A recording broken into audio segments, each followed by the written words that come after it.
As the weekend approaches us, folks, we are here to take away all your blues. Welcome, ladies and gentlemen. You are watching the PMPL South Asia 23 Spring Finals, and my name is, of course, Fixes. I'm joined along with Shadow. So we begun this journey with 20 teams, and now we are remained with just 16. And Shadow, what do you feel about all these matches about to happen? How excited are you? Oh, I'm super excited because the aggression that South Asian teams are bringing, especially the Mongolian teams, week 1, week 2, week 3, consistently it was all about Mongolian domination. But this time I want to see a Bangladeshi team or Nepali team also step up like T2K or TRZ. I mean, we would all be hopeful, but the way the Mongolian teams are playing, they're looking nigh unstoppable. But before we get into the teams and all their deeds, let's take a look at the format. So we did have our league stages done. We had our week 1, week 2. Everything was A-okay. We went on to week 3. There were few teams that kind of flustered. There were few teams that really stood up to the occasion. But we have come down to this. It is the 14th of April. Till the 16th, Friday, Saturday and Sunday. Do have your calendars booked because it's the finals that we are going through. As you can see, as we take a look at the prize pool over here, it is a total of $80,000. And out of which, you know, the first position team, whoever wins this entire event gets $7.5 thousand. Then we move on to second, who gets $4,500. Third has $3,500, and so on as it reduces down. And this is not just where it ends, right? Even the MVP gets $1,000 into his own pockets. But we also do have, or rather we did have, a new point structure, and I'm pretty sure Shadow is all ready and excited to tell us more about it. Oh, this time the point structure is already calling for the elimination points, and the way these teams have adapted the aggression they are bringing in. Yes, for the chicken dinner you get only 10 points, but for elimination points you get 1 point. So that is the main factor that is differentiating which team is going to be on the top, because Stalwart Esports, NB Esports, these are the two teams that always go for the elimination point rather than placement point. Yeah, I think you know, the likes of Medical Vibes and Stalwart, we have seen what they're capable of. But you know, Shadow, we've all been you know, privy to how things erupt or how things come down to in the grand finals, right? As we take a look at the bonus ranking, the teams that really played well in Weekendy, I believe, and you can see Stalwart Esports really enjoyed this sweet time over there. But sadly, there's going to be no Weekendy in the grand finals. Yes, there is no Weekendy, but the Weekendy is going to be rewarded in grand finals because all these teams are starting with the bonus points. Where Stalwart Esports, definitely they are sitting on the top, but few teams, they had a very good run in week number 1, like HighVoltage and Venom D. They got very good bonus points, but by the end of week number 3 they were placed on the bottom half, because of which we can see few less bonus points. Yeah, I think, you know, we've been kind of also acquainted with how the bonus points really works, right? After every week, we had a few teams qualifying there, competing, and that is going to be your starting point. So Stalwart Esports, they would have a little bit of an advantage. But taking a look at the qualified teams over here, the favorites for Medical Vibes, Stalwart Esports, T2K, then you've got IHC. Then in the next order, we've got DRS Gaming, NB Esports, Mabetex, Skylightz Gaming, Illumin8 Crew, Leo Esports, HighVoltage Esports, Nepal, and a lot more that did follow up. A little bit of a head-to-head, Shadow. This is where I would need your expertise because you did cast the majority of the event. So tell me something about these two teams. Well, 4MV and Stalwart Esports, they both started on a very aggressive note. 4MV, they were consistently on the top, but Stalwart Esports was giving them tough competition. We can see that in the terms of the damage they were dishing out in the elimination department. But towards the end of week number 3, 4MV, they started fizzling out, where Stalwart Esports, they capitalized and they came on the top. Yeah, I think Stalwart Esports undoubtedly have been one of the most consistent teams. We've seen them you know, time and time again. But for Medical Vibes, they've been in the scene for a while, and I think aggression is what they're really synonymous to. And that is what they've done. But when, you know, you've got a lot of that aggression, there has to be one of those points where these teams kind of tend to figure out what you're trying to do, how you're trying to play, or a few teams, you know, just would like to target you. So I think for Medical Vibes, have a long mountain to climb because, you know, we're going to get a little refreshed. You've got those bonus points to give you that little bit of a heads up. But, you know, these 18 matches, they're going to matter a lot. And then when you're talking about Stalwart Esports, we've seen a few changes in their roster, which I must say Shadow has been working out really well. Oh, certainly. Stalwart Esports, in terms of the aggression, in terms of the domination they are bringing, they are pretty much tearing up the entire lobby every single game. Yes, Miramar and Erangel are their strong points, but the way they have worked on Sanhok, also Stalwart Esports and 4MB, these teams look pretty much decent on all three maps. So the map is not going to be any problem for both these teams.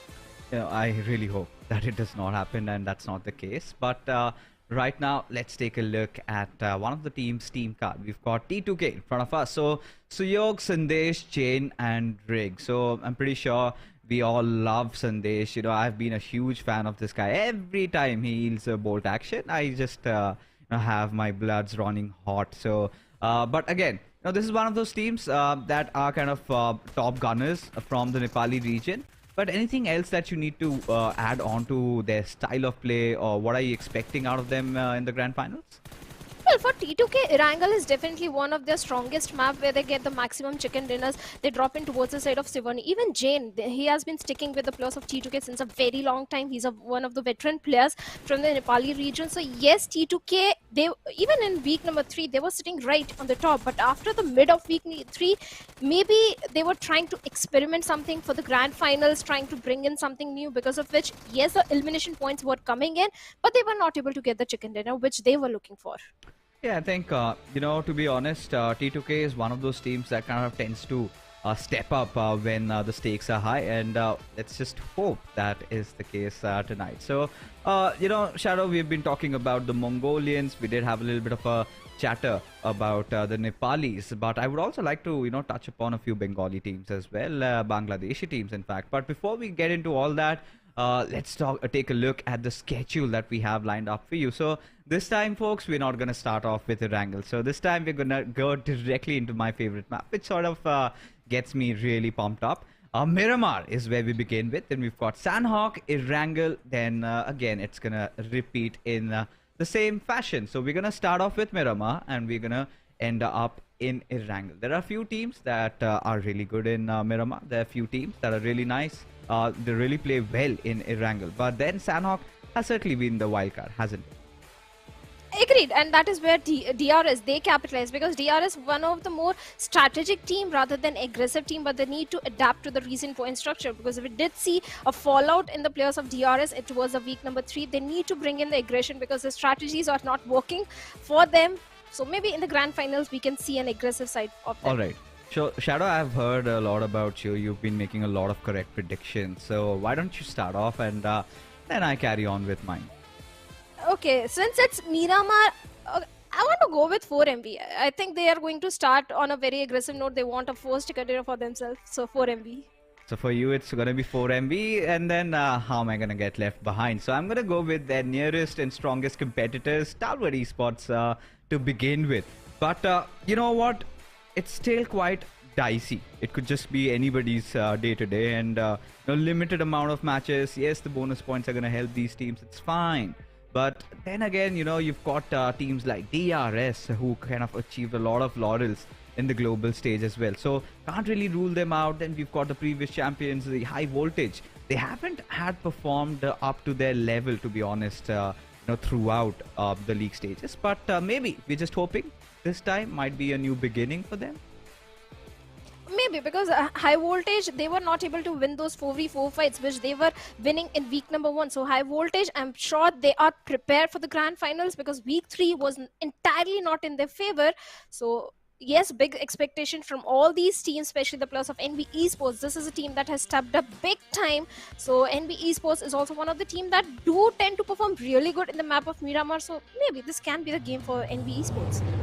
Well, let's just hope. I mean, NB Esports is another one of those teams. But finally, we are on to venture into the deserty lands to find out who comes out as the winner of the first game of our grand finals, folks, of the PMPL SA Spring 2023, as we head on as the flight path trajectory is all set, and it is from Impala towards La Cubrera.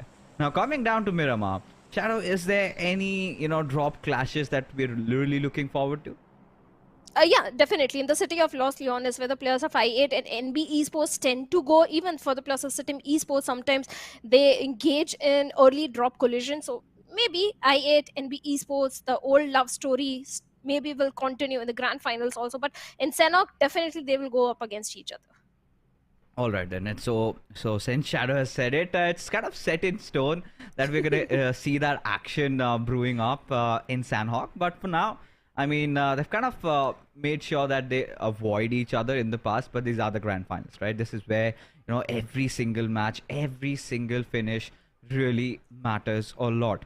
Now, considering how this flight path trajectory has been, teams heading on to maybe Chumacera or Valdemar, even La Drillera would have a little bit of difficulty, even as far as Monte Nuevo, right? So these teams would have to resort for those vehicles, but well, the circle has been quite benevolent, right? In terms of how it has really come off.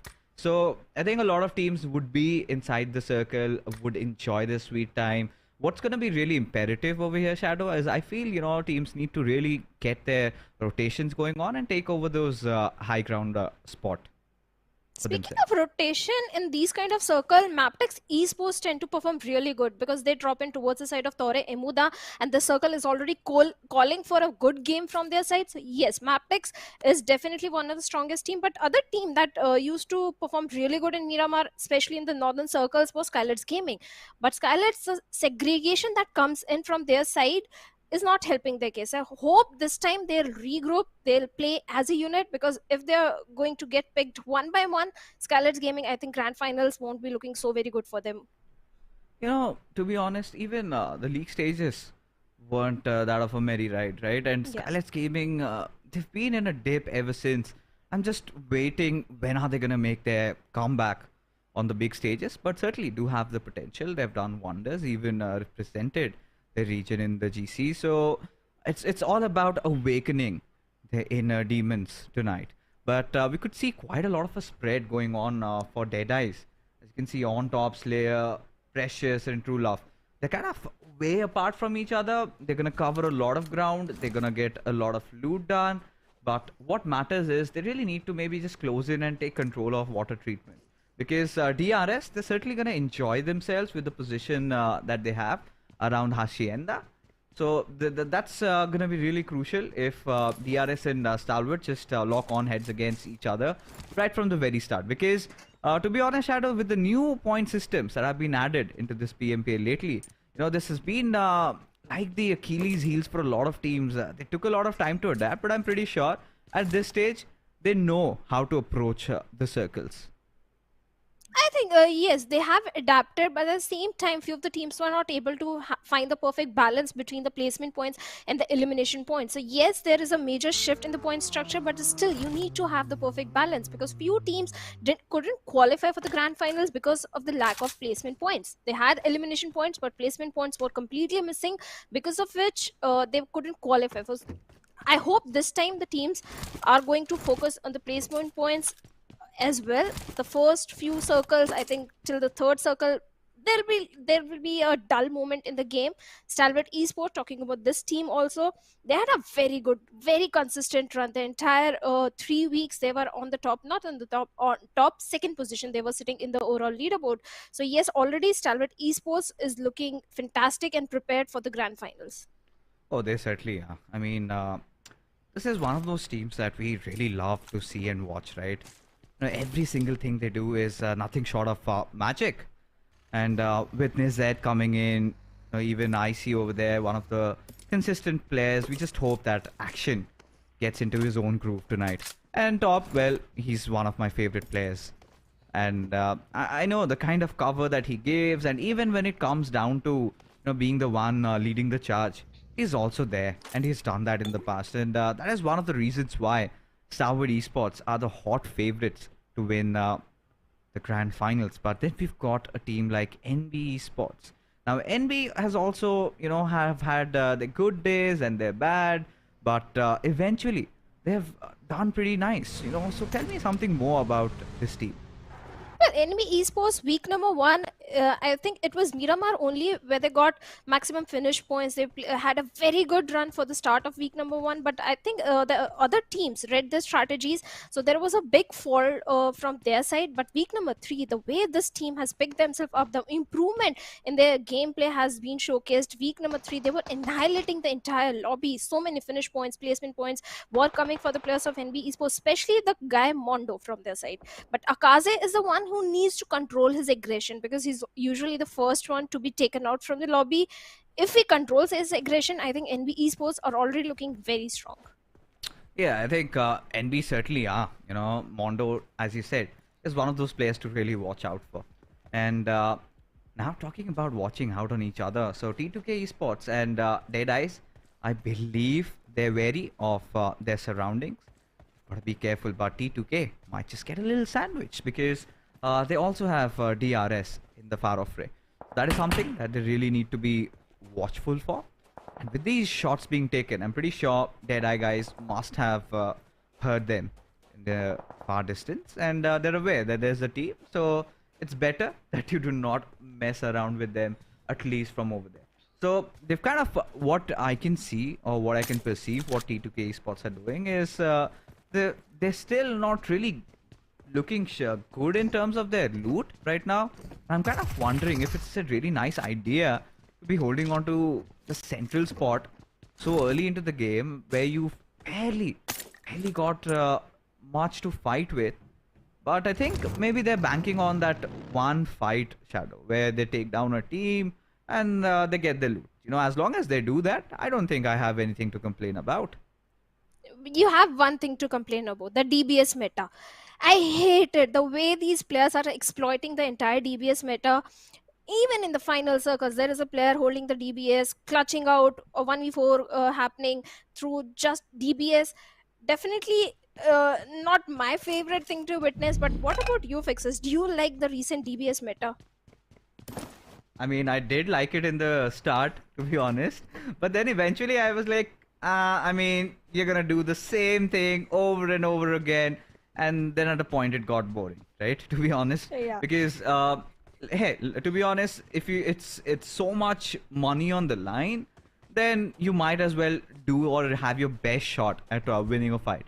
And if DBS gives you that chance, then take it with open arms. So for the players, I have nothing to complain. But as a viewer, as somebody who's expecting a lot of those, for gunshots, left, right, a lot of those beautiful sprays going along, and then those SMGs coming into play. Because there was a time when we saw a lot of SMGs really running the show, right? Something had to change. Hence the DBS. Hence the shotguns really came into play. And initially when they had come in, we were kind of skeptical about how it's really gonna pan out. To be honest, like on your mobile devices, it's really difficult to aim. And these players, of course, took their time. They've been grinding in the training grounds. They've been practicing in a lot of scrimmages, and have perfected the art of controlling DBS. And I think that sort of led them to, take those close combat situation. We've seen a lot of those CQB battles just going on around. And yeah, that's sort of been the go-to case. But we do have a player knocked out. I believe Skylightz Gaming are in contention over here already, and you can see Nima has already opened up his accounts, and one of the players of Leo Esports has taken the fall.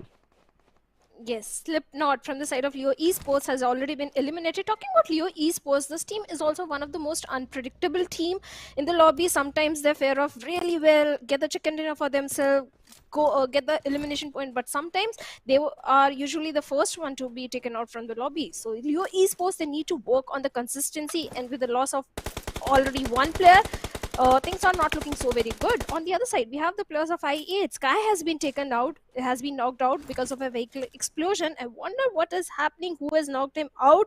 I hope his teammates are in the close proximity to go for the crucial revival.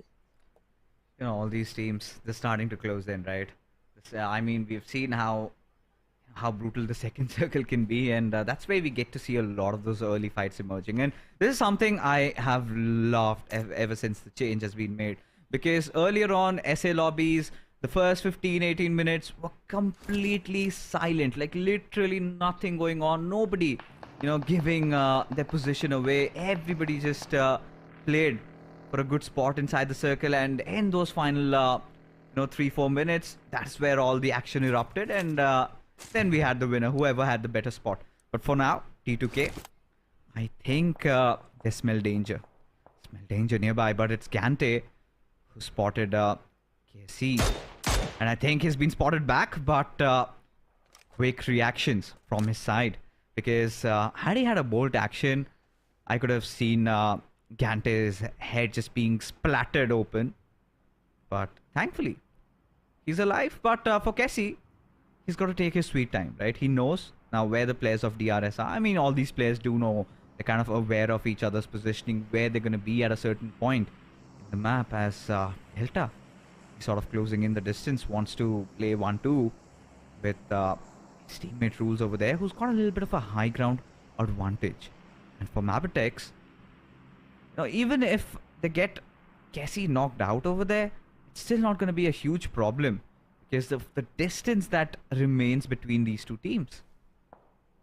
But you can still deplete the resources of the opponent, because in a map like Miramar, the management of the resources is also very important. You can damage the armor of the opponent. That is going to reward you in the later circles. But right now, GE and IA, they are also going up against each other, and Sky has been taken down, and looks like Leo Esports, they are looking for some more action with the players of Stalwart Esports, because one guy from the side of Stalwart has been knocked out.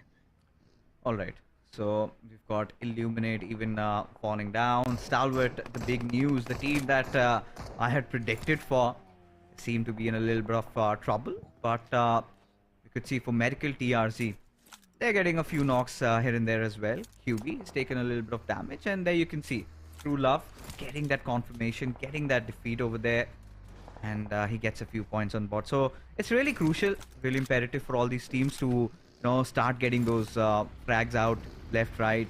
Try to deplete all the numbers as much as it's possible before we head into those final circles. But as predicted, as anticipated, I really thought the circle was going to go around water treatment, and T2K had the same exact idea. Now for a team like T2K, taking on that central spot is going to really help them. But hold on, we've got 4M TRZ just spreading around the players of Mabetex. Baron is in a whole world of trouble. He cannot be saved. And Madcat did try to run him over, but that was not the case. But eventually would just end up with getting his finish over there. So Wally's got that little bit of a high ground. It's a little bit of a spread going on. So if somehow 4MTRZ can just isolate Kessie, then things might not be merry enough for Mabetex anymore. The area which the players of TRZ are holding right now, it offers so many ridges that they can find good cover, good flank angles onto the players of Mabetex Esports. But the good thing is Mabetex Esports, they have a compound to their name. At the same time, they are already inside the circle. They can try and gatekeep the players of TRZ if it requires, but at the same time DRS is also in the close proximity, so there could be a possibility of a third party happening in this situation. But SKSA still looking for a knock onto the plus of TRZ with those mini shots. But for now, TRZ, they are safe, but no, they are showing directly on the doorstep of Mabetex Esports, and Leo with a grenade was looking for a knock, but no connection whatsoever. But with that, TRZ and Leo, Mabetex Esports, a 1v3 situation already brewing up. Oh, certainly. And Mamba has been dealt with, but the baller comes out. Leo needs to back himself a little bit. Tries to reposition as 4MTRZ did knock on the doors, but haven't been greeted warmly. But instead, a few of those grenades and those molotovs have been coming across, and Mamba is just yelling, screaming for help. But seems like it's not going to come in soon. As Mabetex, they've done a decent job in holding off onto their horses over here. As Madcat, he gets spotted out. Yes, indeed he does, as the grenade just gets flung over at his direction. And there you go. Leo succeeding in getting a beautiful knock, and Mabetex have been dealing with this threat really well. Just trying to snuff out the danger. The final man remains, and at a certain point, he's got to make that push. And there you go. Alright, 4MTRZ. For medical TRZ, I think they have been eliminated over here. And alright, so they decided to make that kind of a hasty push, for which Mabetex was so well prepared. But next on, we head on to another fight where we've got Seal going up against Fumerical Vibe. Sanchez already on his knees as Doc922 was charging in when the DBS strikes Hell-Rat Fury in the hearts of the players, and Seal somehow they're trying to keep themselves alive and indeed have done so. Not just that, but have eliminated Fumerical Vibes pretty early into the game. And there goes my prediction. Leo Esports, they have also been eliminated. Already we are left with only 12 teams and 43 players. 4 teams have been eliminated. So for few teams, definitely they are turtling up their very first game of the grand finals, which they didn't expect. 4MV is definitely one of those names. No one expected 4MV to be eliminated this early in the game. But right now we have another fight brewing up between the players of IHC and HighVoltage. But the split that is coming from the side of IHC, they can easily go for the flank angles and maybe try and backstab the players of HighVoltage. HighVoltage need to check all the corners. They have to be very aware of the surroundings. Otherwise, IHC might capitalize, especially with Godless. This is a guy who has clutched so many times. Godless performance has been so impressive that throughout the league stages. So yes, IHC is also one of the strong team. You know, to be honest, I mean, IHC have sort of been a little erratic. They've had those days where they've been impressive, you know, they just go on with those high fragging games, those big affairs, but sometimes they kind of look a lot lousy. And in the grand finals is where we see the real IHC. And Demo, he's been one of my favorites. There was this one tournament that I was casting where he went on to almost get a 1v4 for his team. And now they're in real close contention. HighVoltage, who are in fact just taking a few pot shots at the players of SITM. So QB, he's not peeked out of his windows yet. Does not want to be a part of this battle, as they just want to let the circle start closing in a little bit. And all these teams, you know, that are kind of you know, just around the edges of the zone, they'll have to figure a way to contest T2K on their territory, because T2K, they've got a really unique split, right? It's a 3-1 split where Jane is holding all that push coming in from the mountains up top on from the northern side. But getting into this fight, IHC and HV in real close proximity of each other as a grenade gets flung over at Alex's direction, and there you go. Jiggle hits the mark, gets the knock. Now the big question is whether or not HighVoltage are going to be capitalizing. Assassin wanting to just close in on the gap. Alex still struggling, wants to get to his teammate real soon, but here comes the push coming in. Godless needs to defend, and he does so.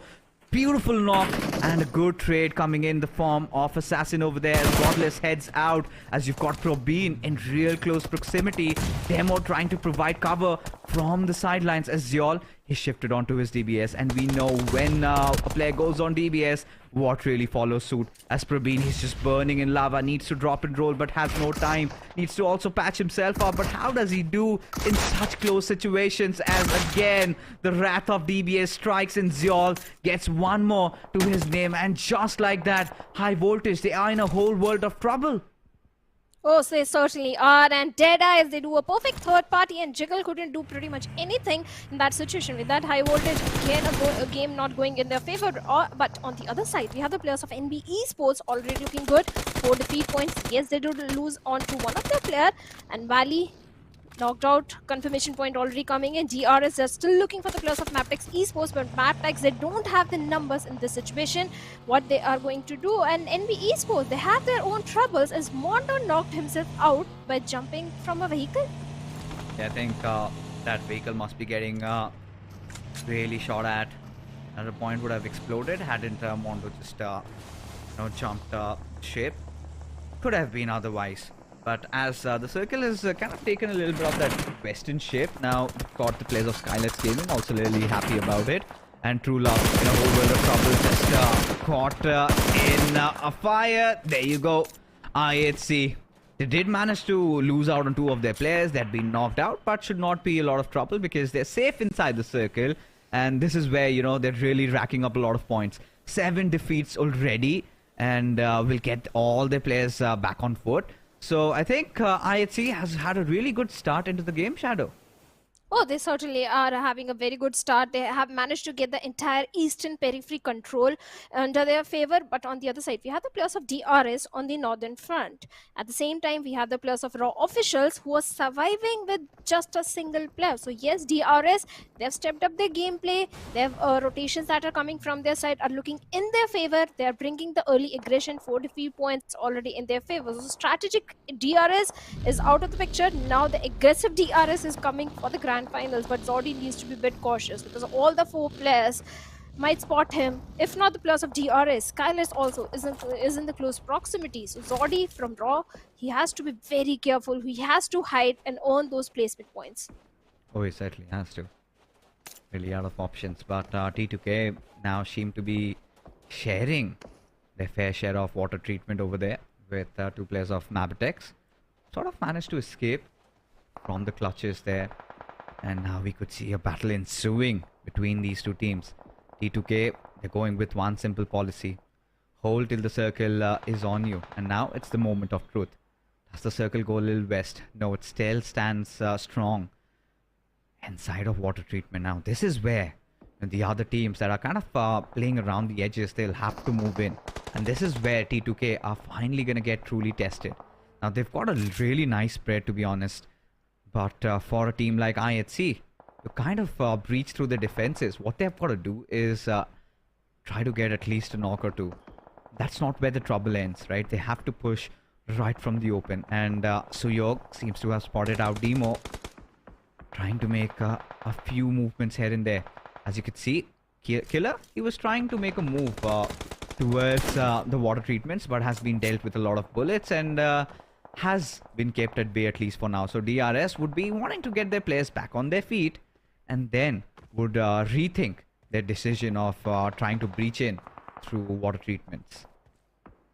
This compound is not so easy to get. They do have the numbers at the same time. Zordi has been spotted on, and with that, the play zone is going to take him down before Rules does from the side of DRS. Now, Raw officials, they have been eliminated. DRS, all the 4 players alive. Yes, Gyante has been knocked down, but easy revival coming in. Now, this is the moment when all the teams will try and breach into the territory of T2K. How they're able to defend it, that is going to be a very testing game for the players of T2K. If they're able to defend it, maybe this can be their chicken dinner. At the same time, NV Esports, all the top performing team of league players are getting early elimination this time. The bottom teams are stepping up. IHC, yes, they do have the numbers, but Mabetex Kese, he has a vague idea where the players of TRZ could be. IHC, I'm sorry. Yeah, he certainly does. Now IHC, they've closed in just around the silos, and Mabetex, they've got a lot on their plate, to be honest.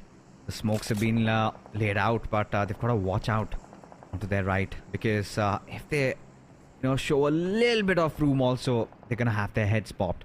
And IHC, they're being relentless, right? They've been trying, they've shown that tenacity that they want to contest this place. And once you get into a hot form, you've got nothing to really fear. But Jane could be one of those players, could be one of the thorns in their paths at right now, because if he just peeks out from the door and gets a knock or 2 before IHC decide to push in on Mabetex doors, things could go really alright for them.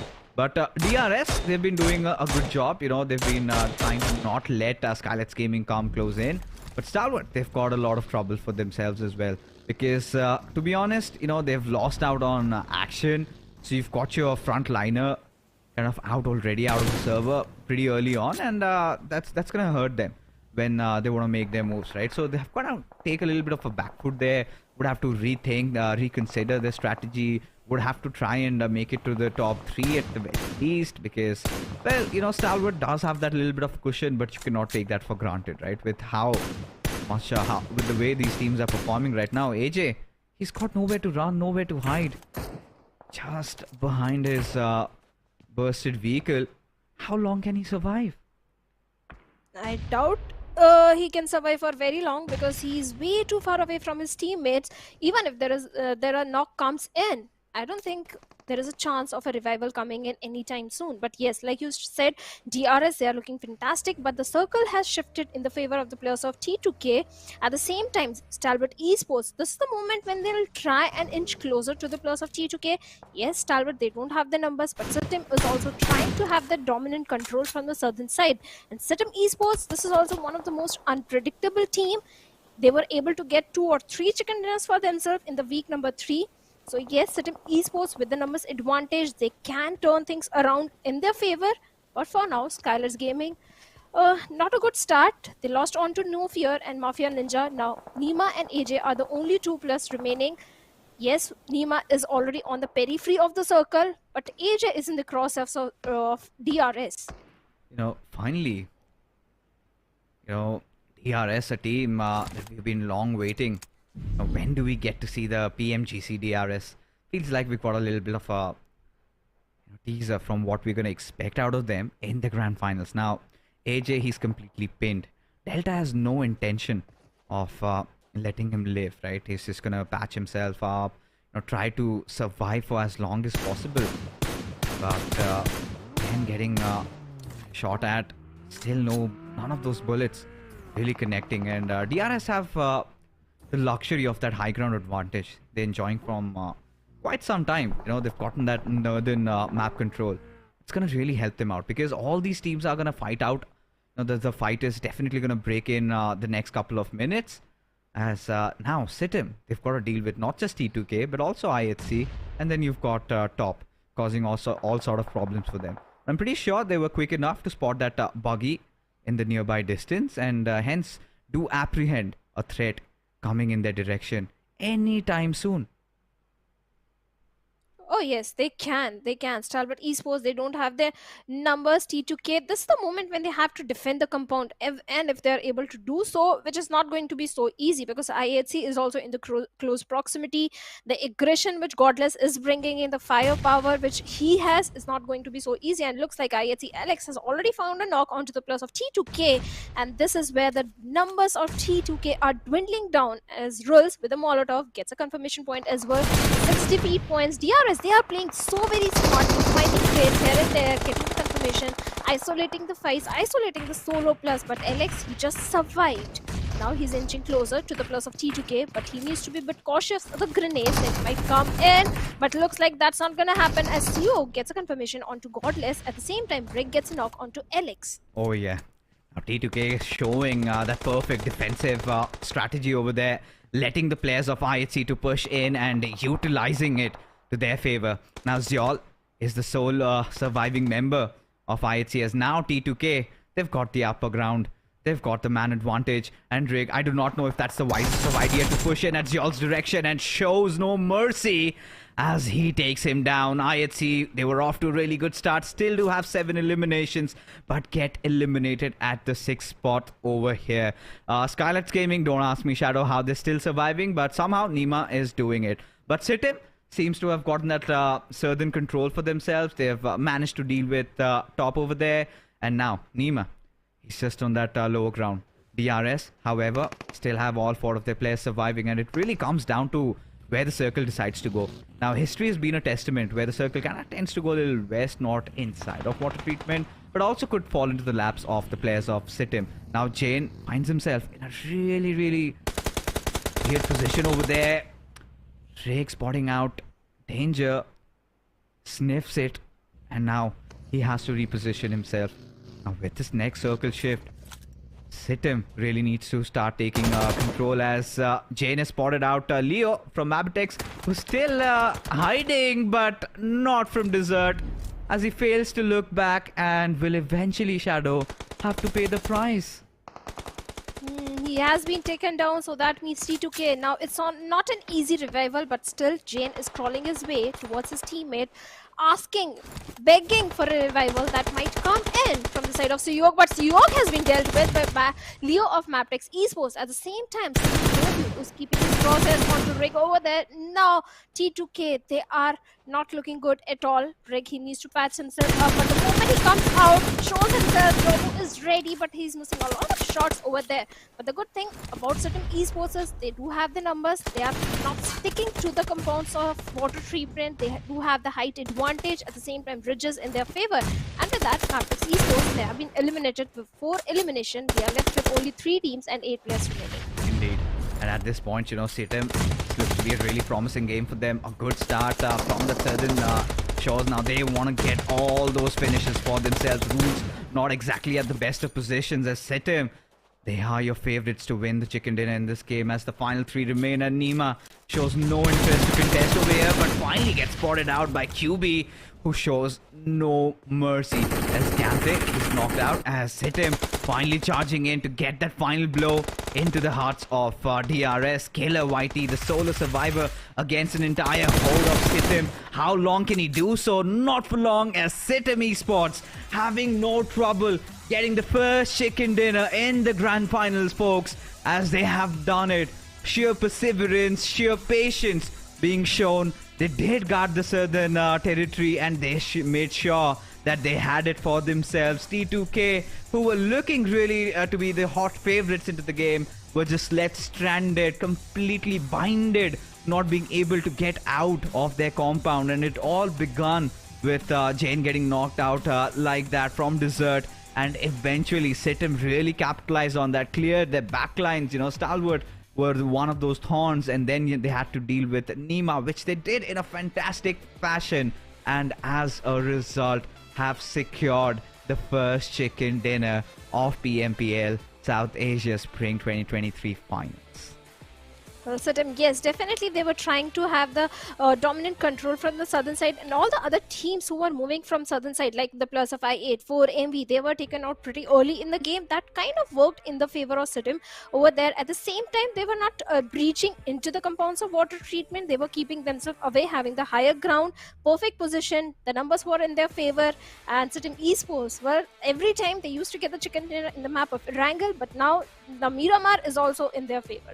Oh yeah, and you know, the way things were beginning to brew over here, I really thought maybe it would be an IHC game, but IHC a little cocky there and were punished brutally, because I really thought before, you know, Alex or Godless, anybody made that push, they had to throw a few grenades in, right? Just keep them at bay, but that did not happen. As we take a look at the MVP, so has to be Rig from T2K. I mean, the team T2K, they were literally holding on to water treatment right from the very start of the game, which eventually was where the circle was getting down at. But that last shift towards that western side, that's where Team SITM took command. But Rig did a pretty good job, you know, trying to defend his fortress, got those 4 eliminations, and is the MVP of this game.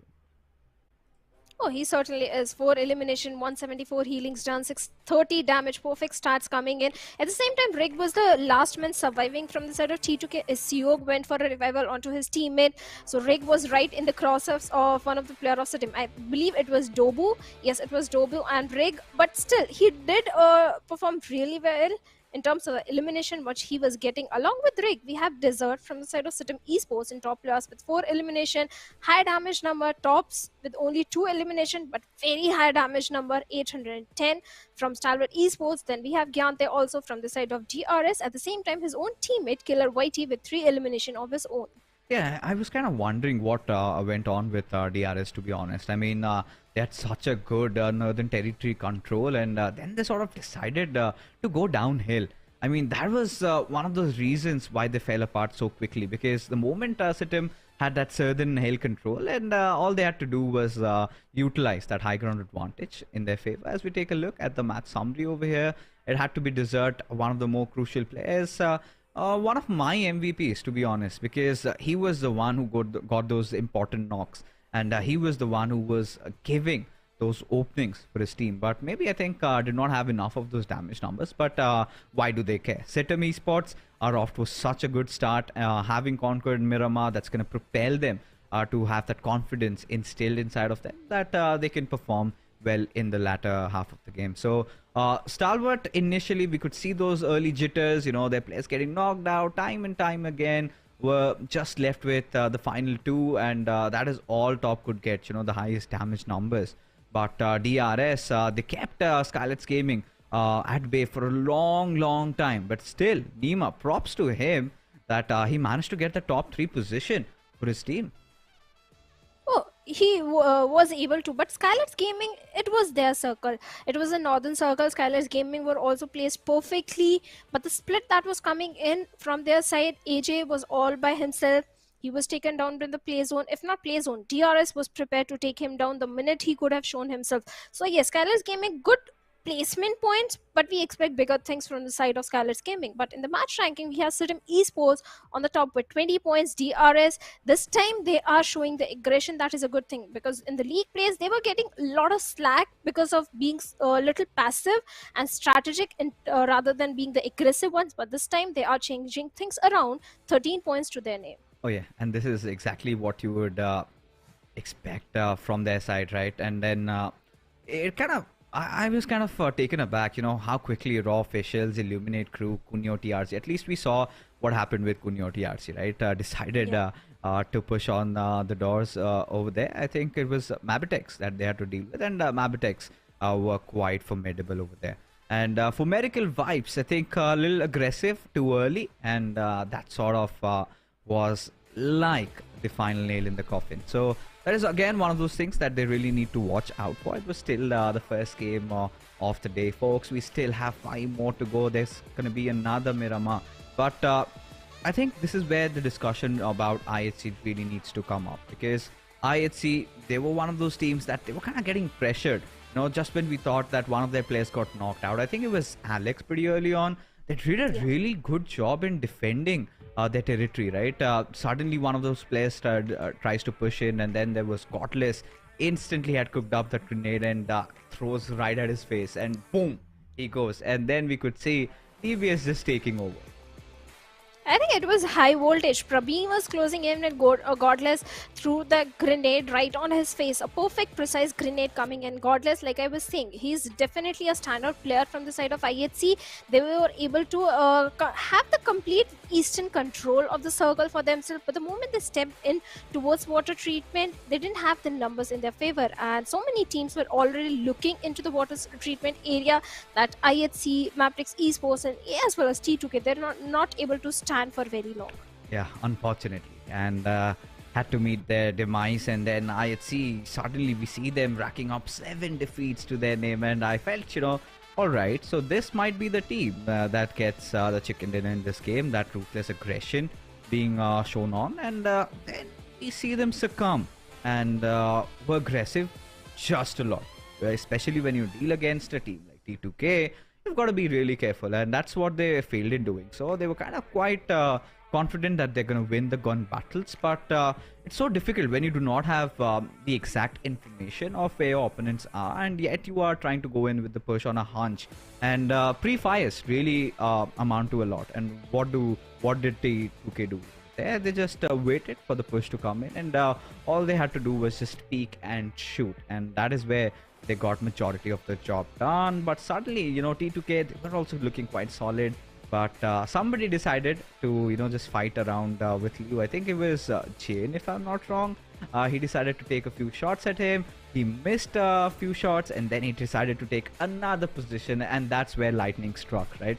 Desert gets a knock from afar, and suddenly T2K seems to be looking broken apart, and then they could not get the composure back, and as a result were dealt with. I mean, there was very little, to be honest, that Rick could have done in that situation. So the teams that had fared off really well during the league stages did fall down pretty early, but hey Shadow, it's still the first game. Yeah, it's just the first game. Maybe the teams are testing the waters, or maybe they were trying to bring in something new which didn't work in their favor, but now they will be back to their old style, or maybe this style will again work. But talking about the schedule, now we have a very aggressive map that is going to be Sanhok. And talking about Sanhok, DRS is definitely one of the teams that tends to perform really good, and the way DRS, they have stepped up, maybe Sanhok could be the game for the players of DRS. At the same time, few other teams like I8 and NB Esports, this time they didn't go against each other, but now I'm waiting for that early rivalry in the Paradise City. You know what? I kind of feel that they're gonna go apart from each other because listen, in the league stages, yeah, it was all right. They could have done that. They wanted to establish the dominance, but during the grand finals, you would like your chances to be better. So might as well choose another drop location, maybe somewhere nearby, or maybe somebody has got to take a step back. But if both these teams are persistent, then we love ourselves some really good actions. And now to the least favorite part, where we come down to prediction, Shadow. So you started off with for Miracle Vibes. They got eliminated pretty early. I went with Stalwart, and we know what happened to them also. So coming down to the second game, Shadow, who do you think is going to take the W? Okay, maybe the players of... Okay, I'll go with Stalwart Esports again. This time, Stalwart Esports. From Miracle Vibes to Stalwart. So I'd go with yours, right? Since you said DRS are one of the hot favorites to win in Sanhok, and they've had a really good start, to be honest, in Miramar as well. And now finally we get to see the glimpses of the DRS that plays second in the global championship. So for me, it's DRS. For Shadow, it's Stalwart. So let's see who's gonna get the win over here, if at all we're gonna get any. But there have been a few surprises, and one of which were, of course, the winners of our chicken dinner, the first game, SITM. So SITM have done pretty well. Now they have to just hit upon it. They've got a good amount of points. They need to, at least be consistent. Now, we cannot really expect them to get chicken dinner every single time. But hey, trying to stay in the top 3, that's the least they can do. I think they can, but at the same time, I'm worried about the drop collision, because HighVoltage and SITM Esports, they both like to drop in towards the side of Camp Alpha Island. So we did see one time both these teams went against each other, where the players of SITM Esports and HighVoltage, they both suffered heavy casualty. So I hope this time they don't go against each other, because yes, HighVoltage, they need the points. First game didn't go as much in their favor as much they wanted. SITM Esports, they don't want to ruin the chance of having the consistent gameplay on the very first day. So let's see what's gonna happen. But now the big blue bird is right on front of our screen, and the flight path this time is going from the southern side of Shami towards the eastern side of Khao. Alright, so we're on now to the second game, and it was quick, it was fast, it was no delay, thanks to production over there. And here we can see, DRS taking control over that southern belt. That's what they've been really opting for. And considering how the games have been going, eyes are on DRS, at least from my side. But at the same time, I mean, I really do not know what really happened to Raw. They got eliminated in a jiffy, and not the best of start for them, even for TRZ over there. I mean, these are the teams that really need to watch out. But, well, to nobody's surprise, I8 and NB, they decide to clash again at Paradise Resort. And we're going to see some bloodshed over there. Stalwart, well, we know Bootcamp has been their home since day number 1. And like you also anticipated, Shadow, HighVoltage and SITM, they're not going to back out. But they've got a little bit of a spread, right? Where...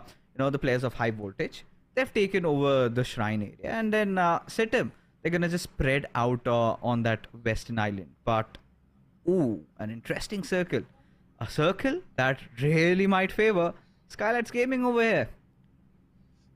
The circle itself is calling for the chaos, and looks like the players of SITM Esports, they were trying to shy away from the fight, but the first knock has already come in, and HighVoltage Jiggle from that height advantage is looking for the confirmation. But I think it's an easy revival. He'll be back on his feet, but at the same time, we have the players of Deadeyes also lurking nearby, where Turulov Sir can do a third party, or maybe can be in the crosshairs of Jiggle. So both these teams need to be a bit cautious. Yes, the revival has been there, but the question is how the players of SITM Esports are going to back away from this position. Okay, they do have the vehicle, so it's going to be a safe escape. I mean... did you call it out too soon? Because we know what happens to vehicles. All it needs is one good spray. And, well, Jiggle decided not waste his ammunition over there. It's still early phases of the game. They've just barely dropped. Haven't got the best of loot. I mean, Jiggle, what does he have? Just a Kevlar and a Barrel and a QBZ to work around with. So now they're going to get back to looting. But that is not where the concerns end, right? They have to cross the bridge with a lot of those teams guarding these zones, and they have to get inside the circle somehow. And HighVoltage, I mean, we know what really happened with them in the past game, and they somehow have to recover from that. Not the best of the starts, and right now things aren't really looking sunny for them either, as Jane is in the wrong territories as he's trying to run away, at least from danger. But for how long he'll get spotted down, and Mondo is not going to spare him at all. But still, Jane does come out with that one frag and goes dirty with that and gets that finish done. And NB Esports, they're going to get a quick slap at their face. I mean, they had 4 of their players and still lost out on Mondo. And this is where the question marks are going to be raised at what their intention is going to be, because Jane, he was quite suicidal. He knew that he had nowhere to run or hide. Might as well take a fight and get away with it. A cheeky one finish for both these teams, and certainly one that's quite hurtful for NB Esports. Well, Jane was not prepared for the players of NB Esports, because very rarely NB Esports, they move away from Paradise Resort. But NB Esports, they should have been prepared about the position of T2K players, especially Jane. Because one time when NB Esports, they rotated early from Paradise, they faced Jane, and Jane took down 2 or 3 players from the side of NB Esports. So this time, this confirmation should have not come. The knock, I understand, but where was the backup? They should have been prepared about the position of Jane. But now T2K, they have already lost 1 player, I8. They are also in the close proximity. So there is a chance of I8 also showing up on the doorstep of T2K. If not, maybe from far off angle, they can try and pick individual players from the side of T2K. So T2K, they have to be very cautious. They don't have the perfect resources in their hands right now. They have to go for the secondary loot as well. A little bit of a silence setting over. Stalwart and Seal, real close proximities to each other, and then you've got for medical vibes also. Western side of the circle, just outside of boot camp, and that is one to really look out for. T2K, in the meanwhile, you know, they're gonna be looking out for some prey. Their nearby proximity as for medical vibes and Stalwart, they're about to lock horns against each other. Action, he's one with the nature, in the green, in the grasses, just waiting for one of the players of for medical vibes to make a mistake.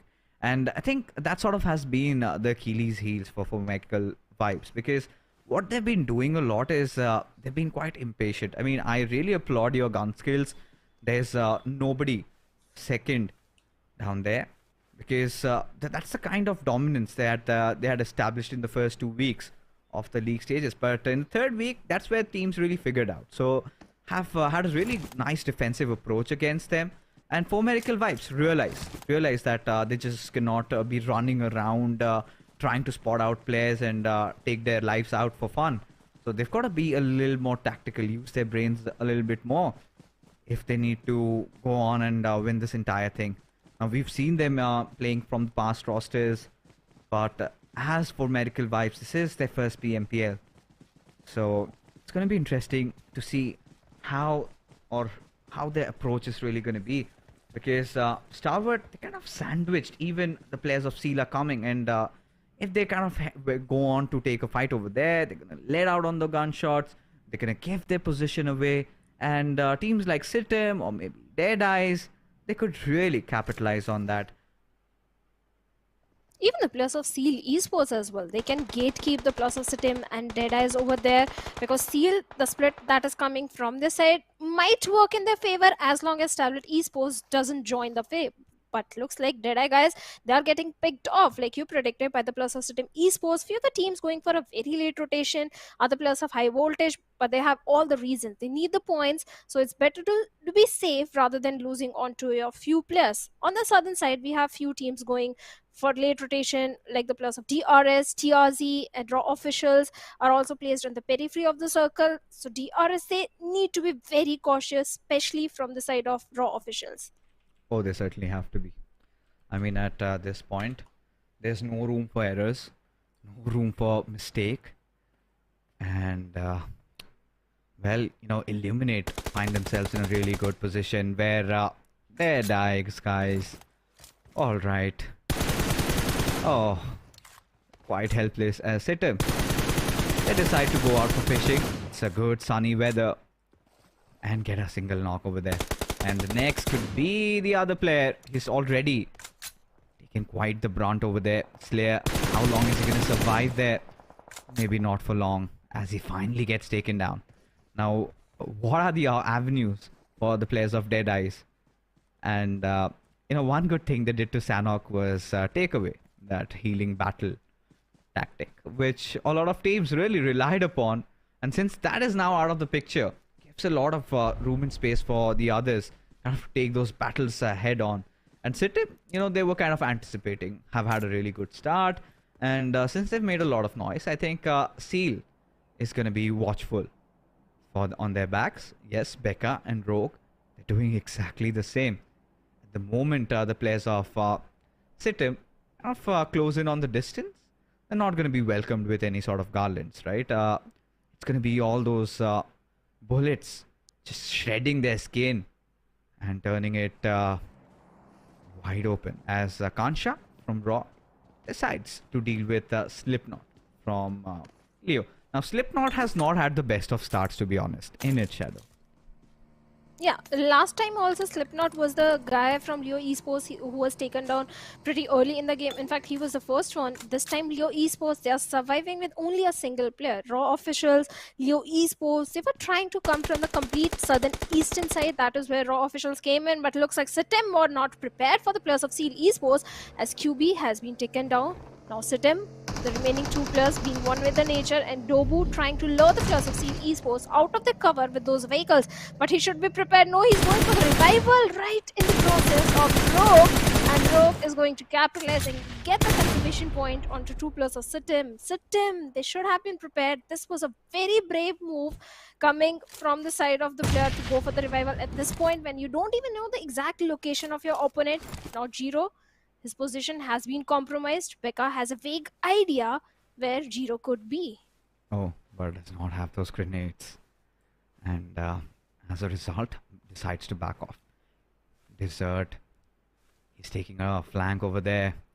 Not at the highest grounds. And this could be a cause of concern. On the other side, we've got a battle ensuing between For Medical Vibes and DRS. Both of them going head to head against each other. As now, Team Seal, they're trying to close in on Jiro. Jiro does have the DBS, so if anybody dares to, just rush upon him, they're going to meet their makers. That's for sure. But DRS, they have not just been pushed to a corner, right? They're fighting back, exchanging blows, and getting a few finishes over there. But for now, it's a little bit of a silence. Both these teams realize that they need to go out from over here. SITM do not have the best of meds, kind of heal themselves back up and then make a dash inside the zone. Where they must be wondering what to be doing, what they could do, and Jiro meets his demise over here as Sanchi and his teammates. They're gonna make an escape inside the circle. So SITM, the winners of the previous game, now have been reduced to just that one last man standing. But the question over here, Shadow, is for how long? For how long? At the same time, DRS and 4MV, they're also going up against each other, and Rules with a grenade was trying to find some connection, but no connection whatsoever. East is still safe. Second grenade comes in, but East, he needs to patch himself up because he's down to 40 HP, but somewhere else, Delta comes in and takes down East over there. Now DRS, they have managed to get 2 defeat points onto the plus of 4MV. What is happening? 4MV again losing onto those frontal battles. 2 players taken out pretty early in the game. And from the looks of it, the remaining 2 players are also not looking so very good in terms of the position. They are on the low ground at the mercy of the blue. And DRS, they are already ahead of the players of 4MV. And they do have a vague idea about the remaining 2 players' position. They certainly do. And at this point, 4MV, they're kind of out of options, right? They just have to patch themselves up, and DRS, they're kind of going on a soiree, just trying to figure out where the players are. But eventually they decide that it's better to get themselves into a good spot inside the circle. And they will do exactly the same. So Skylightz Gaming are in a prime position almost at the epicenter of the zone, and then we've got even the players of T2K in a really promising position. And now, so one thing follows the other, right? So it was SITM who sat back on, dealt with Deadeyes Guys. Eventually, when they made their move inside the circle, it was Seal who kind of sealed their fate. And now, when Seal wanted to get in, it was Stalwart waiting. So Stalwart kind of being the Giga Chads over here, they knew exactly what to do. All they had to do was just fend off this push coming in from behind, and successfully have done so. So already 3 defeats to their names, and they're going to be happy. And Tops is in a pristine form right now. The Western rotations are not favoring so many teams. Seal, they have also been reduced to just one-man squad. That is going to be Sanchir. Yes, the players of NB Esports and Stalwarts, they are still keeping the Western circle, Western edge control of the circle. At the same time, from the southern end, we have the players of southern eastern end. We have the players of Mabetex Esports in the close proximity of Skylightz Gaming. Where 4MB, they are still at the mercy of the blue, not having the numbers, and looks like DRS, they're just waiting for the plus of 4MB. Yeah, and I think a battle has already broken down yet again. Once more, for Miracle Vibes do not have the best of numbers, and DRS, all they need to do is just get inside the circle. Now, this is where they're finally going to be truly tested. And one of their players, there you go, Refuse, gets taken down, courtesy to that blue zone that has been really haunting them, lacking a lot of meds. But now the big question for DRS is how are they going to enter inside the circle? A few of their players have successfully done so. But now, what lies ahead for them? That's a big question. And for Team Seal, they have also been eliminated. And at the 14th spot, not the best of positions to get out at. And SITM, the last player surviving for so long, I think it was Desert. And could not be alive to witness those final few moments as DRS barge in, trying to breach through Stalwart Esports' defense as Gante has been spotted out, and IC delivers this blow, and instant trades coming in from DRS. Now the battle is on between these two big teams, and to find out who comes out as the winner. A very pivotal fight, control for that southern area, and DRS making sure that Gante comes down to safety before they can go for the rest. This is a very important revival for the players of DRS. At the same time, Stalwart Esports as well. Lizard being one with the nature, spots one player, but instantly Rolls was placed perfectly, takes down Lizard over there. Now Tops with a grenade or a Molotov might be looking for some opening. As Stalwart, they have been reduced to only 2 men. DRS, this is their map. They shine the best in the map of Sanhok, and Stalwart Esports, how they are going to deal in such an outnumbered fight. Killer with the vehicle is trying to lure the player out of the cover, and Tops, his position has been compromised. Killer with a close frontal battle, but he has been taken down by action from the back lines, providing the perfect support from over there. At the same time, Gyante also goes down. What is happening to the plus of DRS? Their numbers are dwindling down, and Rolls, there is no chance that he can come and save his teammates. Yeah, there certainly isn't any. And DRS getting a little too eager, a little too complacent, or kind of unaware of action's position, and have had to deal with the results. Everybody just decided to push in on Tops, and Action had a free duck hunt going on for himself over there. And Stalwart somehow still, against all odds, have managed to keep themselves alive, and courtesy to Action and Top. Again, that partnership duo really doing wonders for them. But so much of noise, i8 is now aware of the threat looming around them as Action gets spotted. A few pot shot at his direction. Takes a couple of bullets on his body though. Still has managed to keep himself alive. Kicking and running, but not for long. I do not know what he was trying to do there. As Fistboy really capitalizes on that situation. Gets that knock delivered. But with 24 seconds left for the zone to start closing in. Should be a revival coming in for Action there. And back on his feet. As now the march inside the circle begins. Mabetex, T2K, they've got some really good spot inside the zone, and so have the players of IHC and HighVoltage also. The battle between the northern and southern teams, and Michael TRZ in that eastern areas. They've got those few compounds to really capitalize with. But Kunyo TRZ, gotta see what can they do out of here as Tops finally finds out Rule's position, just hiding in the grass, and make sure that he's dealt with. And now we are left with only 10 teams, 26 plus remaining in the game. HighVoltage keeping the northern control and the numbers in their favor. On the other side, the players of T2K, their numbers are dwindling down as Rick is still bleeding. TRZ, they are still looking for some connection and opening onto the players of Skylightz Gaming. But AJ, Mafia Ninja, being one with the nature, AJ, all he has is a little tree trunk cover, but looks like Nima was spotted down by Sandesh over there, and perfect spray comes in. He goes down, but easy revival should be coming in. At the same time, Mabetex Esports, they are also doing a third party as Baron is going to take down the remaining players, the entirety of T2K Esports. And T2K this time, they have been eliminated at 10th spot with only 2 eliminations to their name. Not a good start coming in, not good points coming in for the players of T2K. But Skylightz, it's a blessing in disguise for them. Yeah, it certainly has been, right? Ever since the zone had formed out, we know that Skylightz Gaming, ever since even they were a part of DRS, had so much trouble in Sanhok. Quite pertaining to the fact that the circle always went west and they could not get themselves inside the zone. So this time, Kunyo TRZ, being really aware of Skylightz Gaming's presence, are just gonna exchange a few grenades over there. And there you can see No Fear has to get that little bit of a fear instilled in his heart as those grenades just keep pouring in. And have been taking quite some damage over there as the exchange keeps on continuing. And eventually Mamba is going to find that opening knock over there. AJ, he's been dealt with. Of course, they've got a lob, a few smokes there. And TRZ, they're kind of trying to take control over there. Mad Cat goes in with the push and AJ gets driven over as now the push comes in as the shots are being fired. And one after the other, the players of Skylightz Gaming, they're just falling down. But again, we get to see that DBS in action. And there you see Mafia Ninja trying to keep the fort alive, trying to keep the defenses alive. As Mamba just spraying through, now will shift on towards his UMP.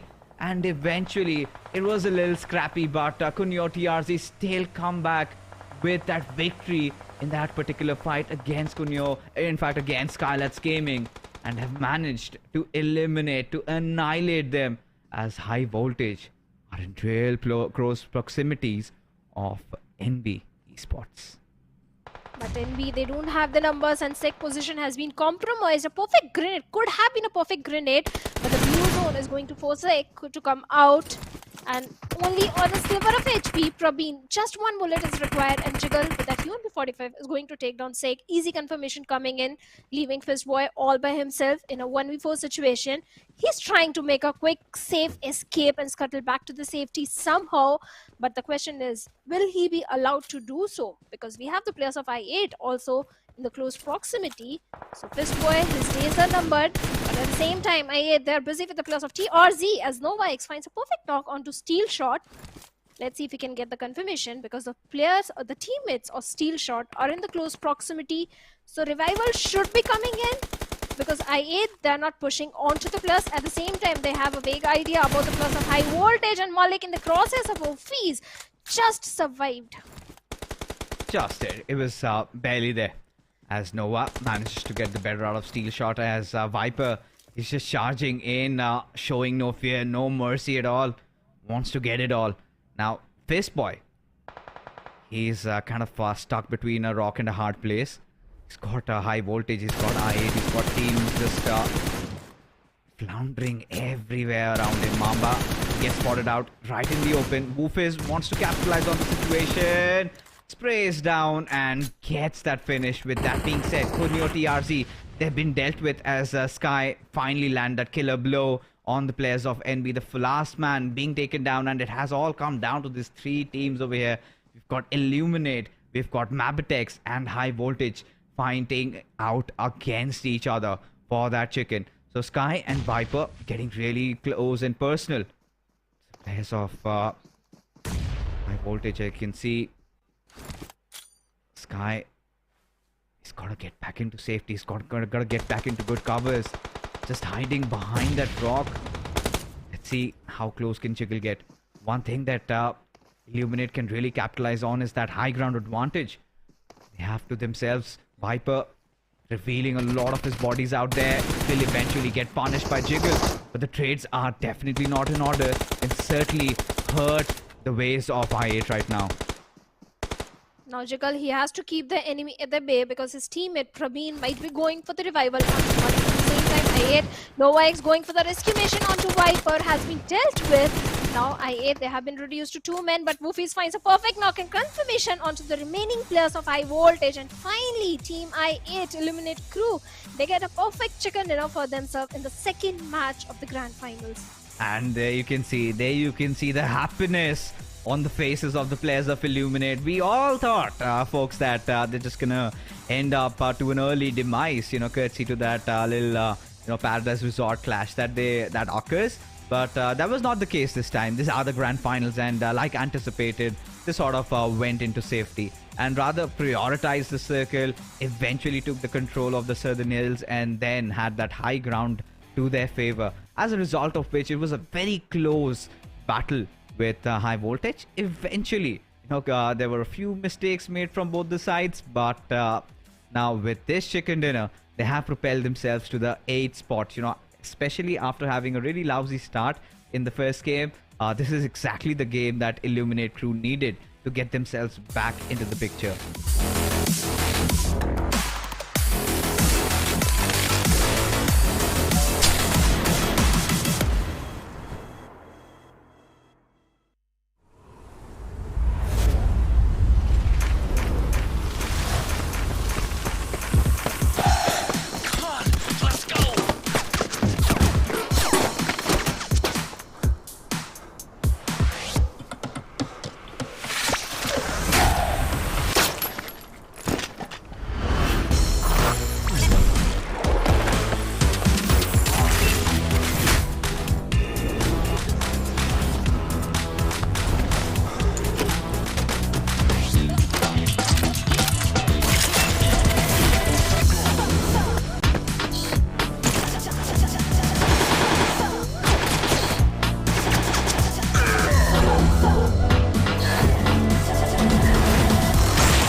is here. Oh, thank you. Thank you. Go, go, go!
Alright, so that was quite an interesting game of Sanhok that we had to witness, and we're back again, folks, and yes, you are watching the PMPL SA23, the Grand Finals, and we're finally done with game number 2. It was Sanhok, and Illumin8 Crew did manage to get the chicken dinner in this one, and making things even more interesting, because, well, I mean, I was not a part of the league stages, but seems like, that little hiatus that we had, that little week break, teams have really utilized that, and now we see everybody just giving it their all.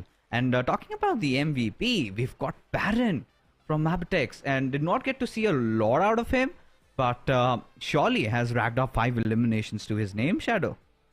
Well, even the players of I8 need to thank Baron, because he was able to take down the numbers of HighVoltage in the end fight.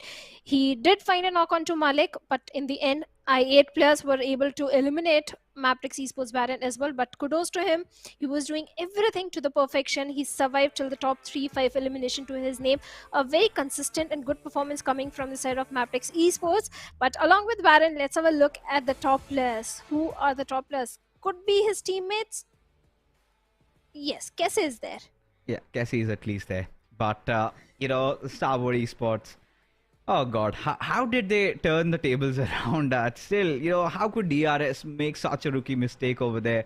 Just wanted to isolate Tops, but eventually it was action, just from the backlines, getting those limbs to his name. But regardless, it was a good game for Tops, especially when it kind of seemed like DRS could be getting that chicken dinner after having such a nice start dealing with formerical vibes, then getting into the circle. Had a really good fight against Stalwart, had a very good beginning, took down 2 of their players quite easily. But the top players over here, so you've got Mamba from Kunyo TRZ. I really loved the way they just pushed upon there. I think it was Skylightz Gaming that they dealt with, and Mamba showed no fear. And that is where props goes out to him. Delta was really amazing in those early initial phases, but what really happened in the end, that was not something that I can really digest or process. Do not get to see a lot of those Baron's frags on our screen, so can't really say how he got it. But I think it's primarily coming down to the fact that a lot of teams decided to push, and Mabetex, they had a really good circle for themselves, and did get quite a lot of position points also, including those finishes. But taking a quick look at the summary, they are right in front of your screen. Well, Baron, I think he did find few good initial knocks onto the players of Leo Esports. In fact, not just the knocks, the confirmation as well, because Leo, Raw, Mabetex Esports, they were all trying to come from the southern eastern side. That is where Mabetex Esports did capitalize. At the same time, we have Mamba having the highest assist from the side of TRZ. Even TRZ, they were also on the southern eastern side. So in that match summary, we have all the players who were trying to move from southern eastern front. In the match ranking, this time we have IHC Crew on the top with 18 points. Mabetex Esports having a high fragging game, 10 elimination points, 15 total points to them. Oh yeah, I mean, talking about this particular matchup, it was Illumin8 Crew that took away all the laurels, right? And the other teams, especially for medical vibes, they really need to step up. And seems like the ghosts of their past have been haunting them, not just to them. It's kind of a tradition, or rather a custom, that you go on to win the league stages and then suddenly something goes wrong and you kind of falter down in the grand final. So this is where, for medical vibes, not really the place that we had anticipated them to be at. But IHC Esports also not really having the best of games, especially having such a strong start in the first game of Miramar. Skylightz Gaming, they had such a good position where I really went on to call out them as one of the favorites in this particular game, but did not seem to be the case, as Kunyo TRZ, it was just that one grenade opener that they need to seal the deal, and the others also. I mean, Raw, we're still waiting to see anything out of them. T2K, early on, Jane did find that a little bit of an opening, but they were in such a bad spot, especially, they were around NB Esports, in fact, I feel, and Mondo was just dealt with. So that is one of those things that's going to hurt them a lot. A lot of those teams are kind of making these mistakes under extreme pressure.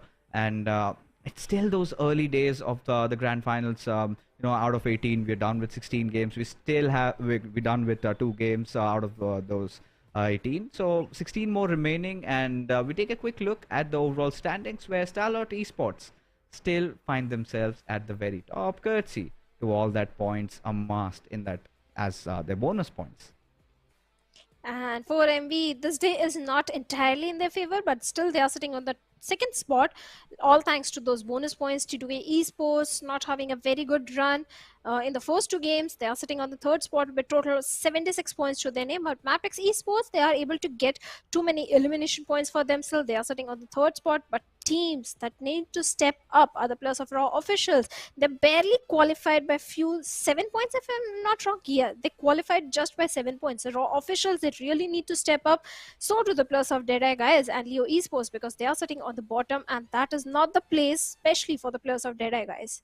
Oh, it certainly isn't, right? Not where you would expect to see them, and really need to have to push themselves even further. And SITM, especially considering how they started off their journey, the first game. They have been looking quite promising. They've been looking quite hot. But the Sanhok game, I mean, could not really say the same, right? They went on to gatekeep other players of DE. Eventually, when things went ahead, they were also get kept, and I think it was the players of Seal, and then it was Stalwart that did the remainder of the job. And Stalwart, I think one of my favorite moments was that fight against DRS, where they kind of really just went in with the push with their eyes closed. They thought they're just gonna get that knock on top, but it wasn't so easy, as action was there and we could see a lot of action there, and nobody had any idea. I mean, one of their players, it was a 3-1 split. One of the players was a little far, but he was not providing the cover fire, which something really hard for me to contemplate as to what was going on in DRS, what were the comms like. And if we get into an interview with one of those players, maybe we could find the answer, but they kind of bottled their chances over there. Now, getting into the next map, Shadow, it's going to be Erangel. Now, with the way this debacle is going on right now, I mean, I'm kind of really confused who's going to get the win in this one. As we take a look at the schedule, it is Erangel, like I said, right? And all these teams are all just riled up, excited for the match to begin. But Shadow, now we know what time it is. It's time for making those predictions. So, who do you think is going to, win this one? I'm confused between two teams, T2K and IHC, but T2K, they have been having a bit of the downfall in their performance. So, okay, never mind. I'll go with T2K only. All right. So, for you, it's going to be T2K. But for me, I think, I kind of have this hunch where, let's say, IHC's got this. Because, IHC are showing signs of promises. They've been doing pretty well. So T2K for Shadow and IHC for me. I mean, that's going to be pretty much our prediction. We've already done that, and it's going to get updated pretty soon. So again, this is where we also ask the viewers, because the way things are panning out, especially in the day one of the grand finals, it's so difficult to actually predict, and seems like the caster's curse is setting over. So at a point, I'm going to take the liberty of making no predictions at all if I feel like we are the ones jinxing their chances to glory. So we're gonna try and avoid doing that. But Erangel, we're gonna come back to the bread and butter map of this game that we really love and adore. And Erangel is one of those maps where all the teams are so well equipped with knowing what to do, where to loot, how to get the job done. And T2K, interesting choice. They've had a little kind of a rough start, but why T2K, Shadow? Because every single time T2K they come into the map of Erangel, they start dominating from the northern side. The perfect rotations are always showcased. Yes, up until the mid of week number 3, T2K were having the best of the time. They were on the top of the leaderboard. But after that, maybe they were trying to experiment something for the grand finals, or maybe their strategies were read by other teams. They were not able to get the chicken dinner, but the high fragging game has always been showcased by the players of T2K. At the same time goes same for the players of IHC, because IHC also tends to perform the best in the map of Erangel. So yes, IHC can also be the team to get this victory for themselves. Let's just hope that either of T2K or IHC come out swinging to become the winners, folks, as we finally head on to the beautiful green pastures of Erangel and find for ourselves who's going to be the victor in this one. So many of those hot favorites are right in front of our screens. Everybody has their game faces on, for medical vibes, still vying to contest, vying to compete, try to get that chicken dinner, try and get things going in, because you've got a little bit of a cushion. Stalwart, again, one of the hot favorites, they've also got that cushion there. But we've seen those early losses have been haunting them for the past 2 games. Now, this is where I think they've kind of got to figure themselves out what they have to do, as we can see the flight path trajectory sort of dissecting the map, not really into 2 halves, but one of those flight path trajectories where these players are going to be really, really happy about. Well, the flight path is already calling for long rotations for the players of IHC because they tend to go towards the side of Georgopol City, especially. So yeah, definitely IHC, they are up for a very long journey. They need to resort to those vehicles if they again want to go towards Georgopol. But talking about 4MV, the good thing is Illumin8 they are out of the picture, so there is no bridge camp happening. At least that is what the players of 4MV and I am hoping right now, because Illumin8 always they used to go for the bridge camp. This is also one of the reason that 4MV were not able to perform really good in few of the games, because they used to engage in early fight with the players of Illumin8. But TRZ again going for their home ground, that is towards the side of Primorsk. IHC towards the side of Milta Power. Oh, how can I forget? They do have a secondary drop location, and this time again we have a Eastern Circle. Okay, this time the rotations that are going to come from the Western Front are not going to be so easy. That is where we have the players of Leo Esports, Seal Esports, even the players of Skylightz Gaming. On the other side, this can be a good game for the players of NB Esports. Mabetex, they are towards the side of Lipovka. The question is, does Lipovka offer enough resources? Maybe they can head over and loot the compounds of prison and mansion area and all those small little compounds over there, the secondary loot, and then Mabetex Esports, they're good to go. But talking about T2K, they're again heading towards the side of Siverny. They can come from the northern front all the way from the coastline, eastern coastline, and have a perfect position for themselves in this very circle. But talking about early fight, this can be brewing up between the players of Leo Esports or Seal Esports and Skylightz Gaming, because all these three teams are in such close proximity to each other that I'm a little worried about one player from the side of Leo Esports, because look at his position. He's so close to the players of Skylightz Gaming, and Mafia Ninja can head over to him, and then Leo Esports, well, early casualty will again come in from their side. I mean, it can, and to be honest, right, Leo have not had the best of starts. Every single time we see one of their players just get taken down, and that is one of the cause of concerns from their side, right? And this is where it's going to be interesting to see what really happens. You know, not a lot of battles that have emerged, at least for now. All the players still alive, everybody getting their job done, getting their loots done. And this is one of those games where, you know, it could just be either DRS or maybe the players of NB Esports with how Eastern the circle is gone. We've seen in the past also, you know, these circles kind of tend to have that shift towards, mostly we've seen around the Lumberjack Hills. So a few players, a few teams might want to take control of that territory before things start getting really intense and hot. But as things are, you know, Shadow, all these teams, not few of them, like anticipated, the hot favorites haven't really been playing like favorites, have they? Because everybody has had their fair share of good moments, and they suddenly just throw everything out and kind of get taken down. I mean, DRS, they were looking so good. They had that certain control to themselves up until the point they went up against Stalwart, and after getting those two early picks, we all saw what they did. But yes, for Medical Vibes being one of the strongest teams, usually I think, I mean, the kind of research that we were doing where I was asking about how these players have been performing so far, for Medical Vibes had a lot of hindrance coming in from Illumin8, always trying to just bridge block them.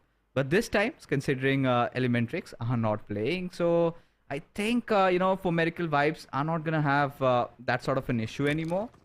But maybe Kunyo TRZ could decide to try and stop them.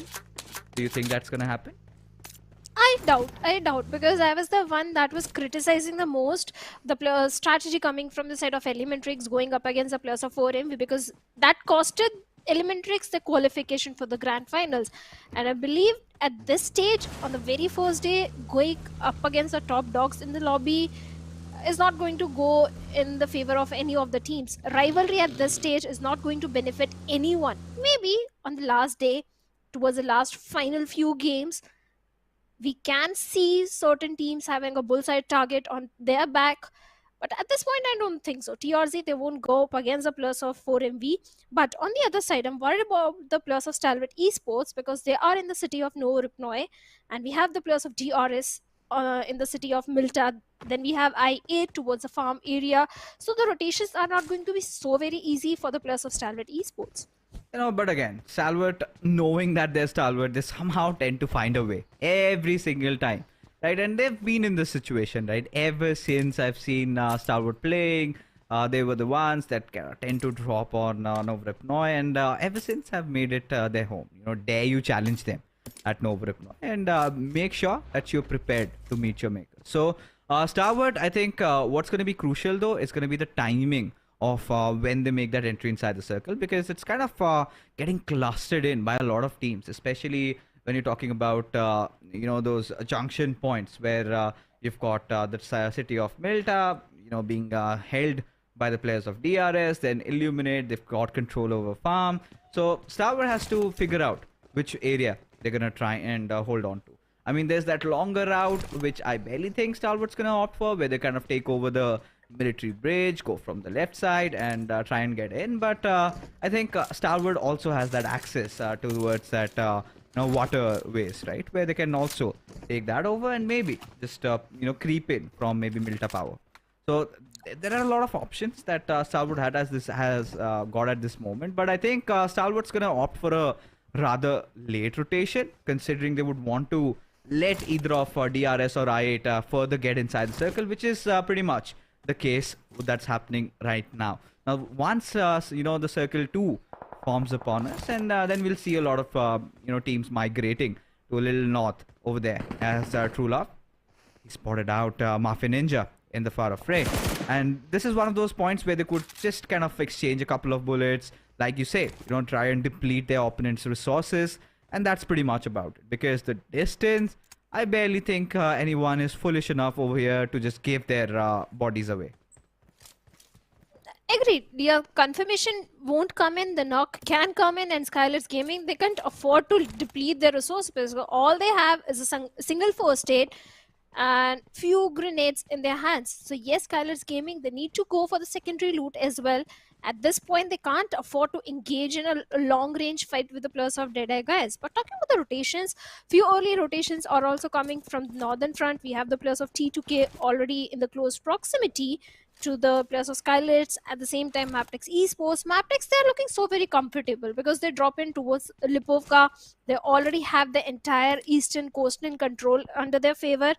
But the teams that are coming from the western side and trying to contest that potato hill could be the players of Seal and 4MV. We have seen time and time again in these kind of circles that majority of the teams try to contest that potato hill over there, and that is where we see the demise of so many players and the teams. But the circle again in the favor of T2K and SITM Esports. No, this is one of those curveballs that I think teams weren't prepared for, and now you could see those migrations just set in, right? What I'm really surprised, take a look, two players of Illumin8, Sky over there along with his teammate, he's kind of trying to sandwich the players of Stalwart. If Woofies gets a little ahead over there, but now this is gonna all be a dent in their plans, right? What they decided was maybe choke the players of Stalwart from north and south, and then maybe just take them down. But considering how the circle has shifted, I think they've got to make a run inside the zone themselves, right? And this is where everything sort of changes. But I hope Illumin8 has enough mates on two of their players who are outside the circle right now. And yes, there you could see Woofis and his teammate, they have no interest in trying to contest Stalwart over here. Now all these teams are kind of settling in, trying to get the center of the circle. Since it has gone a little northern side, that anticipation where we could see something happening happening around those lumberjack hills kind of goes folly out of the window, right? Now this is one of those maps where maybe teams like Mabetex could really benefit, but anything could possibly happen, because even we've seen on multiple occasions Skylightz Gaming has been one of those teams that really massively benefits from circles like this. As now Mabetex, they've got a team right on their toes. It is going to be the players of Raw Officials as they just absolutely destroy them. Everybody decided to push in from one side. All they had to do was just get their armies united and pushed in from two different directions. But hold on, have no time to breathe, as now IHC suddenly decides to be a part of the party, as Alex decides to close in. John with the DBS, Wally having the grenade, will have to get taken down, and IHC need a little bit of a respite, need a little bit of a recuperation, and once that's done, they're gonna strike again, and so do they, as Godless gets one knocked down over there, and Leo showcasing his head, and it's gonna be AJ from a long distance that deals with it. But Baron somehow has kept his team alive in this battle. And these are the crucial revivals that Mabetex Esports and the Plus of IHC need to go in. Baron going for the revival onto his fallen teammate. Better revive one teammate as all the 3 players are down on their knees. Then we have the players of Skylightz Gaming as well, who can do a third party, and both these teams are not prepared for it. Zol gets the confirmation onto Valley as he's going for the rescue mission onto Demo over there. And Skylightz, yes, they are showing up on the doorstep, and Nima gets a confirmation onto Kese over there. Now Mabetex surviving only 2 players. Both these teams, they don't have the numbers to deal with the wrath of Skylightz Gaming. And this compound, it is attracting all the teams. Nima with a grenade might be looking for some opening. No fear, Nima barging under the supervision of AJ and Mafia Ninja from the far lines. But somewhere else on the map, we have the plus of SEAL Esports and I8 also going up against each other, where trades are coming to and fro. I mean, this is something quite unexpected from Skylightz Gaming, you know, just being the ones taking the opportunity where they find both these teams quite weakened down, right? IHC decided to go with the push, but still have few of all of their players, in fact, alive. But Skylightz Gaming, you know, so much being done to take control over this territory, this area. You know, of course, would want to take down the players of Mabetex, and Jol succeeds in taking down Leo over here. And now they know that Mabetex, they've been reduced to just a one-man team over here. And this is the perfect time where maybe Skylightz Gaming or maybe someone from IHC kind of decides to go into the push. Mafia Ninja with that S12K gets that knock, and now the final player remains as IHC. They would also want to join the party over here as Mabetex, they have been eliminated now. It is a battle, you know, just fuming out between these 2 big teams, and somebody needs to survive over here. Somebody needs to keep their hopes alive as IHC, they have been very aggressive. But AJ, he knows how to defend, and we know one thing from Skylightz Gaming, their defenses have been quite solid, and they can certainly just try and keep IHC at bay. And IHC taking that smart route, they decide to retrieve. As for Miracle Vibes, they decide to strike. Now what's going on, Shadow? So many teams are eyeing for this compound. Third parties, fourth parties are happening. IHC, they are out there in the open. On the other side, Skylightz Gaming, they do have a good compound, but Fuse comes in with a perfect grenade, takes down No Fear over there. Follow-up grenade might come in. The way the players are 4, and we are trying to converge the players of Skylightz from all different directions. Multiple grenades could be coming in. Nima, I don't know how he's surviving with a barrage of grenades that is coming in his direction. Yes, Nima is going for the revival onto No Fear, a very crucial revival. At the same time, IHC, this is the opportunity they can capitalize, but 4MV Apex again gets a knock onto Nima and confirmation onto No Fear. This is the moment Skylightz Gaming, they don't have the numbers in their favor, but Mafia Ninja is still keeping the hope alive as he takes down Apex over there. You know, this is something that I'm still, you know, going over through. What's going on? No, of course we know it's a very important compound, but 5 freaking teams have contested for it. And Skylightz Gaming, everybody, I mean, the hunters are getting hunted over here. IHC, they've taken the big route, they've got retreated, they realize so many teams are coming to fight in. And there you go, Nima also meeting his maker. As for Miracle Vibes, they haven't lost out on numbers yet.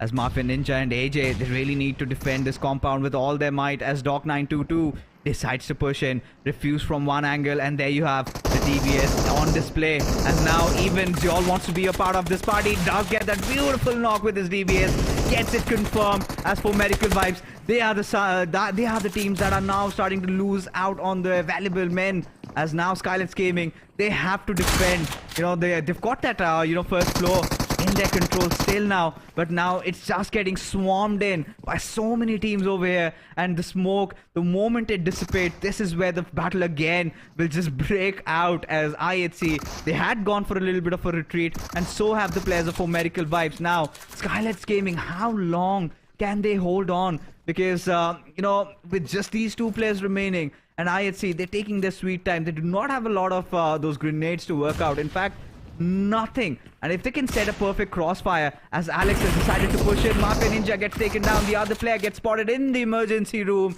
And the wrath of DBS strikes again as Skylightz Gaming, they bite the dust.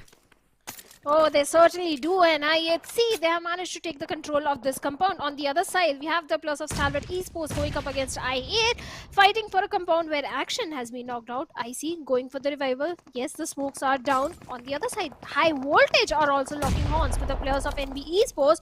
Trades are coming back and forth, and Tops is literally burning in that Molotov. He needs to patch himself up. Stalwart, 3 players. I8 Viper might be looking for a grenade knock onto the plus of Stalwart Esports, but can he find an opening? And looks like he won't be able to find any. At the same time, he has to go for the revival, and this is the moment of the shotgun is going to strike in towards the panic room, and Viper also gets bye-bye with that. I8, they have been eliminated at 11th spot with just one single elimination in their name. Now Stalwart Esports, they have got 2 defeat points. Yes, they did lose onto NZ, but 3 players, 2 defeat points. I think it's a fair trade. Oh, it certainly is. I mean, especially with the way things had started off for Stalwart Esports, losing out on one of their players pretty early. They've done a decent job in recovering themselves. As now we kind of approach the end game slowly and surely. Teams, I mean, already 6 teams have bitten the dust, as Godless also gets dealt with. For Medical Vibes have had done a pretty decent job, you know, striking when the iron was hot. And they also did manage to retreat, but in all that they did lose out on Refuse. But for Medical Vibes, now they're showing intent on trying to fight out against the players of IHC, but East, he's getting shot at and now needs to find some cover, which he does eventually. But what does he do next with T2K right in front of him? Even IHC trying to get their players back alive, especially with Godless just lying down in the dust, as Doc922 gets that finish over there. And now Apex, being the Apex Predator, spots out Jaw. He's with him. And now for Medical Vibes, they've kind of spread out a lot, to be honest. And it's all about that fight ensuing in that southeastern territory. And now Apex, he's gonna be rescued. Doc922, he's there. He's gonna take him along with him, as Alex is just hiding in that shroud of smoke. The moment the smokes dissipates, now that is where we've got to see what does Alex do in that particular moment. Dog, this guy never fails to impress me from the side of 4MB every single time. I don't know how he manages to land those perfect grenades right on the face of the enemy. This time again, he was able to bring down the numbers of IHC by taking down Zoil with those grenades. Talking about other teams having a good position inside the circle are the players of Leo Esports right in the epicenter. Then we have the players of DRS. But the split, the segregation that is coming from the side of DRS, I don't know. I'm not so sure it is going to work in their favor. But maybe. If it works, it works. But the team that is a bit far away from the circle are the players of NB Esports. Now Deadeyes, they are prepared for the players of TRZ. And TRZ, maybe they are also eyeing for this compound, and Precious Sir with that M416 spray is trying to keep the enemy at the bay. One player from the side of TRZ is surviving on a sliver of HP, and with that, Mad Cat has been knocked out, and Precious Sir gets an easy confirmation as well. Yeah, I mean, Deadeyes are off to a good start pretty early on, defending their fortress over here, as TRZ's Mamba is going to get pushed upon, as on top showing no mercy at all. Nothing going down there, as Deadeyes, they mean business. And Kunyo TRZ, you know, they've been the aggressors. We've seen them doing that multiple times. And last time, I think against Skylightz Gaming, they might have succeeded, but not this time around. As Steel Shot, the loneliest players there in the server, gets deleted by Precious. And with that being said, Kunyo TRZ, they also have to say their goodbyes over here, as Mondo gets put right off. Is he gonna successfully escape? That's the big question. Does not happen so. But the trades are definitely there. Sek manages to get it, but Mondo, he's got himself in a pretty safe position where he can get the rest back up. And now, it's all down to NB Esports. They're trying to close in the gap. They're trying to go in and commit for the push as 2 players come marching in at his direction. And the slap from DBS comes in. Fistboy gets himself into action as Apex, the final player surviving, will also fall. As NB Esports have done the unthinkable, have managed to absolutely abominate a reckoning force like for Medical Vibes. Poor MB taken out pretty early in the game, something unheard of, but this time they are turtling up their first few games of the grand finals. But T2K, well, they do have a good compound to their name. Up until now, T2K, they have been so very silent, not making any sort of noise. But Jane out there in the open, and Fist Boy is definitely going to punish him with his AUG. And now the knock is there. Siog, he needs to deploy the smokes and go for the rescue mission onto his fallen teammates, because last time in Miramar also T2K, they did have a very good compound to their name. It's just that they were not able to defend it, and this time again if T2K fails to defend this compound, oh, this game might not go in their favor. I'm kind of still over. I'm still kind of not over the duel that we got to see. In fact, not a duel. It was 5 teams fighting for that one position. And guess what? That's not even part of the circle right now. And right now, I mean, the shifts have been quite odd, to be honest. I mean, ever since the changes have been made, the rotation timings and everything, it kind of feels like a new game all over again. Right, it's a little freshy. It's kind of a little fresh approach, and DRS, they are the benefiters of this particular circle. They've got quite a lot of their players alive, have got a decent control, and now are getting quite some knocks to their name. So Akaza, he's being dealt with, and we've got the players of Leo. This time they kind of not too overeager. They're kind of holding on to that squad house compound control that they have. As Stalwart, they decide to make a move towards the players of Deadeyes, and suddenly they see a smoke, and they decide, no, hold on, we're not going to make a push like that. We have to watch out for the players of Deadeyes, as beautiful final shot connecting, and Tulov falls down on his knees. Deadeyes, they were trying to move from the northern front, and Leo Esports, because they spoke quickly to stop the players of Deadeyes in their tracks. With that, Stalwart, they are also doing a third party, as Tops find a beautiful knock on one player of Deadeyes. How they are going to survive the situation is very doubtful. On the other side, we have the players of DRS also going up against the players of NB Esports towards the southern end, where trades are coming back and forth. SITM QB has been knocked down. Leo Esports, up until now, they have managed to defend this compound so beautifully, finding trades here and there, but not able to get the information. Yante is going to punish the plus of SITM as 0 goes down. DE to the left, sir. Confirmation coming in from the plus of Stalwart Esports. And look at the position of Deadeye, guys. All they have is a little shack. One grenade can take down on top, sir, over there. And then we have only Precious set left. Stalwart Esports already looking to push towards the plus of Deadeye, trying to lure the players out with those vehicles, distract them. So much distraction coming in. Action comes in with a grenade, takes on one player, and the last player also with fire there. And guys have been eliminated. Oh yes, I mean, Stalwart just salvaging whatever was remained out of Deadeyes guys. They were under extreme duress.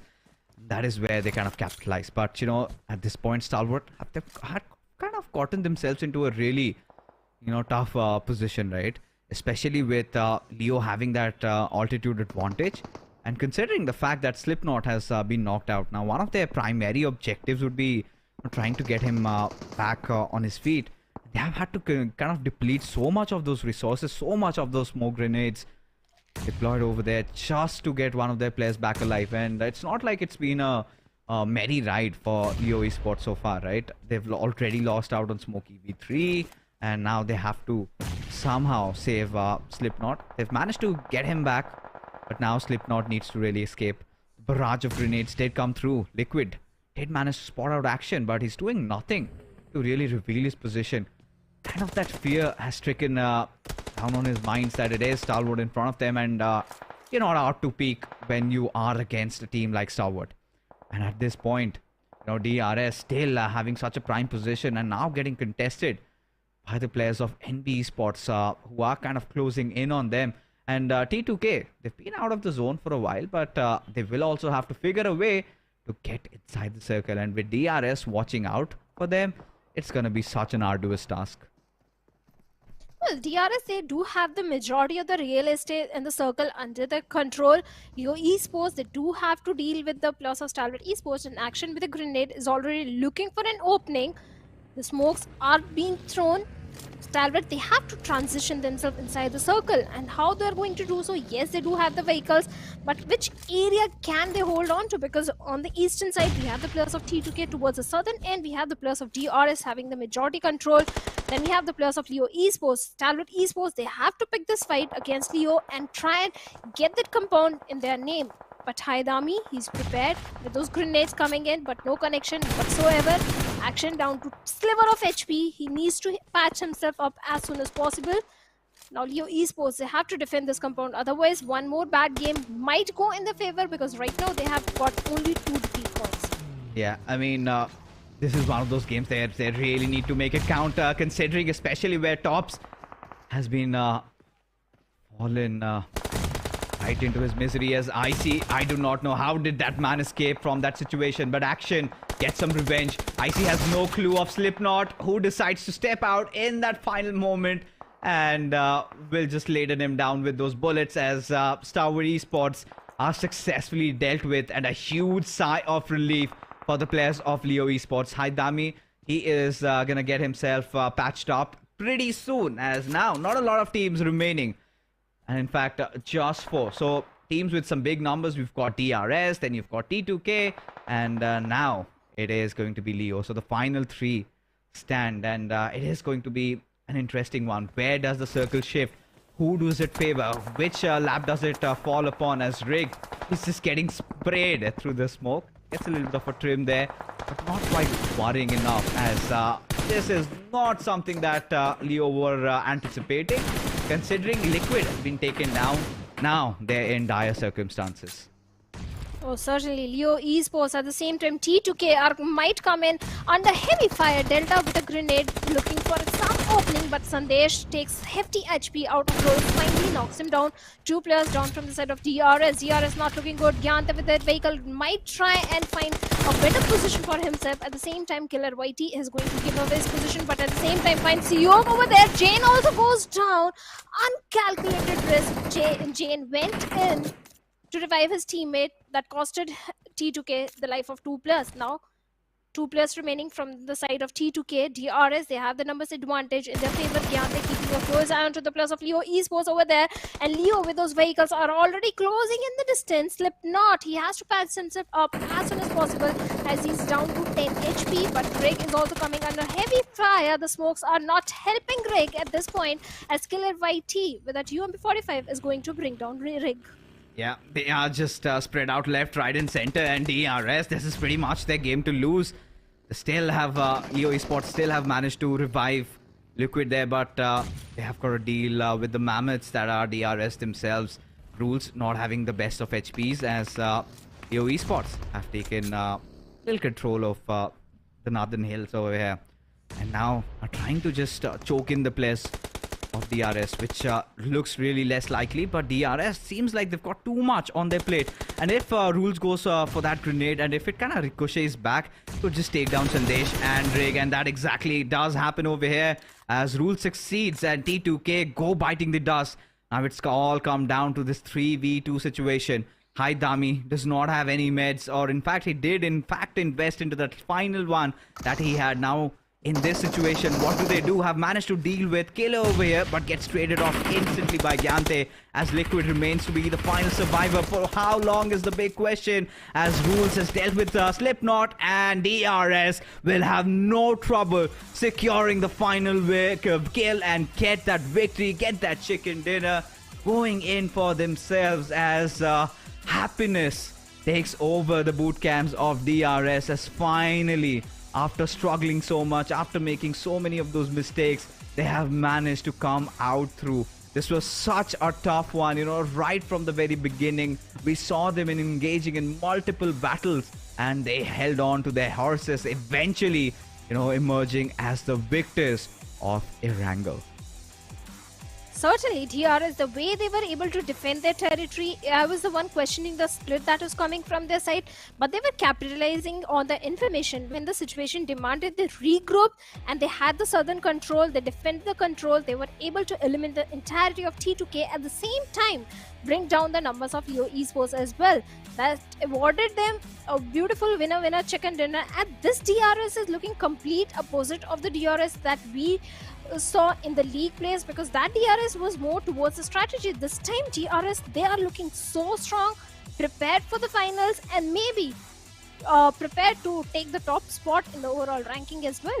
I mean, this is what DRS was meant for, right? Especially, considering how they've been really playing even in the past. I did not follow a lot of the league stages matches, but one thing I did see was DRS, this was incoming. At least in the grand finals, they had to step it up. And 15 eliminations, and that is how they do it in style, right? And this was one of those games where the zones, the way the shift was quite confusing even for a lot of teams. We kind of anticipated maybe the circle goes initially towards the Lumberjack Hills and suddenly it takes a northern shift, and that was a very steep one. And something that teams were having a lot of difficulties to deal with.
What an intense game it was, folks, and here we are back again after that short little break. You're watching the PMPL SA23 Grand Finals, and what an Erangel it was. Like we anticipated, filled with action, drama ensuing all over, and we'll of course take a look at the MVP. That's going to be on our screen quite soon. But Shadow, that one compound and 5 freaking teams contesting for that. I am still not over it.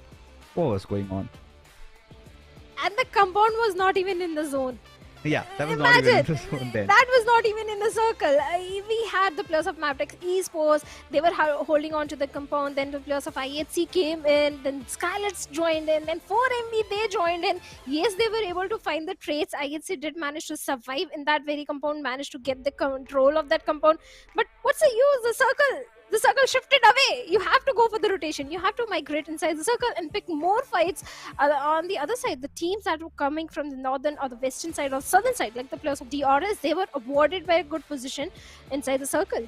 Yeah, I mean, while everybody was fighting, DRS were pretty chill, right? They were just enjoying the summery weather. They were just kind of holding on to their compounds. And they kind of did not budge a lot, right? Especially after the circle had formed, we had kind of called it out. Like, this is one of those games where DRS, they're really going to come out swinging. And that is exactly what they did. And this player was the one who was topping it all. Kyante V2. He's got a version 2 going on for himself. 8 eliminations to his name. And, this is one of those players that I really was looking forward to. And finally, he's shown up, and look at those damage numbers also. So I think DRS were just fighting left, right and center. They had perfect cover for their players. They were doing everything that needed to be done, and as a result of which they have emerged as the winners. Now as we take a look at the top players into this game, we've got a little bit of Stalwart, we've got a little bit of DRS, and we've got even Fistboy. I mean, I still kind of get the reminiscence of his DBZ. Even in his dying moments, he did not back down without a fight. Oh, certainly. They were picking fight with the strongest team in the lobby, that is 4MV, trying to contest for the southern control. And NB Esports, they did manage to annihilate the entirety of NB Esports, of 4MV over there. But in the match ranking, we have the players of DRS on the top. DRS from the very start, they had the majority of the real estate under their control. Two players already inside the circle, two players having the western periphery under the control. So DRS, they were already looking for the best position inside the circle, and they did have it till the very end. Oh yeah, they certainly did. But Kunyo TRZ again succumbing to their old ways of playing, right? We've seen them getting really impatient all the time. I mean, they don't even find a single knock and suddenly they decide to push. And Mabetex were really quick in dealing with that. And HighVoltage, I'm kind of surprised we see them at the 15th spot, right? Quite unexpected from their side. And even for Skylightz Gaming, I mean, they had such a nice circle, but eventually just decided to be a part of, I don't know what was a slaughterhouse there. And eventually got slaughtered in the process. We saw IHC going there, IHC backing off, then for Medical Vibes comes in, and they also decide to back off. So much drama had taken over as DRS Gaming with that chicken dinner, with those good 15 points in their finish department, have ensured that now they have taken over. DRS Gaming are your table toppers with Stalwart Esports not too far behind with just 2 points differentiating between them. But for Medical Vibes, the kind of a cushion they had earlier on entering into today's matches, I think that sort of has been lifted off. They really need to have a good game to get themselves back into the match. Agree, but 4MV, they need to step up. If they want to survive in top 5, if they want to be in the top 5, they have to step up their gameplay, because this time again 4MV, they were taken out by the plus of NB Esports, Skylightz Gaming. They were busy contesting that very compound where all the 5 teams were fighting. They did lose out on to their numbers. Deadeyes Guys, they were coming under heavy fire from Stalwart Esports and Leo Esports. That is where they were taken out pretty early in the game on the 15th spot with total of 39 points to their name. Seal Esports also not having the best of the time. Yes, this day they are able to grab those elimination points, 10 elimination, but they need more points. Total 47 points. They need more points if they want to be in the top 10 or top 5. Oh yeah, I mean all these teams, especially at the second half of the table, and they will have to get those quick chicken dinners. They have to go do things, really quickly to get themselves back into the game. And the big question is, how are they gonna try and do that? But we're finally done halfway through the day. We're done with 3 games now. Again, just repeating the maps in order. It's going to be Miramar yet again. So SITM started off the day with a chicken dinner. The big question is, can they replicate one more? Because apart from the Miramar chicken, they have been kind of a little off. Now this is where the other teams have to step up, and this is where teams like Stalwart really need to redeem themselves, because they had a really good advantage to their favor, right? But it has certainly been dealt with by DRS, especially those bonus points also helping them. They've taken over the top spot, and we know what they had achieved in the PMGC, right? The second position. They've had gotten ever so close to the first, but yes, finally they're playing like champions. Finally they look a lot organized. They've had 3 of their games. I think I have not had a lot to complain about getting those top 3 positions, as a result of which have been amassing a lot of points. But now, Shadow, you know what time it is. It's time to make predictions. I really think I want to take a step back and not make any at all, but we still have to do at least for the first day. Let's do it. So yes, Bhavna, your prediction, who's gonna win this? I think Mabetex Esports, because in league stage towards the week number 3, the Miramar gameplay was so very strong. Mabetex Esports this time also, they were looking decent, they were looking good. It's just that they are not able to keep up the numbers till the very end. If they manage to keep up the numbers alive, I think Mabetex Esports can definitely get a victory. For me, I think I would want Stalwart Esports to win this one. And it's so important to have all 4 of their players alive, because that has been one of the Achilles heels for them, right? Every single time you see Stalwart Esports, they get their loot, they get their job done, and while rotating, they suddenly lose out on one of their players. Then eventually, it is sometimes just too hot to handle, right? And they kind of do not make it to the final stages of the game. Now, this is what they need to do, right? Keep action, keep top alive. Along with that, you want IC and NZ to be also there. So if that does not happen, then things might just go awry for themselves. And yes, before we get into the game, a quick glimpse at all these lovely players just getting readied up, all riled up for the game. A few stretching to be done, just adjusting their hairstyles. And yes, Stalwart Esports, this is one of those teams that I'm really looking forward to. They need to get back to the top spot. They've been quite slippery today, and now we get into the fourth game of the evening, and this is going to be Miramar, and from Elazar to Lateral Era, off we go. Looks like Skylightz Gaming, they have to go for a very long journey. They have to resort to those vehicles if they're again heading towards their home ground. That is going to be the city of La Cobre area. Mabetex Esports, they're not going to have much trouble in heading towards the side of Torre Emuda.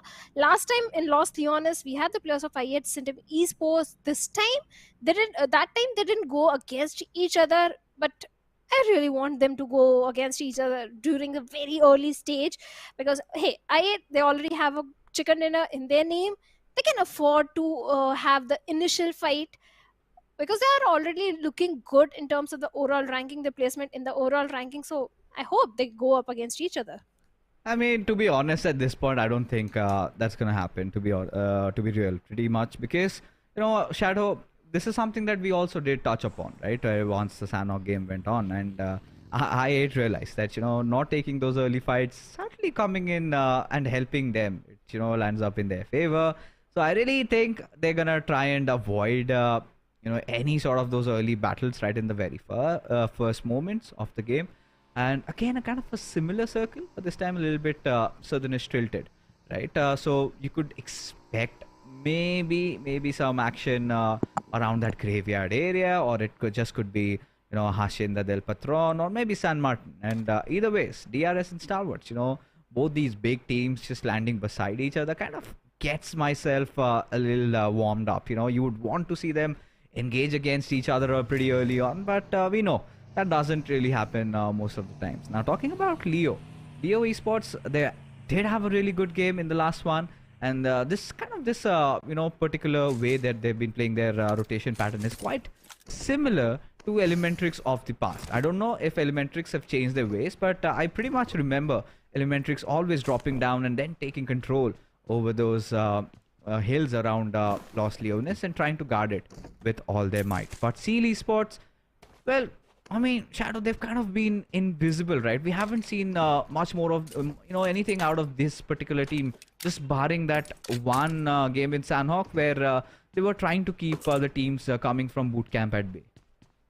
Well, Seal Esports, the way they started their journey, week number 1 was also not looking in their favor in the league plays. But by the end of week number 3, they were looking so very strong, especially in the map of Miramar. The way they were able to have those central controls for themselves, having good compound to their name. So Seal Esports, in terms of the firepower, yes, they have improved. Maybe it's just the pressure of the grand finals that all the teams are having on their shoulders, which is the reason that they are not able to perform up to our expectations, even the players of 4MV, because the way 4MV are getting early elimination, this is not the same 4MV we saw in the league plays. It's just the pressure of the grand finals, I think. I think it's kind of also the run of form that they're having, right? Initially, the first 2 weeks, they were so predominant, and then teams kind of figured out how to play against them, right? And even now, we do not see 4MV trying to do anything different, right? We haven't seen them taking that defensive approach where they just kind of play circle to circle and hold on. And they've kind of been relying on their natural instinct. That is, they want to be the apex predators inside the lobby. And they've been trying to do that. They've been getting those early success, right? But certainly, it's just too much on their plate to handle. And they kind of tend to succumb, like lose their players pretty early into the game. And if they can manage, even if they can manage to get, 8 to 10 finishes every single game before getting taken down, that is still a-okay. I mean, that's still understandable with the new point standings. Really might help them in their endeavors, but does not seem to be the case so far. Agreed. Even for the players of Stalwart Esports, every single time Stalwart Esports, they didn't care about the placement points. They always went for the aggression, and this time Stalwart Esports, even they are being a little cautious. They're not able to grab those elimination points like 10, 12 or 14 eliminations which they used to get in the league plays. So even they are also being a little cautious. On the other side, NB Esports, this team, yes, the rotations that are coming from their side are always point perfect. Even in the map of, I think, Erangel, they went for a late rotation from the complete northern eastern side, but still it is working in their favor. But the chicken and the aggression that they brought in towards the start of week number 1 and end of week number 3, that is missing. At the same time, Mondo, what just happened to Mondo? He was the one who was always bringing in those knocks from the opponent, getting those openings, but this time he's the one taken out pretty early in the game. Every fight that NB Esports engage in, Mondo gets knocked down pretty fast. Yeah, I think maybe it's just too much pressure, especially at such higher stages. And this happens to the best of the players. And he was kind of the one guy that kind of brought in the heat to the roster, right? He kept them in contention, in those fights. So maybe, NB needs to rethink their strategy, and Mondo needs to take a little bit of a backseat there. Let the other players just aggress in, and him to try and get a few trades off and get himself in to the right positions. Because this is one of those circles where the zone could literally end anywhere. And it's so difficult to predict, at least for me, because the other previous editions of the PMPLs we sort of had those repetitive circles. But this time, it certainly hasn't been the case, right? It's so difficult to kind of get an exact idea of where the circle's going to rotate and what's really going to happen. Because now, even looking at this particular circle, it's kind of really dicey, where it could either go a little south, or maybe just stick around the Los Leones, or you never know, could take a last moment hard-hitting curveball and go towards water treatment again. Because all these teams are slowly but surely starting to congregate right around those central areas. And Stalwart, this is where I think they can really get some valuable, crucial results. Because Stalwart is a team which kind of has that ability to either kind of just go on to the 5th gear, go all out, go bonkers, go mad, give us those moments. And then they also have those times where they could kind of go on to the 1st or 2nd gear, where they could just play zone to zone and wait for their opponents coming in. And it's kind of been one of those tournaments, right? It's quite usual that Stalwart, no matter what, they get a chicken dinner in the day. But Rogue, way too exposed, and has to meet his early demise. That is what happens if you stay out in the open in a map like Miramar with no cover at all. He had no idea that players of T2K were holding on to that compound. But now T2K, they have to be a bit cautious, because maybe the players of SEAL Esports might come in for a revenge. From the looks of it, right now SEAL Esports are not looking for any sort of aggression. One early defeat point for the players of T2K Esports. But the problem is, I think the players of T2K, they are thinking way too much. They're being so very cautious. Earlier T2K, they used to engage in so many fights, always going for the elimination points. But this time, yes, rotations are coming in point perfect, like it used to come in the league plays. But this time, they are being very cautious, not engaging in too many fights, which is kind of not working in their favor, because A, they're not able to get the placement points. B, they're also not able to get those high fragging games also. Yeah, I mean, Steel have been pretty dull, right? And I think one game is all you need to get your morals boosted up. And there you go. There comes the shift. And this is going to completely favor the players of Leo. And Stalwart, they're making sure that they get towards the high grounds. They had the control of Los Leones. And this is where they might get contested, either with NB or maybe with DRS. Look at how the teams are just migrating inside the circle, just swarming in, making no delays there. Even HighVoltage and Leo could knock horns against each other. A lot of fights about to ensue. Maybe even IHC and even Kunyo TRZ could go head-to-head against each other. SITM and I8 also just beside each other. And look at Steel Shot. Right in the open. Still hiding. Will get that quick reload. But now he needs to escape from danger. Godless, he's been dealt with. But Seol has ensured that he has got that smoke so that he could at least try and get his teammate back alive. It's very important, because Godless is definitely one of the standout player from the side of IHC. I think it's going to be an easy revival, because Steel Shot was all by himself. After knocking down Godless with that buggy, he's already scuttling back to the safety. So IHC, they are safer now. But T2K, well, they have an enemy in the adjacent compound that is going to be the players of DRS.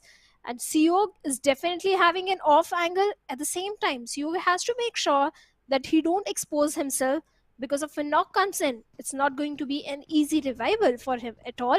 And the numbers of T2K won't favor their case. This time DRS, they are very aggressive. At the same time, on the uphill, we have the players of Deadeyes also. So there is a possibility of a third party happening. And if that happens, Jane on the rooftop is not looking safe. He kind of needs to watch out for his back, right? Watch your six is what they say in the army. But now, you know, DRS, I'm pretty sure they're aware of T2K's stronghold, right? Especially in circles like this, T2K kind of tend to do that. And like you said, Jane is quite exposed. And if he's not careful, then he might have to take a hit over there. But Rules, look at him, so eager to get that first knock. And it feels like, you know, just the moment they get that first player down, they're just gonna pounce upon T2K and put them to their misery. But DRS, they've got to play it a little bit safe, you know, still at the top. They've got to kind of keep Stalwart from getting a lot of finishes to their names, get a lot of you know, those points into their pockets. But Illumin8 and SITM, finally the battle erupts, and Nova has managed to get a trade off over there. Viper was really low there after getting knocked off, has been finished. So both these teams taking a few losses here and there, but Hi8 really have to reconsider the strategy, as now again a little bit of shift towards that northern side, and Stalwart, they're gonna be like, thank you sir for this beautiful zone. Oh, this is definitely their circle. At the same time, Mabetex Esports can also look for a potential dominant control from the northern front, because they are placed perfectly. At the same time, Skylightz Gaming, they might breach into the compound of Stalwart Esports. I won't say that would be a wise decision, but they can keep themselves away. But all the commotion in the chaos is going to happen on the southern side. From there, so many rotations are going to come in. We have the players of HighVoltage. We have Leo Esports going for a split 2v2 split that might not work in their favor. But right now, HighVoltage and Seal Esports, they're locking horns with each other. And SITM QB on the other side of the map finds a beautiful knock onto I8 Nova X Sancher, keeping the backlines checked, providing the necessary cover from the backlines. At the same time, Probeen with a grenade is looking for some opening, but what's waiting on the other side is a shotgun in the hands of Becca. Shotgun and the demon of death over here, as the fight has already begun. Becca, he needs to be precise, misses his first shot, will have to take the fall over there as a assassin. He's not gonna show any mercy, but he's burning. Eventually just could fall down, and indeed he does. Could not patch himself in the right nick of time, and Soulless, he's gonna enjoy himself at least some time over there to breathe, recuperate, and get themselves back into the fight, as Jiggle has a little bit of an idea of what's really going on. Soulless, the solo member of his team, does he retreat, does he make a run for his life, or does he try and save Sanchit? Indeed, those smokes kind of give it away that he does not want to be a part of this as assassin. Wanted to get revived, gets picked off from elsewhere, and Soulless kind of closing in on the distance onto Sanchir. He definitely wants to take a fight in this one. Oh, he has to take this fight, but revival is of utmost priority right now, because it's a 2v2 battle now. Probeen and Jiggle, they're buying some time, being a little cautious, not making any unnecessary push. At the same time, we have the players of Leo Esports in the close proximity, but Sanchar with a grenade. At the same time, Probin is also ready with a grenade. But the question is, who is going to find the first knock? Who is going to find the first opening? And looks like Soulless has been taken down, leaving Sanchar all by himself. Now for Sanchar, it's a 1v2 situation, which he can bring down to 1v1 if he lobs that grenade to the perfection. But looks like he's not going to have the perfect projectile right now. With the UMP45 in a 1v2 situation, this is the moment when the players of HighVoltage can rush in towards Seal Esports, but they are giving time to Sanchar to go for the revival onto Soulless over there. This is the time for the aggression, HighVoltage. Yeah, I think they just don't want to take any chances there, because already losing out on two of the players, this is something that wasn't really anticipated, especially when you're going up against a team like Team Seal, who haven't really been faring well. I mean, even for HighVoltage, they've also been chartering the rough waters, right? And this is all the pressure that's come down to really low on confidence over here. And it's all about who makes the first mistake now. Because it's kind of gotten down to a standstill. Both these teams just facing each other, just holding the angles right. And it's all about creating the crossfires, which both of them have done. And showing no intent whatsoever that either of them needs to push. And at a point, you kind of out of resources, you kind of those out of those utils that you can use over there. But Sanche seems to have one. Want to lob over. Does it make its mark? Does not. And now Jiggle. He's gonna throw one off. It's like, you know, you've given us one, we're gonna gift it back to you. But Sanchi takes this long route, you know, just goes back. Decides that that compound is not free from danger, but he's also getting shot from the left hand side. I think, if I'm not wrong, it's maybe the place of Leo, but Jiggle just barely managed to survive. And this could have been absolutely disastrous, to be honest. Oh, it would have been, but somehow he survived it. Now he's just left with a single grenade to his name.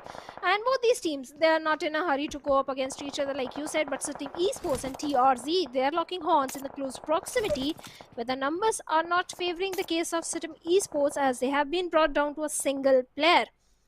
And that is going to be Desert, and looks like he's also in the crosshairs. He has taken a hefty damage from the side of Degree, I believe, of TRZ.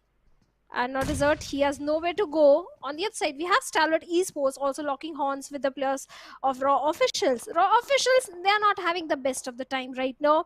One player already down, 2 games didn't go in their favor, and one of the standout player, Yeta Uta, has been already eliminated. Now Raw Officials, they are surviving with only 3 players, and the way they are holding onto that little dip, they need to be very cautious of the grenades that might come in from the side of Stalwarts. Oh. Let's see what's gonna happen at this point, as Mondo finally strikes terror. Claw gets knocked down, or in fact it is the players of Stalwart Tops doing the job, and another one falls. But yeah, it is in fact Mondo who did manage to get the knock, and now Mondo is just gonna secure what he started. His finishes over there as Space Boy decides to close in, but it was stopped from afar. Who finds him in the receiving end and gets the job done, as Zordi trying to fight. And this is where Stalwart really need to strike. Top, he has spotted out Sek, but decides against it, as again Stalwart have lost out on action. Now this is something that they really need to address. They need to keep action alive. They need to have him in safe territories, because every single time we're seeing, you know, action right from the beginning, you know, he gets taken down. Especially just barring that heroic, you know, play that he made in Sanhok, action has been pretty much off. And this is not the action that we are acquainted to watching. As now, just when we are done with another fight, there is one more for us. It is against Leo Esports for Miracle Vibes, trying to make the push happen. Doc922 is cooking up that grenade and will finally lob it over. Has it made the distance? That's the big question. No, for now, no opening. It's a fight of the grenades. Whoever gets the first opening, they are going to make the rush, make the push. With Leo Esports not having the numbers in their favor, on the other side, 4MB, Doc, with the DEBS in his hands, is already charging in through the cover of the smokes, and Haidami could be the first one to be taken out, or maybe Doc needs to be a bit cautious, but right now he's resorting to those grenades. Perfect grenade. This guy, Doc, never fails to impress me with his grenade shots, and DBS finally coming into the action, and Leo Esports, they have been eliminated at the 14th spot with 2 elimination of their own. But 4MV Doc, how does this guy lobs those grenades every time to the perfection? I mean, that's just Doc, right? The mercenary. The messenger of death and destruction. And the wrath of DBS continues, annoying the players. And we know, sooner or later the nerf is coming. But Apex, having spotted out Sanchir from afar, from up top, tries to just burst down the lead, but eventually did not connect. But Akaza way out in the open, and will fall down to his demise there, getting picked off. And Doc realizes he needs to reload at Akaza. At this point, he's just accepted his fate. He's like, just get down with me. As Stalwart, a little bit of a pickle over there. As Sek deciding to engage against them, but it is eventually Tops who kind of says, thank you for Medical Vibes for helping me out in what I was trying to do.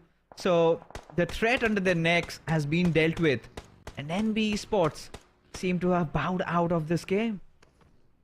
They have been eliminated. At the same time, Stalwart Esports, like you pointed out, it was a blessing in disguise, but Sancher on the lower ground in the crosses of Doc, and now he has been dealt with. Even Seal Esports, they are down to a single player. On the other side of the map, we have the players of T2K going up against the players of TRZ, trying to have the southern control under their favor. Mad Cat still bleeding. Now we have Degree and Maba. There is no chance that they can go for the revival at this point without dealing with Seog. And T2K, well, they are looking good to defeat points, but they need to be a bit cautious of the grenades that are coming in. And with the Molotov, he's looking for some opening onto Mamba, but perfect projectile is still missing. At the same time, Mamba is going to retaliate with a grenade of his own. Jane down to a sliver of HP, and Seog down to 20 HP. That could have been a perfect grenade. It certainly could have been, but, well, Brownie points to try. And Kunyo TRZ, you know, they've been the aggressors so far every single time, taking their chances, but have been exposed multiple times to be, you know, getting taken down. As Skylightz Gaming take their chances against Stalwart, as I see he's been dealt with. And HighVoltage, sadly, they could not escape the wrath of Formerical Vibes. I mean, considering Formerical Vibes did have that high ground advantage, you know, just took it in their favor. And Formerical Vibes, they're starting to take over this map. They've accrued quite a lot of finishes to their name. In fact, 8 to be precise, as now the push comes in by AJ, just going in, marching with that AMP, and 2 of the players trying to hold on for as long as possible. Had to go for a reload as AJ just shifts his weapons and manages to get both the players down, as Stalwart again seem to have fallen down, as there is no trade potential coming in, and the last player has just got to escape from this situation. Nirset barely surviving with an inch of an HP, will eventually fall down to his knees as Delta gets the job done, and Stalwart Esports get eliminated at the 11th position. And Skylightz Gaming, things are not looking merry for them, as well as Mabetex decide to completely just smash them down, and they get those few frags to their names. Well, Mabetex and Skylightz, they both drop in towards the northern side, and Mabetex are so very aware of the rotations that come from the side of Skylightz Gaming. This time they were prepared, and Skylightz left with only one player, that is AJ, and Leo, along with his teammate, is already marching towards him, at the same time keeping a close eye onto the backlines from where DRS can also chime in. And AJ, his days are numbered. Either it's going to be 4MV or maybe the players of Mabetex Esports that will rush towards him. So let's see for how long can he survive. At the same time, the team on the southern end is going to be the players of T2K. Yes, they do have the numbers, 3 players still alive. They have the complete southern control, southern eastern control under their hands, but looks like Mama in the process of Doc over there. Lockdown, easy confirmation coming in, and TRZ, they are at the mercy of the blue. Doc getting confirmation at the same time. Sandesh getting a knock onto Mad Cat, and TRZ, they were coming under heavy fire, and third party situation being brought up. They have been eliminated at the 10th spot with very few points to the name. You know, this is torture by Formerical Vibes, and especially for Kunyo TRZ. I kind of felt that was coming, right? Especially how open they were, how erratic they were in those fights, as DRS, they have prime control over the circle right now, have the best compounds, but Formerical Vibes, they're just fighting their way through. And Jiggle, well, he was present over there, but it was Killer from DRS that manages to take one of the players of Formerical Vibes, where Apex has no other choice but needs to make a run to safety, to safe covers, trying to do so. Has to lob that smoke, but with all those leads being poured at his direction, how long can this player survive, as Baron from Mabetex gets dealt with. Now Doc, just being that final player surviving for his team, he's doing whatever he can, whatever is possible at this moment to try and get as many finishes as possible, because trying to get those position points looks quite far-fetched, but considering the fact that Formerical Vibes have already secured 10 finishes, this is really going to help them in their aspirations to try and make it to the top. But look at the position of DRS this time again. Exactly. Kudos to the IGL that rotations that are coming in this time, they do have a prime spot, prime compound to go for the chicken dinner for themselves. 6 defeat points already in their favor. The way DRS they are playing in the grand finals is so fantastic and so very impressive.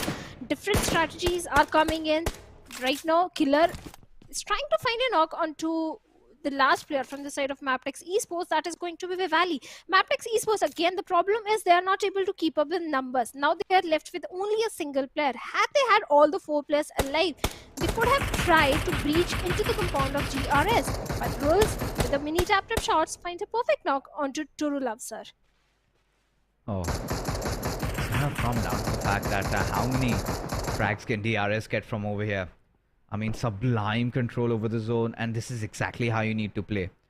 There has to be that perfect balance between getting frags and getting those position points, and DRS seem to have a mastery over that. As SITM also bite the dust as Sandesh sends a message that Deadeyes did not really like, and just by the looks of it, HighVoltage, they've also bowed out from the game. Now T2K, they still have all 4 of their players surviving, but in a really dicey spot because it's a 2-2 split, and they're quite out in the open, and now they're just under the mercy of the smoke saving them for a while. But if the circle kind of favors them, and if DRS have to make a move towards that eastern side, then maybe we could say this could be T2K's game. But for now, still favoring DRS heavily. With For Miracle Vibes, Doc still surviving, so you kind of have hopes on him that he can do something magical, do something out of ordinary. As now, finally, Delta manages to spot him out, but look at the amount of HP he survives on just by the whiskers. He manages to get into safety. But there you go. Doc 922, valiant effort, finally falls down, gets a few position points, but those 11 defeats are really gonna help For Miracle Vibes rack up a few points on the board. And now we are down to only 4 teams, make it 3 because Rules finds a perfect confirmation onto the last player of IHC, that was Demo. We have left with only 3 teams where DRS, they do have a complete control of the northern front, they have a good compound, they have the numbers, everything is working in their favor. On the southern end, we have the players of T2K, but they don't have too much real estate or breathing space to work around with. Then we have the players of Deadeyes. Deadeyes, I believe this is the first good game that is going in their favor. Otherwise, Deadeyes, they were not having the best of the time. But now, left with only 2 players. Let's see how much they can make out of the situation.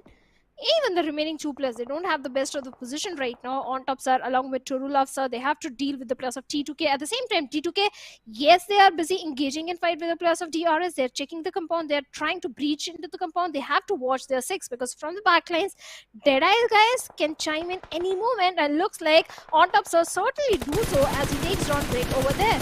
And it follows on. T2K, they respond back. And considering they've got that numbers advantage, and now this is so much easier for DRS, to be honest. They're kind of well aware of where the 2 teams are located, and they can make the next moves accordingly. And just like that, Deadeyes guys, they also bite the dust. Now a battle ensuing between 2 of the biggest Nepali teams over here. It is T2K and DRS, ladies and gentlemen. A perfect 4v4 fight that we really wanted to see. Just that road separating between these 2 teams, and you could see that split coming in, right? A 2-2 split for T2K, whereas you've got DRS well spread out. And one of the players, you know, I think still at the top of the building, trying to spot any sort of unwanted rotations that could, you know, cause them trouble. And now it's all about who makes that first mistake, who reveals himself, and then hell hath breaks loose. Certainly, it's the grenades that can bring some opening for the players of T2K. Yes, the smokes are thrown to deny vision to the players of DRS.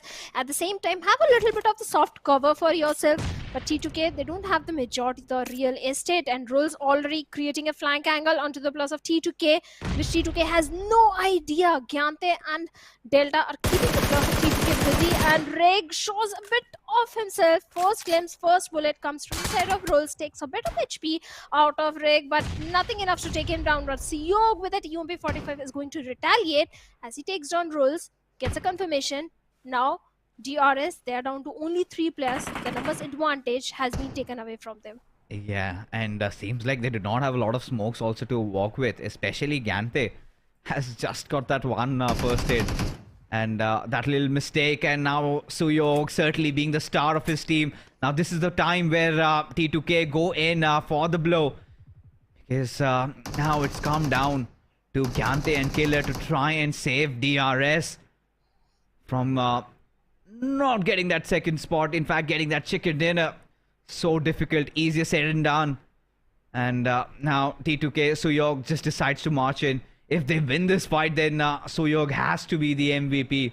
Certainly though, as Killer, look at his HP depleting over there, falls to the mercy of the play zone as Gante deciding to not give away that kill point to his opponents. And with just like that, T2K finally managed to get a chicken dinner. And you could see that huge sigh of relief taking over. And it came down, it was really close, but DRS just got a little impatient. And as a result had to suffer, and T2K did make them suffer, and with that being said have secured the second position in the overall ranking.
What a map it was, what a game it was. Came down to a 4v4 fight, a standoff between two of the biggest Nepali teams that we had.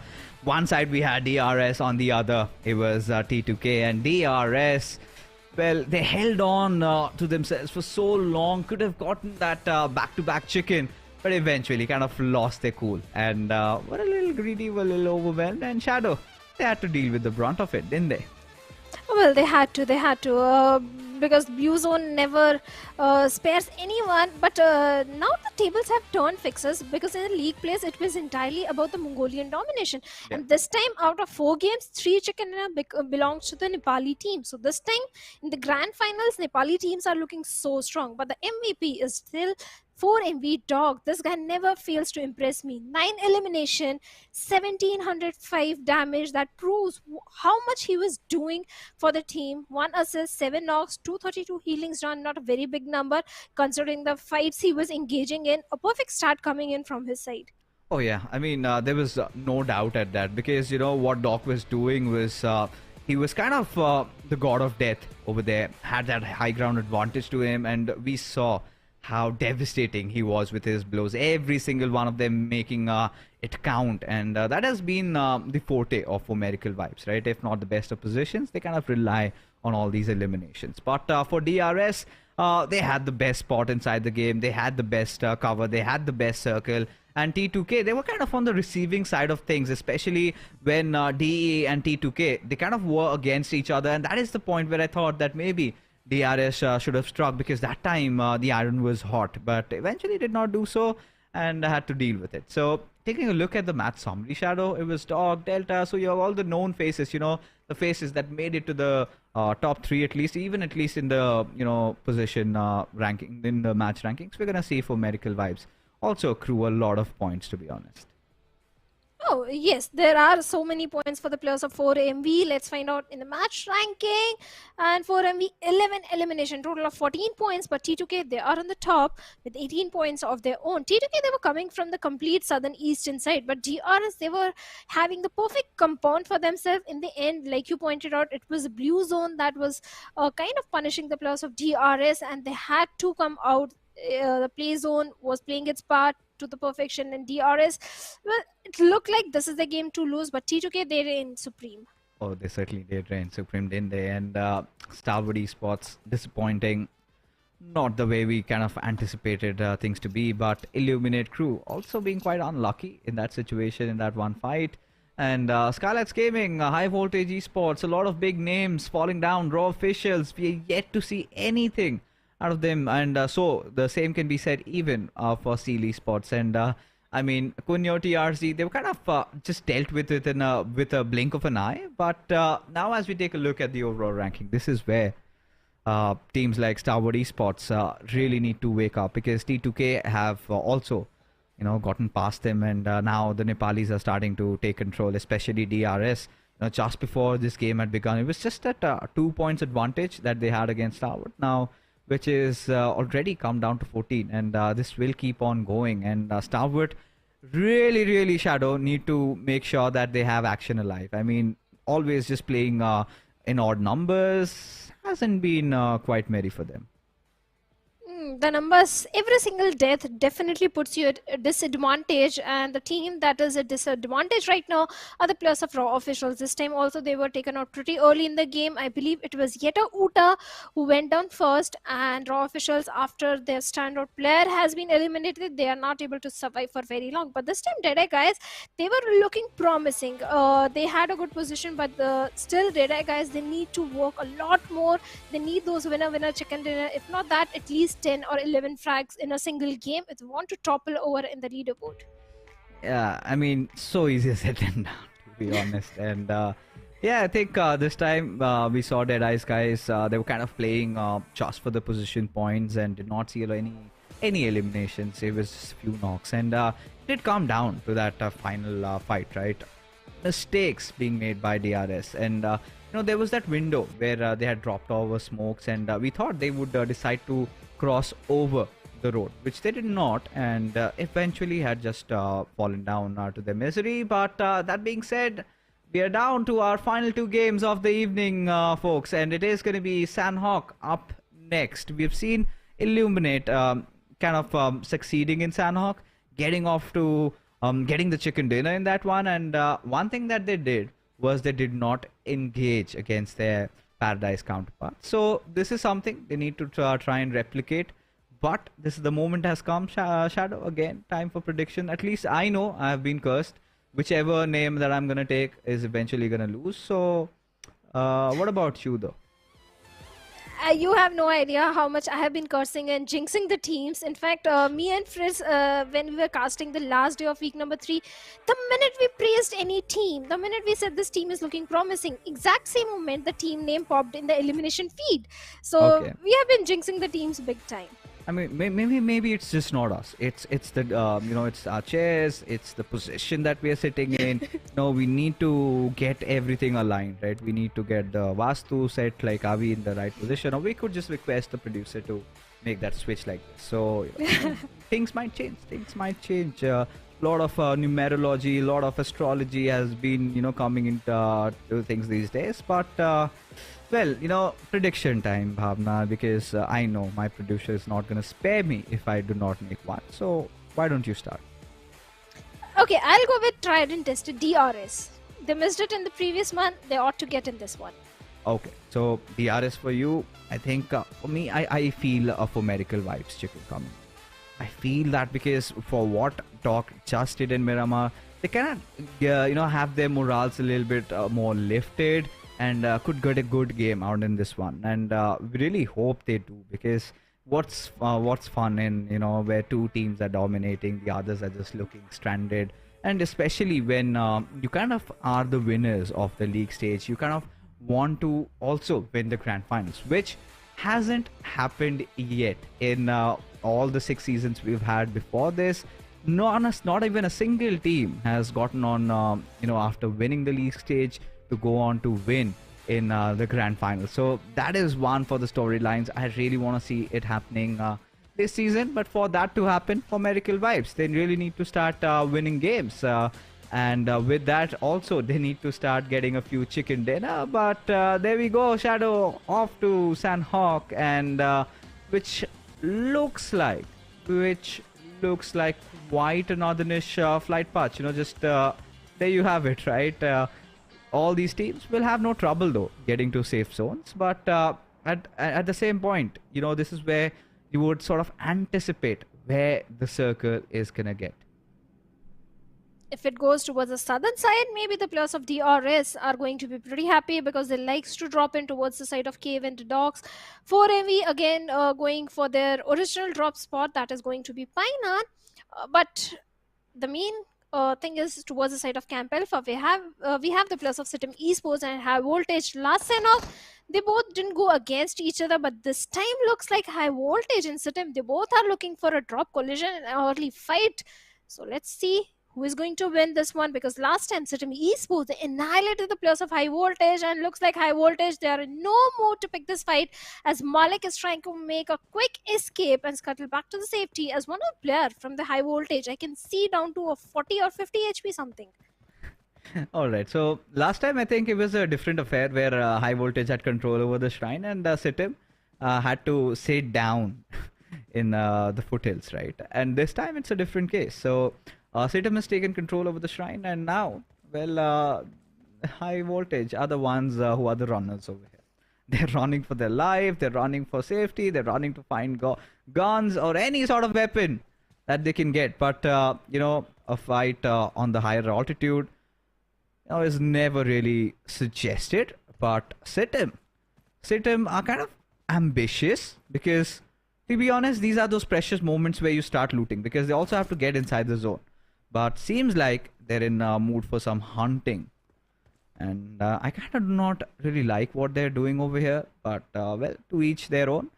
Let's see if they can get something out of this. Because, to be honest, Shadow, what happens? What happens if you get a knock?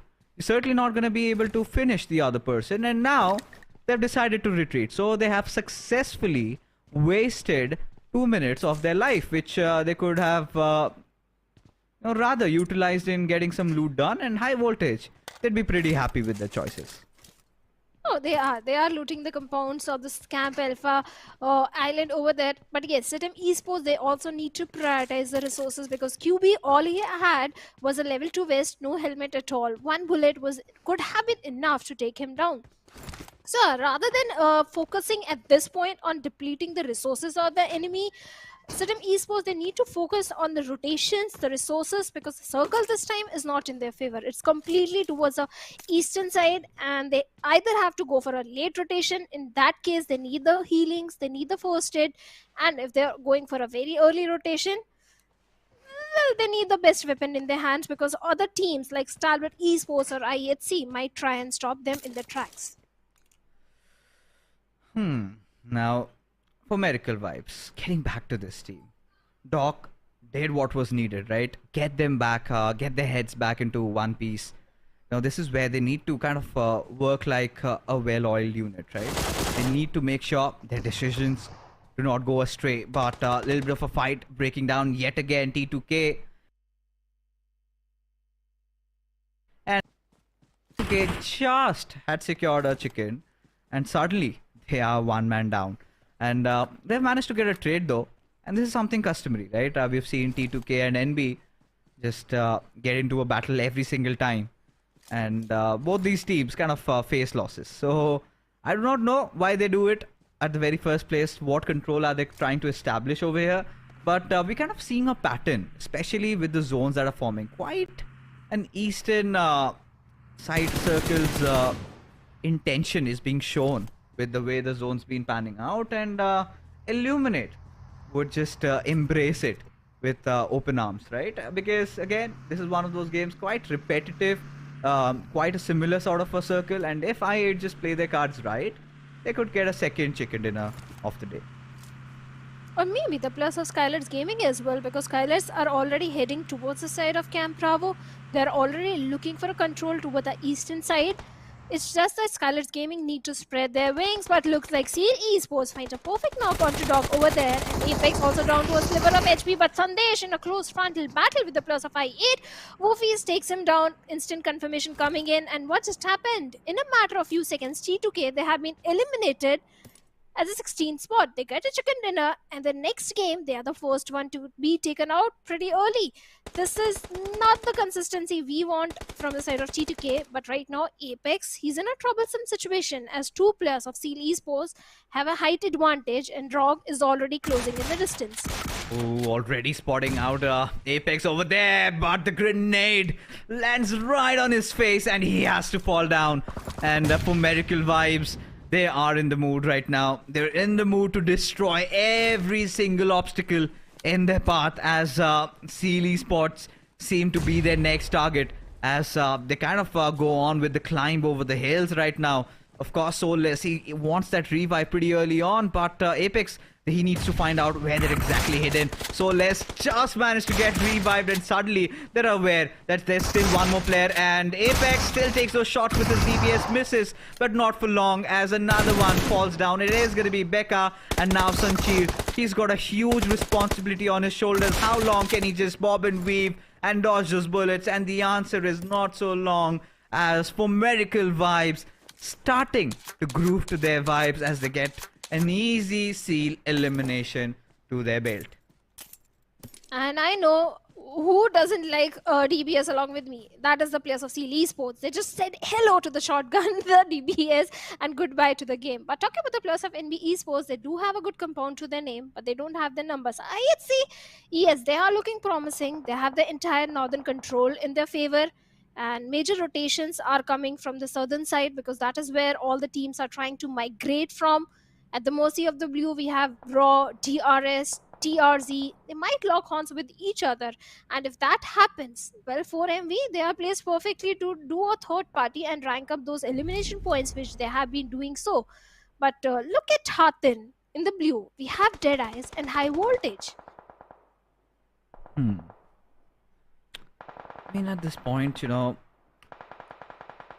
this is not the fight that either of these teams would want to take, because especially Deadeyes, you would kind of feel sorry for them, especially with what happened to them last time around. I mean, SITM was just sitting, waiting to just fish the players out of water and did not even let them breathe over there. But now, since the fight has broken down, I think Deadeyes aren't going to be happy either, because I can see one of their players again being knocked out. But the big question is, both these teams, HighVoltage and Deadeyes, they need to figure out a way to get inside the zone. I mean, on top, sir, he's successfully managed to do so, but could fall prey to IHC because they're right over there, present. And IHC also has been one of those teams that have kind of fizzled out, really haven't made their presence felt. And the same can be said for Demo and Godless. I mean, there were a few moments of glory, but apart from that, you know, one thing, they haven't been consistent enough. But look at for Miracle Vibes. Ever since that Miramar momentum, they're kind of cruising through, just, you know, barging, busting through every single door, making sure they collect every bit of utility that they can and have a good position inside the circle. And from here onwards, they would be kind of quite positive to try and go on to win this game. They can certainly do so. They're already having a very good head start, 4 defeat points. They're having the southern control. But the problem is, look at how busy the southern area is. We have the players of 4MV, Leo Esports, DRS, also Raw officials also joining the fray. So it's not going to be so easy. Yes, 4MV, they can rank up those elimination points. But if they manage to survive as a 4-man army and keep the southern control to themselves, maybe they can get the winner chicken dinner for themselves. But the question is, I have been always asking this, do the players of 4MV need the chicken dinner?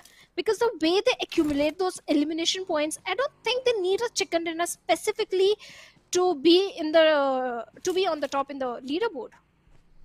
I think this is something that we've really touched upon, Shadow, didn't we? You know, if they can replicate what they did in the last game, they've got to do it again and again.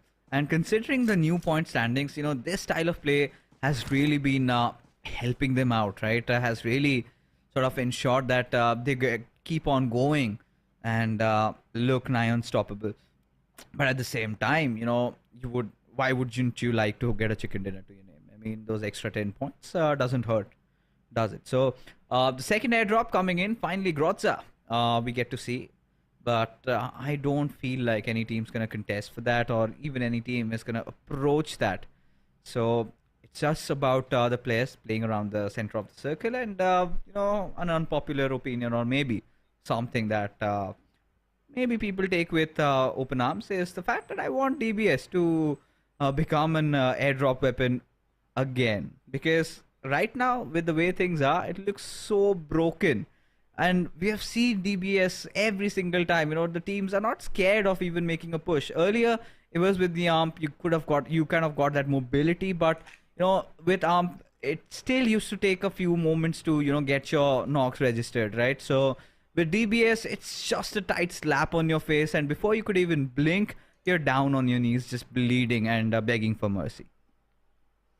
Or maybe just nerf the weapon. I mean, I'm scared to play the game of PUBG Mobile. I'm worried that maybe I'm minding my own business, looting, grabbing those resources, and there is a player hiding with that DBS, and my entire squad goes down. I just hate that weapon. But right now, the players of HighVoltage, they are at the mercy of the blue, and looks like they already lost one more player. So HighVoltage, they are surviving with only 2 players. From the north western front, Deadeyes Guys are also making the rotation. They need to be cautious about the players of IHC. But looks like this time in Paradise, Stalwart Esports, they are having the dominant control. They are the only team present over there. So that means they do have the resources, the weaponry, everything they have in their hands. Yeah, quite interesting to be honest, because I really need to confirm and double check if they dropped it at Paradise Resort this time around. Usually bootcamp's been their go-to place, but this time they've opted for something different. But look at Liquid, really close to the players of Skylightz Gaming, and finally somebody has let loose of those bullets from the far off prey, and Skylightz Gaming, I remember what happened. In fact, Kunyo TRZ, and this time, however, they sort of have made sure that they're in the mercy of the zone. Are not too far away, but this time it's going to be a battle against the players of Leo Esports. Liquid just trying to keep them at bay. Did launch a few trends at their direction, maybe maybe a Molotov. But this is one of the other things that, you know, I've seen players doing this quite often. They haven't really made those utilities really count, right? You have limited number of it. You need to make sure if you're lobbing one over, at least you clear that space, and if that is done, just take control over that area. And now Molotov's been thwarted at Aegis and will flush him out of his safe covers, and Liquid making no mistake and gets that knock on AJ, and now instantly they want that finish. Will they get it? That's a big question. But on the other side, we've got a battle between HighVoltage and Stalwart, and NB also seems to be a part of it. So a trifecta of death being dealt upon, and HighVoltage was too much for them to handle, and now they're eliminated as Nima, he runs for safety, he runs for safe cover, but won't escape the clutches of Mr. Smokey V3, as Skylightz Gaming again falling down to wrong decision making, and this has been biting them in and constantly has been thwarting problems for them. And this time I do not know how do they get away from this, as Yetauta from Raw Officials, he decides to barge in and says hello. And looks like Leo, they are not going to be silent. They are going to retaliate and takes hefty HP out of Yetauta. But for now, Yetauta is safe because Slipknot, he has to be cautious about the plus of Skylightz, and Leo Esports looks like they're biting more than they can chew. They are engaging in a fight with the players of Skylightz. They are engaging in a fight with the players of Raw Officials as well. But right now, Nima is out in the open on a sliver of HP. He needs to patch himself up as soon as possible. On the uphill, we have the players of Mabetex Esports as well. So there could be a chance of a third party. But right now, Slipknot along with his teammates is rushing towards the compound. And what's waiting on the other side is the DBS in the hands of Mafia Ninja along with his team. But No Fear takes down Haidami. Liquid takes down No Fear. Perfect trades coming in, and Liquid also goes down through the hands of Mafia Ninja. But Nima goes down. The trades are coming back and forth. Mafia Ninja, the only player surviving from the side of Skylightz Gaming. Can he save the day? And yes, he does by eliminating the last player of EO Esports on 13th position with just a single point to their name. Oh, I mean, at the cost of ages, Skylightz Gaming somehow have kept themselves alive, at least for now. But look at Delta. He's in real close proximity. Mabetex, DRS could just be walking into the traps that have been laid down for DRS, as Kessie needs to be careful over here. Still just amongst the bushes. He's hiding as now DRS. They're being fired at, and did they successfully get any knock? Delta's been knocked out, of course, but the trades are there. Wally, he's fallen down. Baron is already out of the picture. Sort of comes down to Leo and Kessie, and now it's kind of getting really, really intense. With DRS, I think will not have any trouble in dealing with their aggressors, but now Kunyo TRZ, again a battle with SITM this time. Last time they picked a fight against Skylightz Gaming, managed to take them out, but this time that grenade might just hurt them a lot. 0v2, he's got that DBS in his hands. Those warning shots kind of instilling fear in their opponents' hearts, but now SITM need to take their sweet time, need to readjust themselves, and just when Steel Shot was trying to find a different angle, he gets taken down. He certainly goes down, and the numbers of TRZ are dwindling down as Madcat and Mamba are only 2+ remaining, but Mamba finds a perfect knock onto 0, but both these teams need to realize that it is stage 4 circle and they are at the mercy of the blue. On the other side, we have the players of Skylightz Gaming also going up against the players of 4MV, where East has been eliminated. Now SITM Esports, QB, he has to deal with Madcat, and then later transition himself inside the circle, but from the backlines, Mamba is also coming in. Mamba has no idea where QB is, and those SMGs so potent and powerful in the close range, but now he has been taken down by the last player of TRZ. SITM Esports, Dobu at the mercy of the blue with just only 3 first aids, and Deadeyes on top, sir, right in front of him. Oh yeah, and now Dobu, all he's going to try and do is just stay alive for as long as possible, as the numbers of teams are starting to fall down. Even if they get eliminated at the 11th position, they're not gonna get any position point at all, as again Illumin8 having the mercy of the zone, the best position inside the circle, have even some good cover for themselves. All they've got to do is just hold on to their life, and that is gonna help them in trying to secure that chicken dinner. As we speak, SITM, they've been dealt with. Too much for them to handle over there. Deadeyes was present, IHC was there, and then you've got the players of Kunyo TRZ, and even Stalwart just looking out for them just from the periphery of the zone. As Raw officials again taking a quick eliminations, this time at the 10th position. But the big question is, what sort of a way are, what route are IHC going to opt for? Kind of taking that northern route, but NV Esports, in the meanwhile, get their hands on one of the players of Deadeyes. In turn, have given the position away. And Wolfish, he's going to enjoy himself. A little bit of a frag fest going on for him, as Rules gets taken down by Leo. But DRS, they were really quick. In fact, it's the players of IHC who managed to take down Leo down on his knees. And Valley all by himself, he has to move inside the circle, and Deadeyes Guys from the backlines can join in, but on top, sir, he's at the mercy of the blue. The minute he's going to show himself, Fistboy is ready with his M416 to eliminate him. It's a end story for on top, sir. Either he's going to go down by the blue or through the hands of NB Esports, but Mabetex Valley, he's still fighting as he brings down the numbers of DRS, gets a confirmation point as well. Now DRS also surviving with only a single player. That too in the blue. Gyante not looking so very promising, and finally the play zone takes down Deadeyes Guys, last player with 2 elimination on the 8th spot. Not too many points in their hands, but in the circle, the 3 teams that are looking so very promising are the players of I8 having their own compound, then the players of NB Esports and Stalwart Esports as well.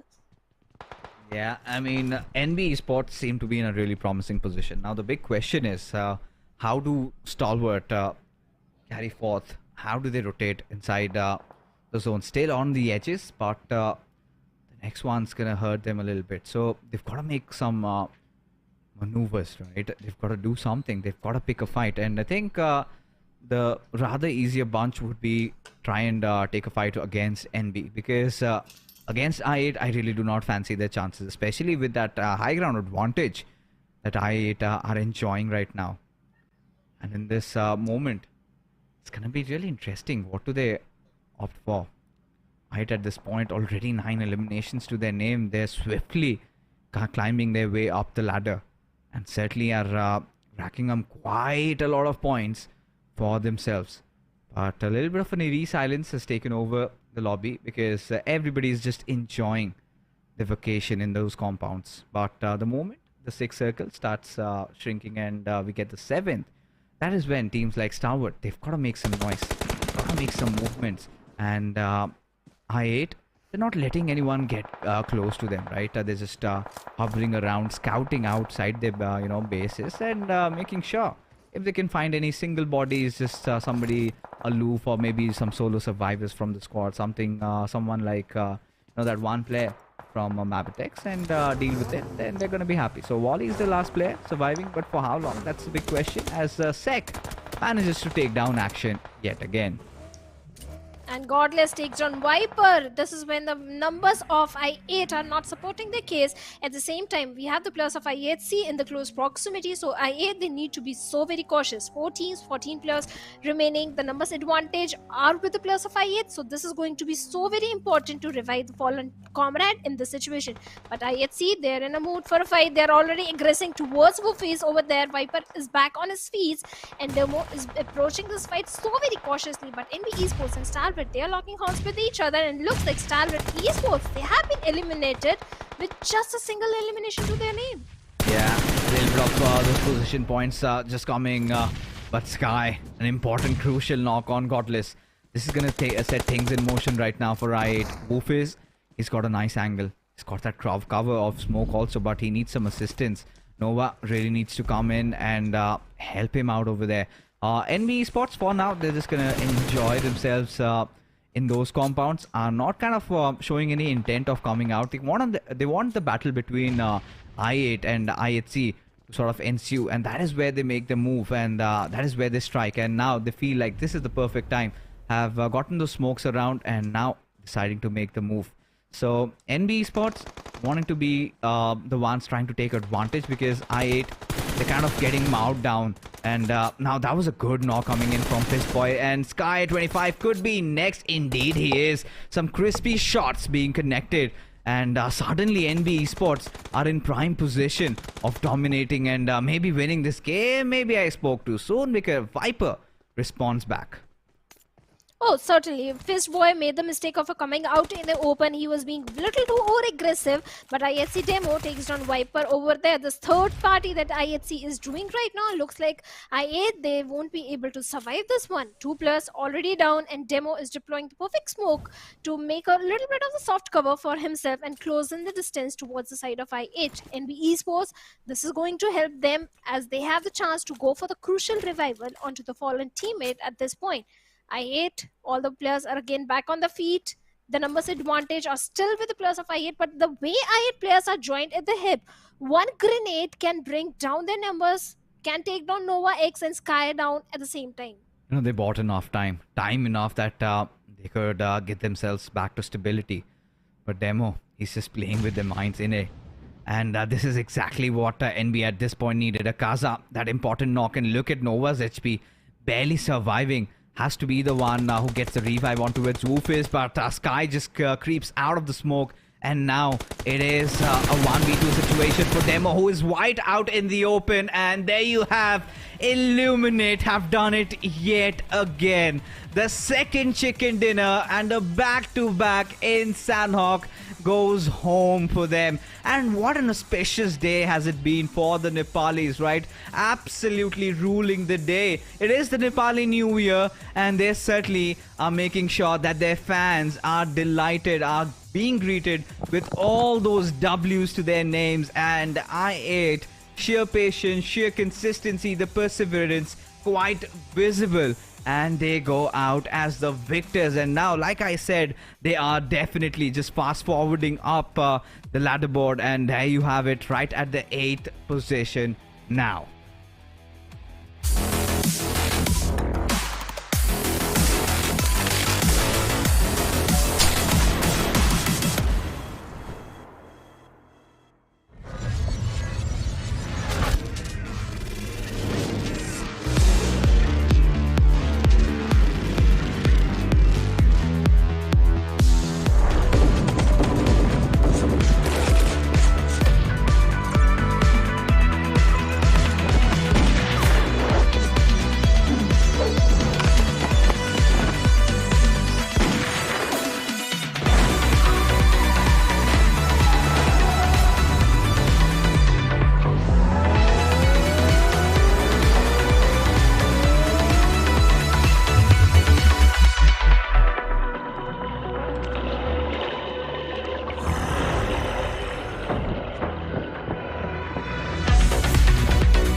Hello and welcome back, ladies and gentlemen. And this was again a beautiful game, a chicken dinner that we were all hoping for. And well, Illumin8 seemed to have done it, right? The team comes into the first day of the grand finals and suddenly have not just bagged one, but two shadow to their name. How do you feel about it? I think they have done it in the past. This is the only team and the first team to get back-to-back 3 chicken dinners for themselves in week number 2. So this is not the first time for them to replicate this kind of a performance. Yes, the way they are approaching the game in the grand finals is very smartly. They are being a little cautious, but the way I8 they hold on to the grounds. At the same time, IHC was there in the final few moments. NB Esports was there. They both were rushing towards the players of I8, but still they kept their calm and the composure. They went in for the revivals also onto the fallen comrades. And Woofy's being the MVP with 6 elimination to his name, 671 damage that he was dishing out. Perfect stats coming in. Oh yeah, I mean, Woofy's, it had to be, right? So, played such a pivotal role in their victory over there. Time and again just creating those nice covers, time and again just capitalizing on that. You know, even the soft covers, right, of the smoke, he just used to kind of peek out of it and get few frags here and there, and he pretty much did it all. But for a team like I8 over here, this was a huge one, right? 15 eliminations is what they got to their name, and as a result of which they are going to propel themselves very, very high up right now. It's been a very successful day for Illumin8. I think one of those things that's been kind of bothering them is their results in the other map. So Sanhok, they have made sure they've got a 100% win rate in the finals at least. But as we take a look at the top players, you cannot really ignore how good Sky and Viper also were. Oh, yes, they were. All the 3 players from the side of IA, they were delivering everything to the perfection. At the same time, Demo was the only man standing from the side of IHC. He did try and take down few of the players from the side of IA. The grenades were there, but there was some time for the players of IA to go for the necessary revivals. On the other side, NB Esports was also there, but in the top players, we have 4MV refuse. 4MV, every time these players they come in the top players, they always go for the aggressive stance, they always go for those elimination points, but this time they were taken out pretty early in the game. Oh, they indeed were. I mean, not really the way we would have thought things would end for them, but it's all right. I mean, as we move along, we take a look at the match summary. So we've got Woofy's, we've discussed about it. Viper being the highest damage dealer, and this is something that will really help Illumin8, just boosting up their morale. And it was kind of an I8 show, to be honest. I mean, the final showdown, I8, they had built that little semblance of cover for themselves in those final few moments, and Demo was pretty much out of options there. But NB Esports really did pose a lot of threat, especially how deadly they were looking, and I think Fistboy has to be one of those players that we really have to look out for more in the future, because Mondo, to be honest, he's just been not that good to be true. But Illumin8, that 15 points eliminations for them will eventually get them 25 points. But DRS Gaming, the big shots, did not really fare off that well in this game. And you could see Stalwart also, they were at the thick and thin of things, did not amass a lot of points. And, this is going to stir up the standings, to be honest. Oh, it is. But on the other side, we have a Bangladeshi team as well, TRZ. They did improve themselves a lot towards week number 3, the way every single time they were able to come in top 2 or top 3. But this time, TRZ, maybe it's the pressure of the grand finals that they are not able to perform, because every single time they are towards the bottom of the standings. So I hope TRZ, they step up. But in the overall ranking, we still have the players of DRS with 118 points. And 4MV, just by sheer aggression they are bringing in, no chicken dinner for them. They are sitting on the second spot with 107 points. Yeah, there you can see 23 placement points for DRS, just the way they like to play, right? And, Illumin8 Crew, look at how close they've climbed. And now if they get another good game, I mean, we could potentially look at them being at the top 3 or top 4. But then you could see that segregation, right? At the 8th position, we had the boys from Illumin8. But then at the 9th, we have SITM sitting at 67 points, almost around 23 points of difference separating these teams. And that's a massive lead that that kind of separates the bottom, just the top 8 with the bottom 8. So this is something that really has to be coming into play. But as we head along, the final game for the day would be Erangel. So the map is going to be Erangel, and yes, it's time for some predictions to be made. And do you think DRS could get another one? Because, well, they've been getting a lot of position points, just barring that Sanhok one. They can, because they got the chicken dinner in the previous Erangel. So yes, certainly the chances of DRS getting the second one are very high, especially the way they are performing on this day. They are already having a very good run. But every single time any team get close to the plus of 4MV, they try and deliver a very good performance. So I think 4MV, they ought to get this chicken dinner, because every time this team wants the top spot in the overall leaderboard. Yeah, I could see that smile on your face. And we know what time it is. Time to make predictions. I mean, at this point, I'm just wondering, why am I even making one? And I'm not gonna make any. But Shadow, do you think you wanna go with any predictions over here?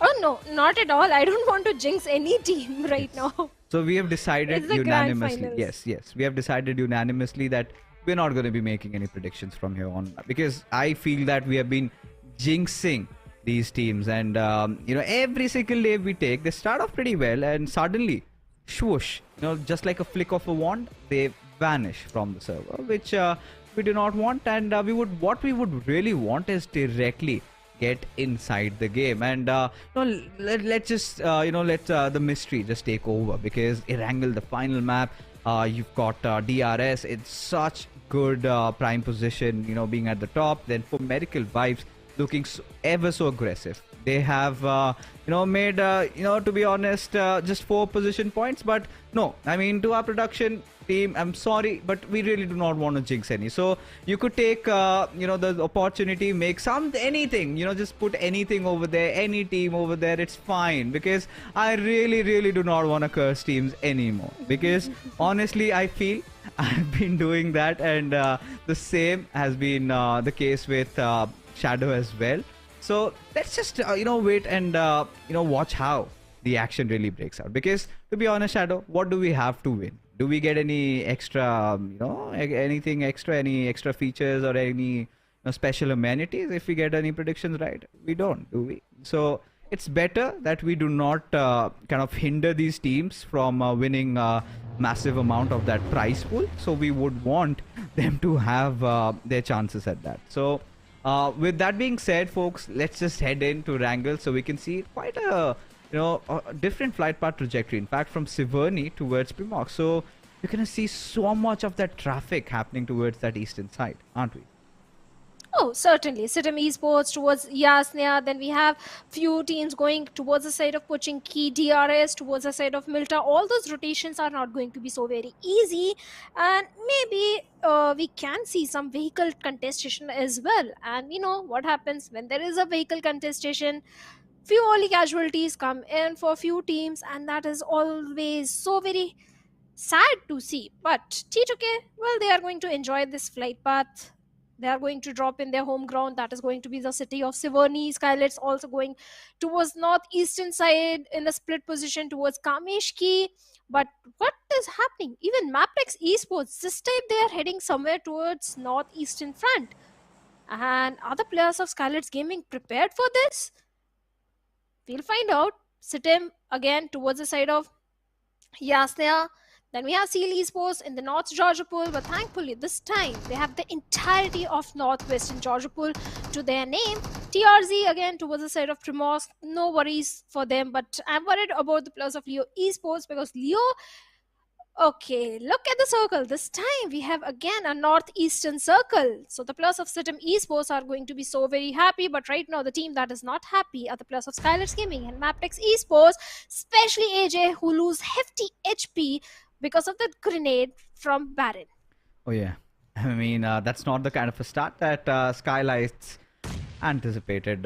As Baron lobs one more grenade, and that pretty much seals his fate over there. He's been knocked out, but the big question is, are the players of Mabetex really going to opt for the push over there? And in fact, Leo has made sure that he gets in close and personal. And Skylightz Gaming, I really do not know if they have the best of loot to deal against the threat. As AJ is still lying down on his knees as Nima also falls down. And this is looking really disastrous. Mabetex getting really aggressive up close and personal. And wait a second. Let's see what happens. As there you can see the fight breaking down. Leo gets the one. As Mafia Ninja, the solo survivor over there. Can he get anything for himself? Because Mabetex, they seem to stop at nothing. But a nice head connected on Leo. And Mafia Ninja is what lies between them and Mabetex. Mabetex, they don't have the perfect resources right now. They don't have the perfect armor. Even Kese is having just 15 bullets in his AKM. Is it enough to take down Mafia Ninja from the backlines? Yes, Baron is providing the necessary cover required as Kese is going for the revival onto Leo, and Mafia Ninja knows exactly what is happening. Two players right in front of him, but finally Leo with the Bison takes down the last player from the side of Skylightz Gaming. And Skylightz, this time the change of drop location that came from the side of Mabetex Esports, well, they are not going to be happy. Oh yeah, they're definitely not going to be, especially with what Skylightz Gaming really thought. And I think it has got to do something with how the flight path trajectory really panned out, right? Skylightz Gaming, they were not at the best of the places, kind of out of options, and Mabetex off to such a good start. And right now, you know, they would be really happy with this. And Mabetex, they've been taking the harder route and have been dealing with a lot of fights. But now, ND Esports decide to fight it out against DRS. Now, this is something that was, again, widely anticipated, right? DRS, a team that kind of tends to go towards Milta. They were trying to traverse, but while doing so, they were caught. And now, unfortunately, have had to lose a few numbers. We have the players of I8 also in the close proximity. So NB Esports, 2 defeat points to their name. They are going to be pretty happy. The good thing is they are not over-aggressing in this particular fight. 2 defeat points, they are already happy. Now they're going for the basic resources, basic loot. DRS not looking too good in terms of the resources. Killer YT just having a Car 98. Just a level 1 vest, no armor, no healings, nothing at all. So DRS do need to go and have those resources in their hands. Yes, going towards the side of Milta is not going to be so easy, especially when they don't have the vehicles in the nearby vicinity. At the same time, Delta is keeping a close eye onto Mondo, as Mondo with the vehicle is already closing in the distance and showing on the doorstep of Killer YT. At this point, you know, especially when you kind of lose out on your IGL for DRS, it kind of feels like their head has been cut off, to be honest. And I'm kind of skeptical what happens to them from here onwards. But whatever happens, well, it's not on us, Shadow, is it? We did not make any predictions. I'm really happy. I want to see the mystery unfold. I want to see some of these teams, you know, kind of get back at them. I do not want to see DRS, just a team that you know, goes on to win the PMPL SA without any competition so far. I want to see maybe for medical vibes, giving them a little bit of a competition. I want to see that battle in the top 3. We did see T2K also crumbling apart in that previous game. I want to see them maybe get another chicken dinner over here. Or maybe it could be the point where Stalwart sort of redeem themselves. But we're kind of seeing those repetitive circles, right? We haven't seen anything happen towards the western side. It's been kind of constantly hitting around those northeastern side. Now, the last time we had a zone, it kind of was around that mansion area. But this time, where do you think this circle ends? Or has this been a trend throughout the league stages? Yes, this time we are seeing too many northern and eastern circles as compared to the southern circles like previous PMPL season. This time it's more of a northern and eastern circles. So all these teams, they have adapted themselves to these kind of circles, the curveballs that circles throw in.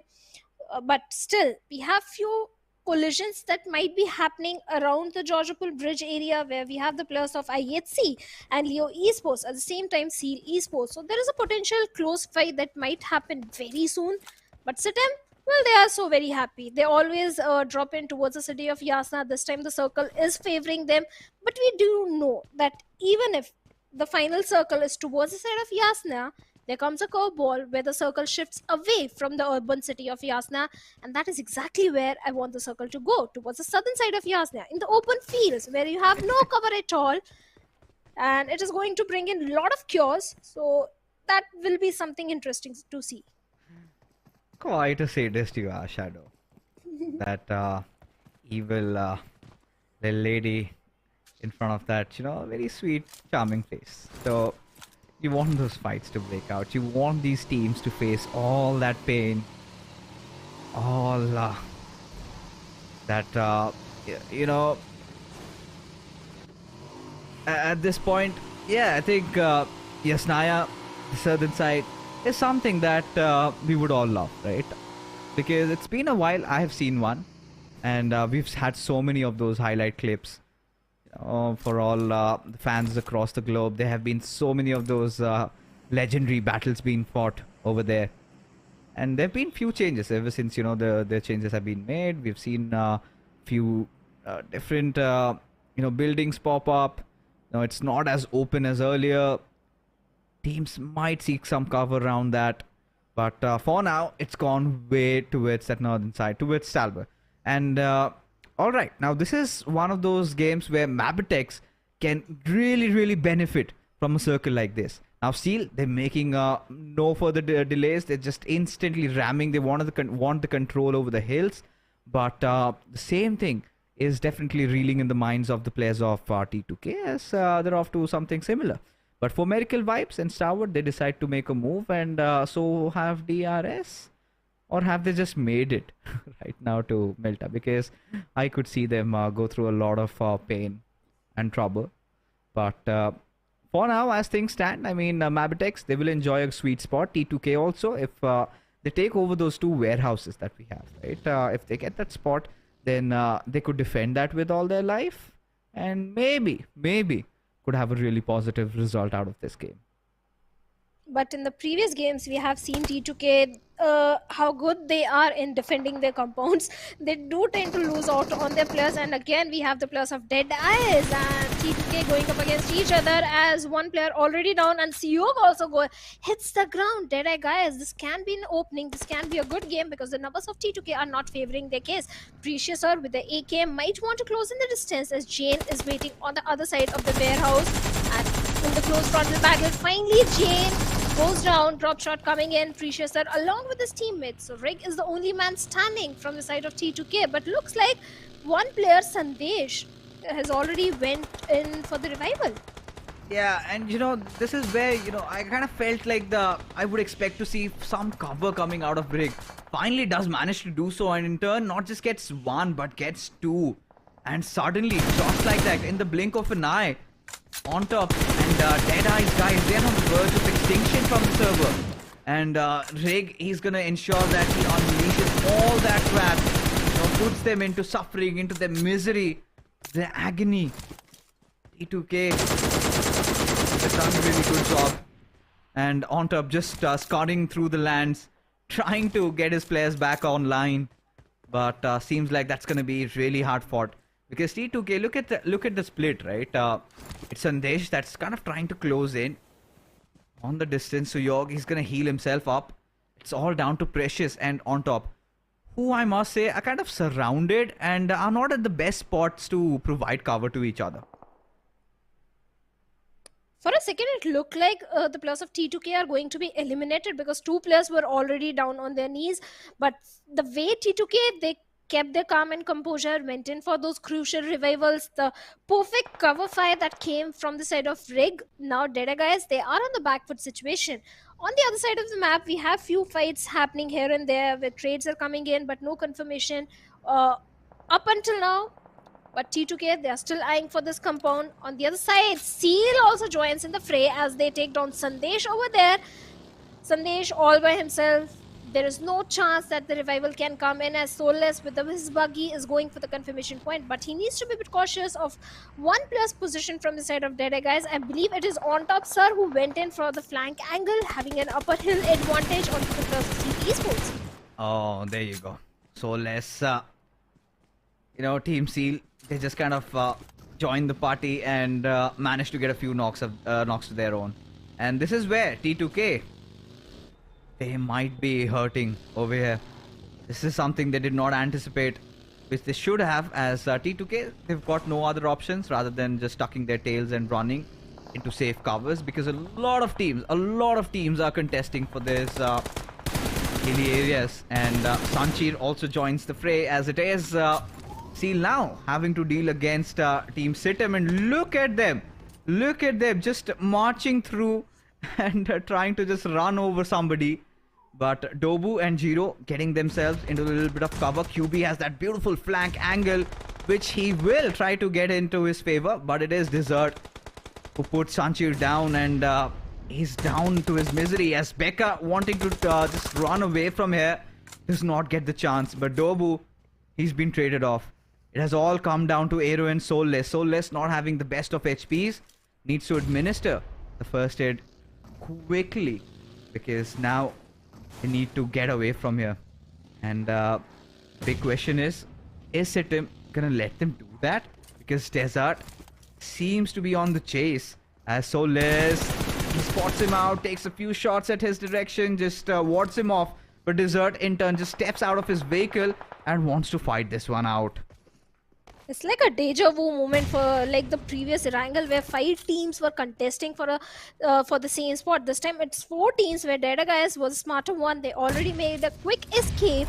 Now SITM and Seal Esports, they are trying to lock horns with each other. Seal do realize this is not the position to fight in, but Aero, perfect cover fire coming in from the tight advantage, takes on one player from the side of SITM Esports, giving the chance to his teammate on a sliver of HP to make a quick escape and scuttle back to the safety. 3 defeat points already in the favor of Seal, but the numbers are not in their favor. With already 14 teams in the lobby, Seal Esports, they need to approach the game so very cautiously. At the same time, we have the players of Raw Officials and DO Esports also lurking nearby, and Seal Aero, he has no idea that he's already heading in the direction of DO Esports. But somewhere else on the map, we have Stalwart Esports also going up against the players of DRS, where Delta has been knocked out.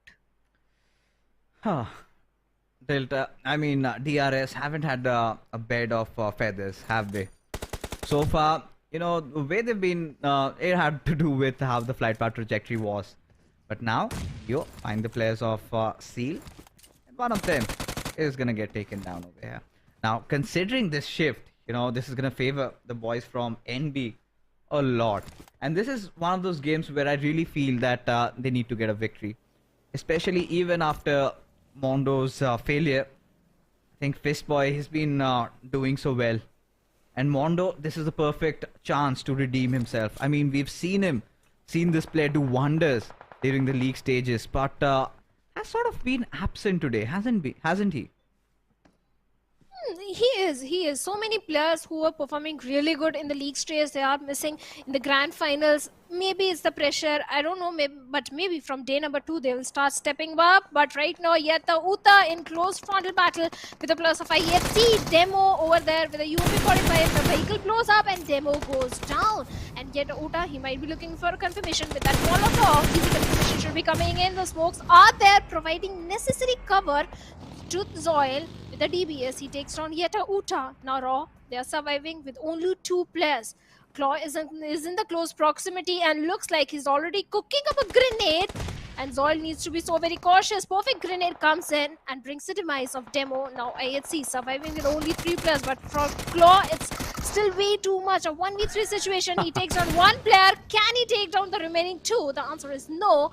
And finally, Raw officials with 1 elimination, they have been eliminated at the 14th spot. Yeah, kind of feels bad for them as they kind of went to fight against the Titans. And was just too hard or too hot for them to handle in this situation. Alex would be hoping to get that rest back up, and in the meanwhile, Leo wants to capitalize on this opportunity. They do not want to let IHC breathe for much longer, but they're just kind of scoundering around the place, looking for places where they could strike from. But IHC, they're not giving them that much room and space. In turn, have lost out on one of their players. And not the best of situations to be in. And at this point, you know, IHC have to reconsider their plans, their ideas over here, as Slipknot has really found himself a really good place over here. Zyol not having the best of angles. Godless might just be in a whole world of trouble as his position has been relayed to his teammate Smokey, and Godless out in the open. HighDami wanting to just drive him over. Godless completely flabbergasted with that push coming in.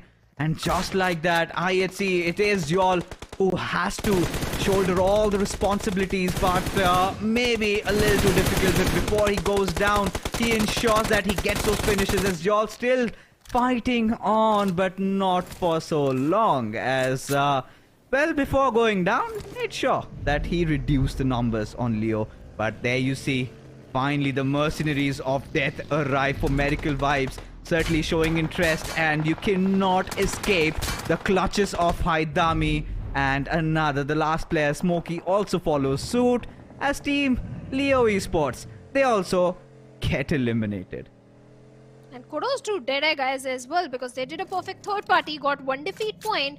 Now they have grabbed the attention of the plus of 4 MB, as East from the height advantage is trying to pepper a few bullets, but in return he received hefty damage. Now East needs to be a bit cautious, because we have other team like the plus of Mabetex Esports also inside the circle. So 4MB, yes, the segregation, the split that is coming from this side, they're able to get the complete northern control in their favor. But talking about NB Esports, they do have a very good position inside the circle, and with the next circle shift, if it comes in their favor, NB Esports, this might be their game to lose. But right now, 4MV, they are keeping an eye onto the plus of SITM Esports, and SITM, they have no idea that Refuse is keeping a close eye onto them.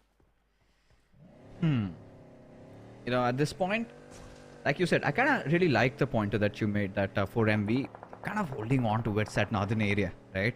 And NB Esports, they've got to defend with all their might. I've got a little, you know, advantage. You've got a few ridges around to play with. It's not going to be an easy task to make a push at their direction. But the next circle shift, that is going to be really crucial for all these teams to kind of decide their next move. And at this point, you know, Stalwart Esports, they finally managed to keep so many of their players alive. Have spotted out the players of HighVoltage, and they're going to rack havoc at them as Assassin. He's been knocked out. Malik not at the best of HPs, and Mabetex could also join the party and get a few knocks. And Leo does exactly that as HighVoltage. Clearly, they thought that they were in a good position, and they realized the next moment that they weren't. And as a result of which, they will have to reconsider their ideas. But you know, to NB's mercy, now they have got a lot of information just to work around with. As Stalwart, finally, they've managed to keep 4 of their players alive. 3 eliminations already in order. As now, the next target just could be the players of Mabetex. But it's going to be a little ambitious if they even get a few knocks. I'm going to start and ponder if they would be ballsy enough to go for a push. That would not be the wisest of choices. But just trying to, you know, deplete the resources, just trying to utilize or just kind of degrade their armors. I think that is what their intention would be, as Precious is hiding in that murky smoke. But once it kind of fades out, that's where Precious has got to make a move. And against a team like for Medical Vibes, where they've kind of got him cornered from all possible directions, what could poor Precious do but fall to his own death? Certainly he does, and 4MV, they have managed to keep the entire northern control under their favor. Mabetex Esports, well, they are already ranking up those elimination points, 8 points already in their favor. They do have the complete eastern circle control. At the same time, they have a very good position inside the circle. But the split that is coming from their side, Valley all by himself, well, he needs to regroup with his teammates. On the other side, NB Esports, again, they do have a very good compound to their name, but DRS, I'm a little worried about the position of DRS, because on one side, we have Stalwart Esports, Mabetex Esports, and NB Esports. So it's not just one or two player or one team, it's 3 teams pointing their crosses towards the side of DRS. They will be grabbing a lot of attention of all the teams in the lobby. So with numbers disadvantage, DRS, they have to be so very cautious. At the same time, SITM, well, they still have to migrate inside the circle from the western front. I don't think anyone can trouble them. Maybe the players of NB Esports can be that ugly thorn for SITM. I mean, they can at this point, but they're not showing any real intentions, right? It's what they're trying to do is just deal with the teams from the edges. And DRS, they've gone into hiding. They've gone into a deep slumber. They have no intentions to come out. But Killer, if his a little bit of that helmet is even visible, then Kaza is gonna say thank you and take over. Finally, we get to see Mondo in action. Has managed to survive for so long. That's good for starters. And he's managed to rack up 2 finishes also to his name, where SITM is just trying to rotate around him. And maybe we could see NB Esports finally getting challenged. And there you go. The battle about to ensue. As Desert, he's taken quite a hefty amount of damage as he cooks up his grenade. And right in front of him, he lies as Fistboy. He's going to burn, but still make sure that he gets the job done. At least gets that knock. And suddenly, SITM, they've got to get on the back foot. Oh, they are already down to only 2 players with 1 player knocked out. If they can manage to go for the revival, but right now we have DRS and Stalwart Esports in a matter of few seconds through those molotovs and the firepower, they have managed to annihilate the remaining players of DRS. At the same time, have the control of that very compound which the players of DRS were having under them. But right now, NB Esports, still they are looking promising. Stalwart Esports, 3 players, 5 defeat points. But Mabetex being the silent assassin in this game, 9 defeat points. So all the 4 players alive, they're looking super strong. No, I really cannot understand why, SITM are doing this. Constantly just trying to come one by one, posing threat. And it's so difficult, right? Especially, I was talking about this. It's so difficult to engage such a compound from the foothills, You do not know exactly what the challenge lies ahead. And now NB, they've kind of taken a different approach. They've managed to kind of give away that small compound. Instead, have taken over the squad houses. So it's going to be even making things more difficult for the other teams to try and contest for. But for Medical Vibes, they've kind of put a stop onto their aggression. They just do not want to roam around like headless chickens, just trying to spot around and take everybody and anybody down, whoever they spot. So instead, they're kind of going off for the cleanup from the edges. Now, one of the players of Mabetex has been dealt with. So this gives Refuse that little bit of a room and space to go in for the push. And just as the revive has come in, he's making quite a ballsy move over there. Kessie needs to be aware. In fact, all their teammates need to know what they're up to. And Doc922, he's taking a fight in a different direction. And Refuse, he's closing in on the gap.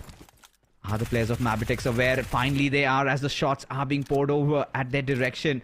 Fires the lead and instantly retreats. He knows that he's made his, he's had his chance. He had his opportunity, but he missed out on that.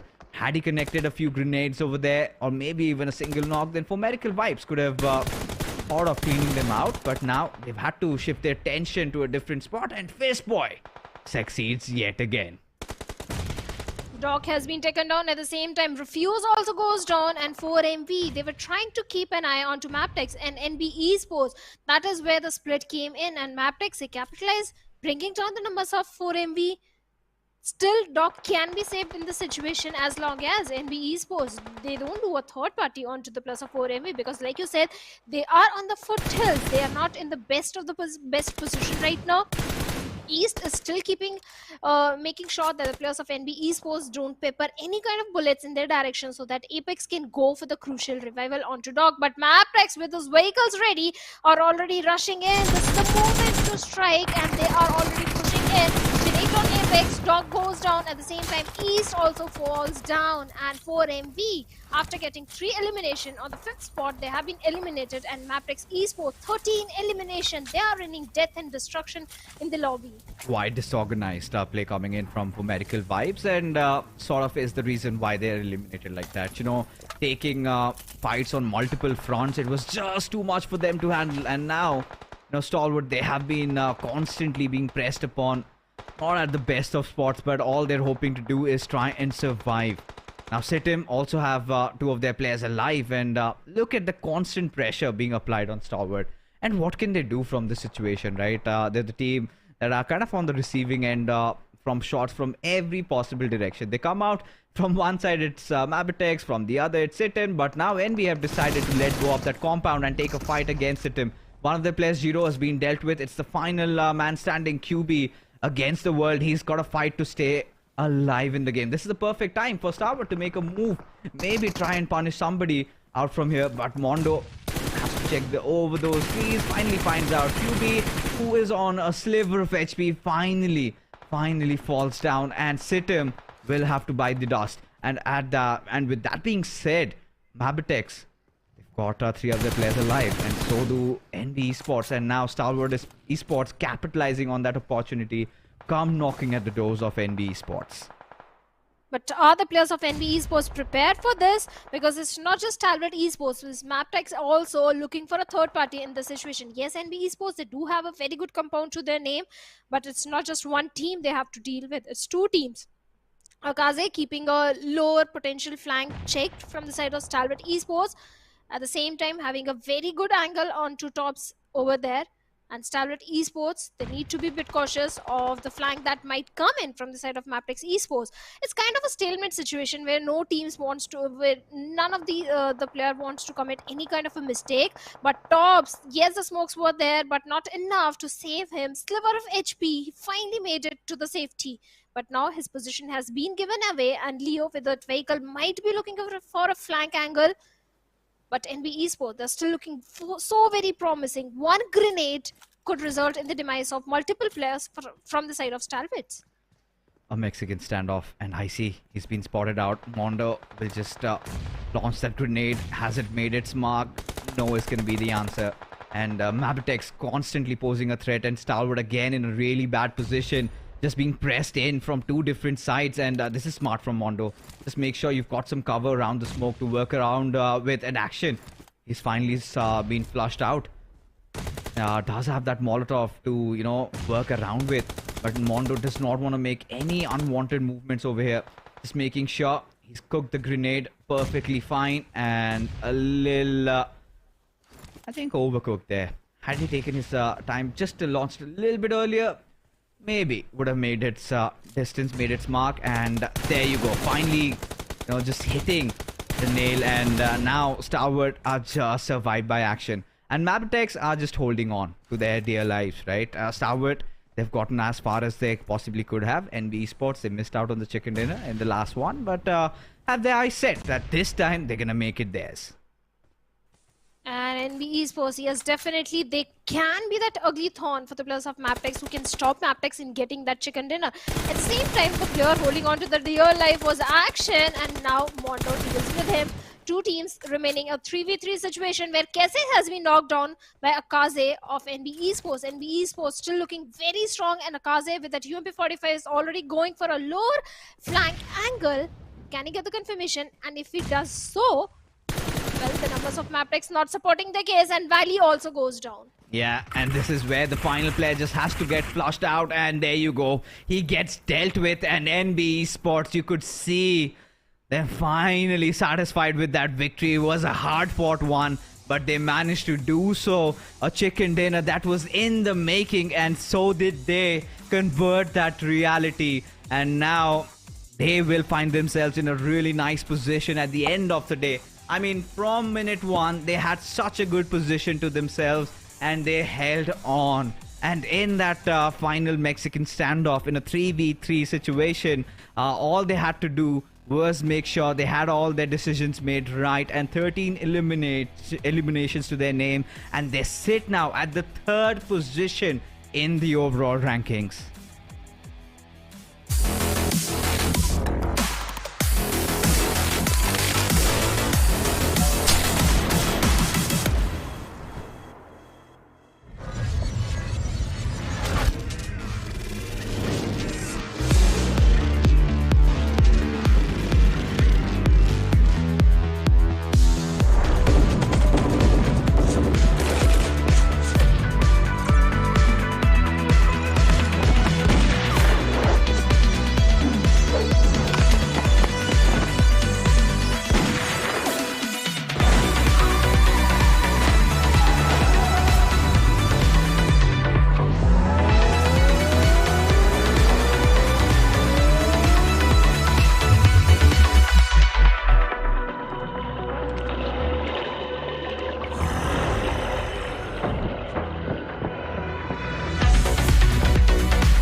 All right, we are back. What started off, this day, it was so beautiful. SITM getting a chicken dinner and, well, the final nail in the coffin also being hit on by NB Esports Fistboy.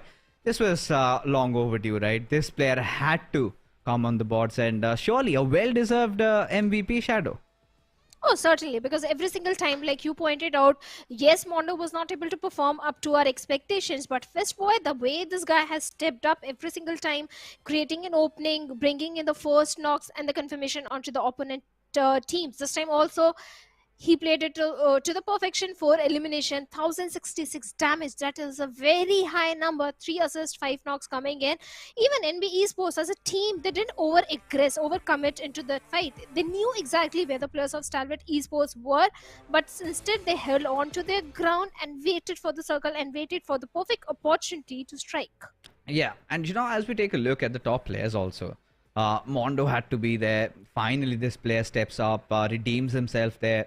5 eliminations, and it was such a well executed fight towards the end, right? I really liked it from NB Esports, but nothing taken away from Mabetex. I mean, Wally, Leo, and these two players also did put their hearts out, and they were kind of pretty cautious, right? They were not taking any unwanted fights, and what happened towards the end was quite unfortunate with them, but it was NB Esports' long time chicken dinner that was overdue. Finally, they receive it, and they will embrace it with open arms. But as we take a look at the match summary, you could it was pretty much at your screens, but just gonna quickly glance through the match rankings as NB Esports, courtesy to those 13 elimination points, and the same for Mabetex Esports. They've secured 23 and 19 points respectively, and Stalwart, they had to fight through thick and thins, but eventually they managed to get some decent points, and I think could be one of their best games so far. Yeah, today is a best game for Stalwart Esports, but they still need to deliver a lot more because the bar of expectation, they have risen so high in the league stages. They have to deliver in the grand finals. But Skylightz Gaming, this time they were taken out pretty early in the game.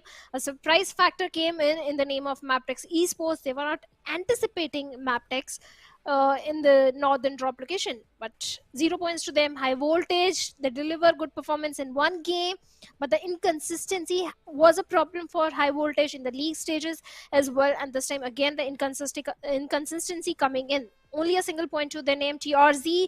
This team also not able to handle the pressure of grand finals, again on the 14th spot with just a single point to their name.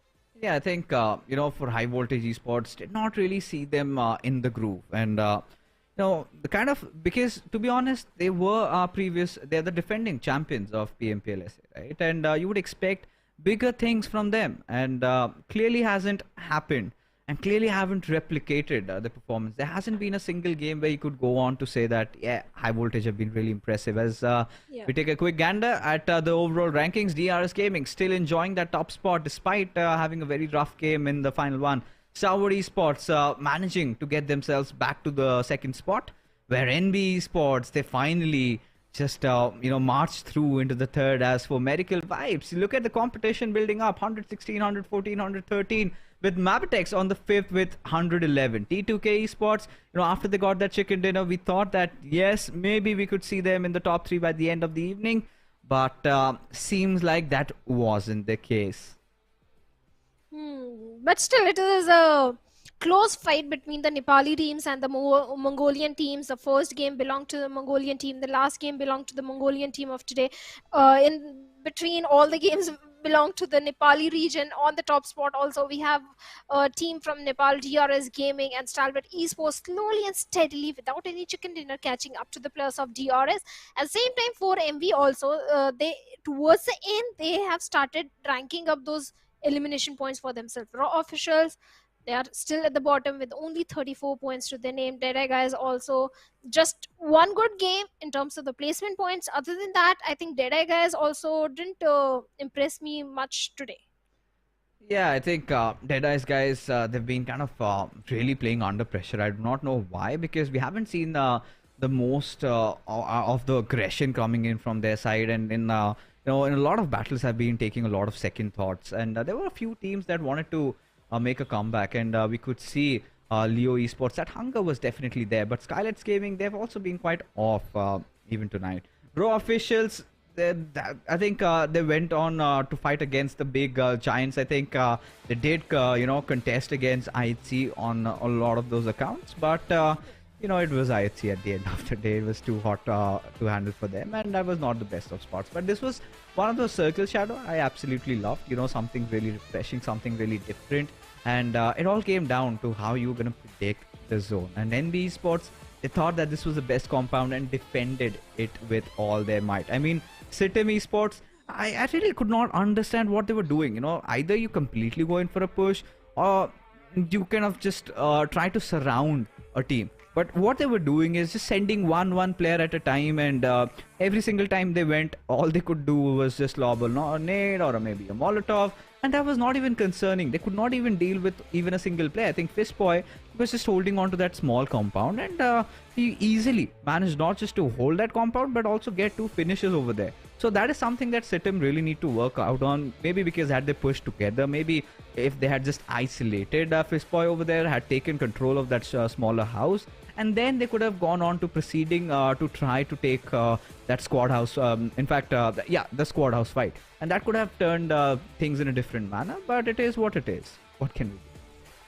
In fact, SITM Esports, they dropped towards the side of Yasnet. This could have been a very good game for them because they didn't have to go for very big rotation, very long rotation, just like the players of NB Esports or DRS or some other team. Yes, Mabetex Esports, this was their circle. They dropped towards the side of Kameshki. So yes, big advantage was the drop location, and the circle was favoring them. So that can be given for the players of Mabetex Esports. Initial 4 elimination points in their favor did boost their confidence when they eliminated Skylightz Gaming over there. So yes, but NB Esports, the way they moved inside the circle, the way they transitioned themselves inside the circle, that was so very impressive. And SITM, they need to work on the synergy. They need to work on the communication, because maybe it was a problem of the communication that was happening between all the 4 players, where one player is charging into the compound, the other 3 remaining players are thinking of backing off from that fight. So they need to work on that communication as well. Yeah, but talking about a team that has been really hitting things and did not have a very good game in the last one, but let's take a look at how DRS have been playing, sitting at the very top right now, and all these 4 players, and primarily has come down to how consistent they were throughout the day, because despite all odds, I think they kind of managed to secure 26 or 27 position points overall. And in terms of even getting on to fights, Gante, he's sort of been the tip of the spear for this team, right? He's been getting the results coming in, and DRS, I think they've done that. They've proven themselves at the at the ultimate stage, at the final stage in the GC, and PMPL seems to be like a cakewalk. But things are going to look really spicy, as it was just day 1, right? And as we head on to day number 2 and day number 3, it has to come down to how hungry our DRS are going to be, because we kind of have seen this happening to a lot of these big teams, right? You suddenly win in one of those major events, get a second spot, and then you kind of feel really rested, like you have achieved a lot. And it's very difficult, even in the shoes of a player, to kind of have that sort of a temperament to maybe fight for that first position, to constantly force yourself to improve, because that is what we expected out of DRS during the league stages. But don't think Shadow they've kind of done that, have they? I think DRS, they're delivering everything right now. Even in the league plays also, yes, towards week number 3, DRS, they kind of fizzled out. But now I know why they were not putting so many strategies in the league plays, because they were saving all of that for the grand finals. Because this is an entirely different DRS. That DRS in the league plays, they didn't used to go for the elimination points at all till the last stages of the circle. When 3 or 4 teams are remaining in the lobby, that is when DRS used to start picking up the fight. But this time DRS, they are picking fight from the very get-go of the game. Yeah, I think, this is exactly the DRS that we have come to love and adore, right? This is one of those DRS games where, in majority of the matches, so all they've been doing is trying to focus to get a good position in the circle. And the other good thing about this team is that they are quite proficient with how they have been approaching those fights, right? The covers are there. Yes, there was a point where they could have gotten a chicken dinner in Miramar, right? That could have also further boosted them up a little bit, but it's all right. I mean, it is DRS at the end of the day. As long as it's staying on the top, that's all that matters. But the difference is quite minuscule, right? Any single moment, one good game, if it could be 4MV, if it could be just anybody from the top 4 who wins it, could just topple them over. But let's take a quick look at the elimination leaderboards, because we also have one more battle going on. That's for the MVP. And well, Tops, Stalwart did not have the best of the day, but Tops still kept himself in contention. 16 elimination for this lad, followed by Doc 922. And I think Doc kind of got online in those final 2-3 games. Agreed. Yes, that is when Doc came in and grabbed those elimination for himself. Tops, he was in the MVP race, even in the league plays. This time, East from the side of 4MV is completely missing, but Gyante is still there with 14 elimination of his own. Fistboy of NB Esports, this guy has stepped up big time, 13 elimination. Leo from the side of Mabetex Esports. In fact, Mabetex Esports in the league plays, it was Valley and Baron that used to showcase a very good performance, but this time for the finals, it is Leo. Yeah, I think Leo, one of those players we've seen from a long time, and we've come to fall in love with him. And when it matters for Mabetex, they've had a really rough phase during the league stages, but it's all right. As long as they're in the race, as long as they're doing good, I think I'm kind of happy with how these teams have been performing. So in a nutshell, if we have to kind of wrap everything up, to be honest, Shadow, it's been a day where we've seen the Mongolians kind of starting off with a victory, ending things in a victory, and the Nepalis in the middle just come up and get a few chicken dinners. But the question sort of arises, what happened to the Bangladeshis, right? We did not see a lot out of them today. I mean, there were moments where you could see Kunyo TRZ kind of going on, trying to abruptly push over the teams, but hey, that did not really work out. Well, TRZ, week number 1 in the league plays was not in their favor. They were towards the bottom or later half of the overall standing. But by week number 3, every single time TRZ, they were in the top 2 or top 3. They were always ranking up those placement points. And by the end of week number 3, they were all in for the aggression as well. All kudos to Madcat and Degree, the duo that TRZ team has. This duo was definitely delivering good performance. But this time, maybe either it's the pressure of the grand finals, because TRZ, they have got the skills, they have got the firepower, they have proved themselves in week number 3. So maybe day number 2 could change things for the players of TRZ. Relentless aggression time and again hasn't really been the key to success for Kunyo TRZ, but I'm gonna hope that they work things out, because still not as lost, because eventually the road is to the SA Championship, right? And a quick reminder, ladies and gentlemen, that the top 12 teams are going to be qualifying for the same. So if you think that you're not going to get the top 3 spot, if you think that you're not going to receive the bigger chunk, the lion's share of the prize pool, then make sure that you keep your dreams alive in the SA Championship. And out of the 16 top 12 teams, I kind of like the odds. You just have to make sure you're not in the bottom 4. And for the teams that are on the bottom 8, I think, today we did see that huge huge demarcation in the top 8 and the bottom 8. So that sort of has been kind of bothering me a little bit, because I wanted to see much more out of those bottom 8 teams. You know, somebody going out there and getting a chicken dinner, but that was not really happening.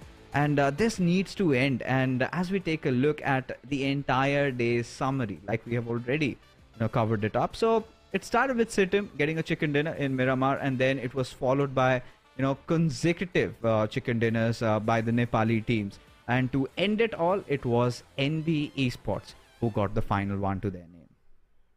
Oh, they certainly did. And Mabetex Esports, they dominated in terms of the elimination point. But NB, kudos to them. This team has stepped up big time. Week number 1, yes, they were bringing in the firepower, but the strategic gameplay was missing from their side. But finally, they have worked on the tactical side of the game. And now, NB Esports, they are looking so prepared for the grand finals. One chicken dinner on day number 1. I think NB Esports are looking good for the coming days. They can afford to have 1 or 2 bad games. If you have a chicken dinner in the backpack, 1 or 2 bad games might not hinder your performance in the overall leaderboard, as long as you're able to compensate for that in the coming games. Today I think it's kind of quite obvious that it was a sort of a Nepali domination day, where we had 2 of those teams from the Mongolian region get those chicken dinners. It started and ended off with their games. But it was a good domination, especially Illumin8 getting both those chicken dinners in Sanhok that we absolutely enjoyed, and quite also had the circles backing. So we've kind of seen those repetitive circles sort of taking over. But what a day it was! What a start, in fact, to the SA finals, and it's gonna keep on getting even better. Now this is where the teams do have that perfect time where they kind of go on, sit and relax, and figure out what they're going to be doing in the next day, because Stalwart Esports, barring that last game, they haven't really shown the urge to win, kind of that Stalwart vibe. They haven't really given that to me yet, because this is one of those teams that I really love to watch and see. But again, this is kind of like that Stalwart style of play, where it's the first day they kind of lose, and then suddenly the second and third day they make it theirs. I think Stalwart Esports and 4MV, they are going to step up big time on day number 2 and day number 3 final day. Definitely they are going to contest for that winner chicken dinner title, but it was just the first day. They were just testing the waters, grabbing few elimination placement points, but they have nothing to lose. They have the advantage of those bonus points now. Oh, of course they do, but not for long. But that being said, folks, we are finally done with all the matches of the day. I hope you've really enjoyed, but don't forget, we're going to come back tomorrow as well, same time. Till then, you guys take care and have a good night.